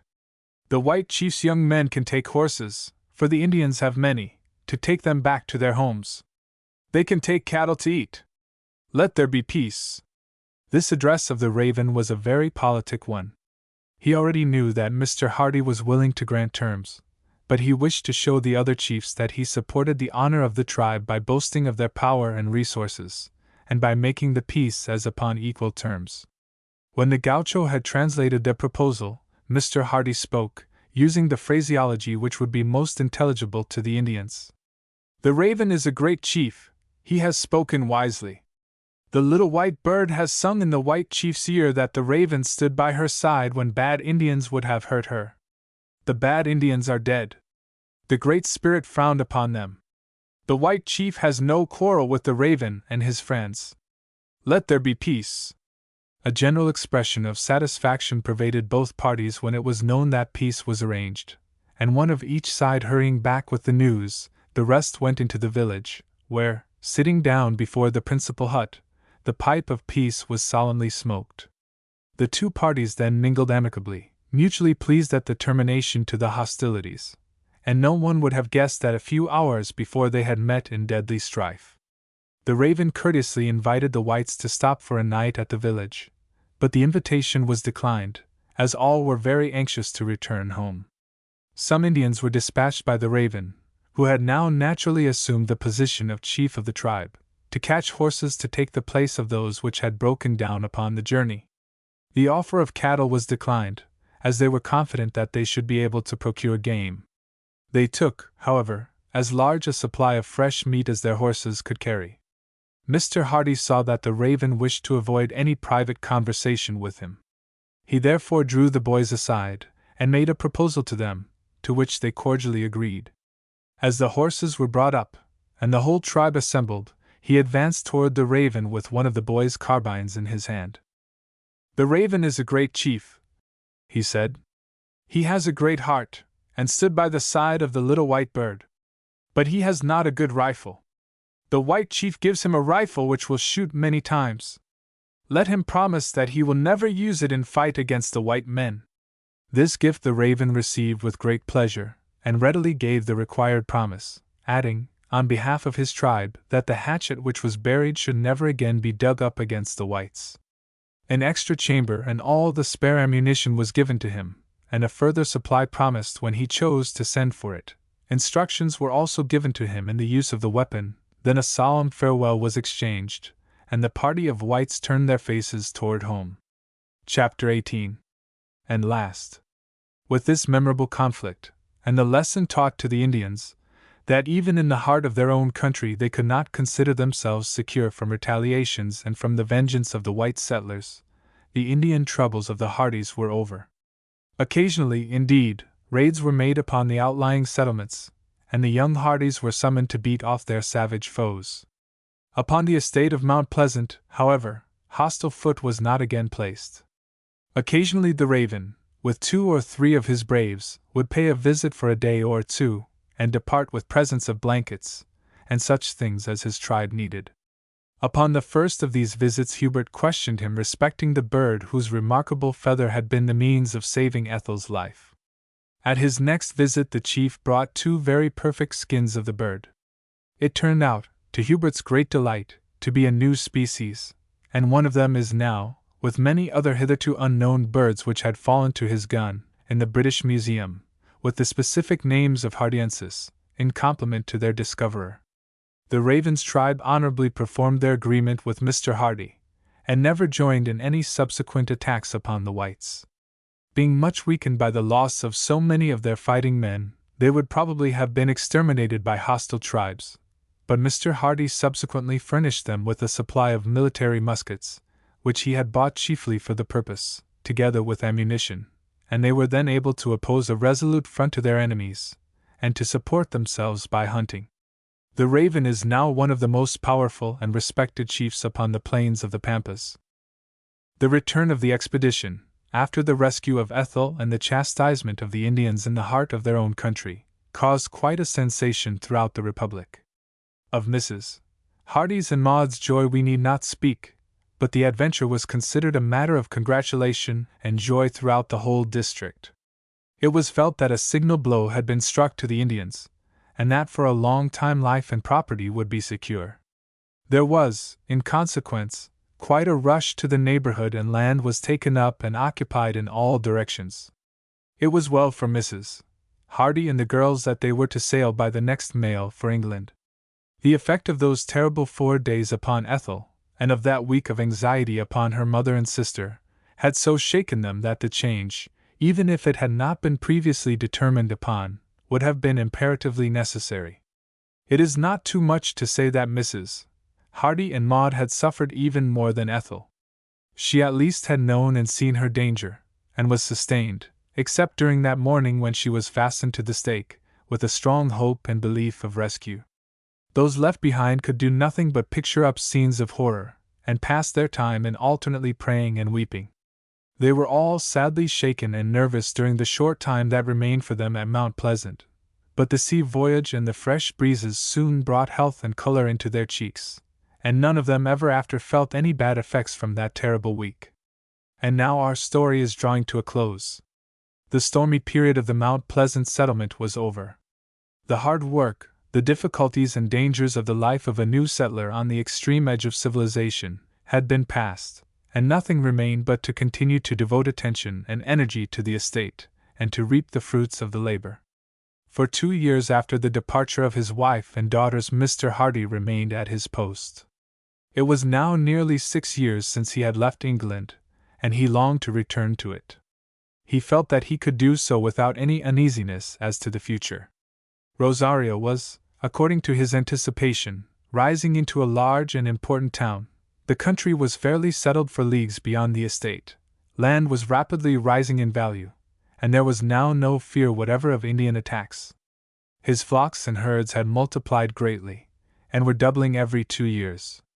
The income obtained by the sale of cattle fatted on the alfalfa, and upon the sale of wool and other farm produce, was considerable. The dairy alone brought in a large yearly amount. Charlie was now 22, Hubert a year younger. Both were as capable of managing the estate as he was himself. He one day, therefore, unfolded his plans to them. "As you know, boys, I am going to England shortly, and although I shall perhaps now and then come over here, I shall make England my permanent home. You boys will therefore jointly manage the estate. The income this year will reach $6,000, and would be much more did we not keep the greater portion of our animals to increase our stock. I have now $12,500 in the bank. After the busy life I have led here, I could not remain inactive. My present intention is to take a large farm upon a long lease with the option of purchase. My object will be to obtain a lease upon large acreage and poor land, but improvable with irrigation or drainage and an outlay of capital. I shall risk no more than $12,500 in this, and also the income I draw from here for the next 2 years.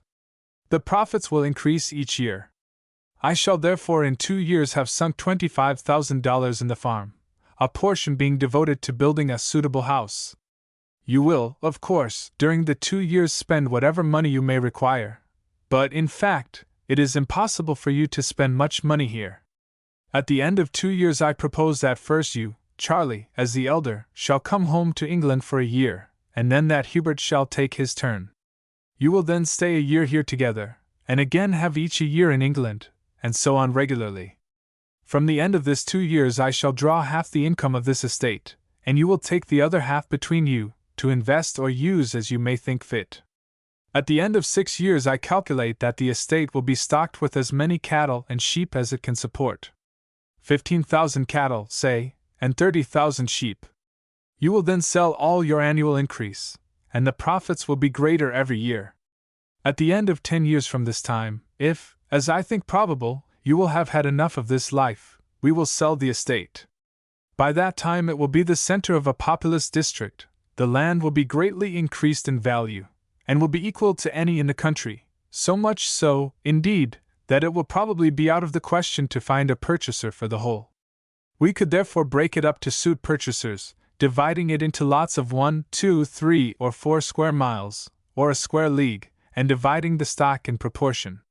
The house would, of course, go with the arable land and a mile or 2 of pasture beyond it. My share of the yearly income I shall devote to buying my estate. Say the price is $50,000. This I shall, with my income from here and my income from the estate itself, probably be able to make in 10 years. The estate, with the $25,000 I propose to risk in drainage, etc., ought then to be worth $100,000. The value of this estate of 50,000 acres, with the flocks and herds, ought to be at least double that amount, so that at the end of 10 years I shall be a rich man. You, with care, can certainly save $25,000 each in the 10 years, and will receive another $50,000 each as your share of the estate. You will consequently, boys, at the age of 31 and 32, be able to settle down in England in very comfortable circumstances. Your sisters will of course be provided for out of my share. Do you approve of my plans? The boys warmly expressed their satisfaction at the plan, and their gratitude to their father for his intentions. And so things were carried out. 6 months after Mr. Hardy's arrival in England, the boys heard of Maud's marriage to Mr. Cooper, now, by the death of his father, a wealthy country gentleman. Charlie, during his first visit to England, also married, an example which Hubert followed the next year. The two now took it by turn to manage the estate, the one in England always passing a considerable portion of his time at Mr. Hardy's, and spending the rest in travelling. Ethel was married the year after Hubert to a rising barrister in London. Everything prospered at Mount Pleasant, and at the sale it was broken up into lots and fetched rather a larger sum than Mr. Hardy had calculated. Mr. Hardy's own plan had been fully carried out, but by the end of the 10 years he began to wish for a quiet town life. He therefore made an arrangement with Charlie, whereby the latter, who had obtained some money with his wife, has taken his place as master of the estate, and has settled down into the life of a country gentleman, which exactly suits him. Hubert lives in London. His income is sufficient for his wants, he has become a member of a number of scientific societies, and his collection of the fauna of the Pampas of America is considered to be unequaled. The girls are very happy with the men of their choice, and Mr. and Mrs. Hardy have always some of their children or grandchildren staying with them, and often amuse the young ones with tales of how their fathers or mothers fought the Indians on the Pampas of South America. The end.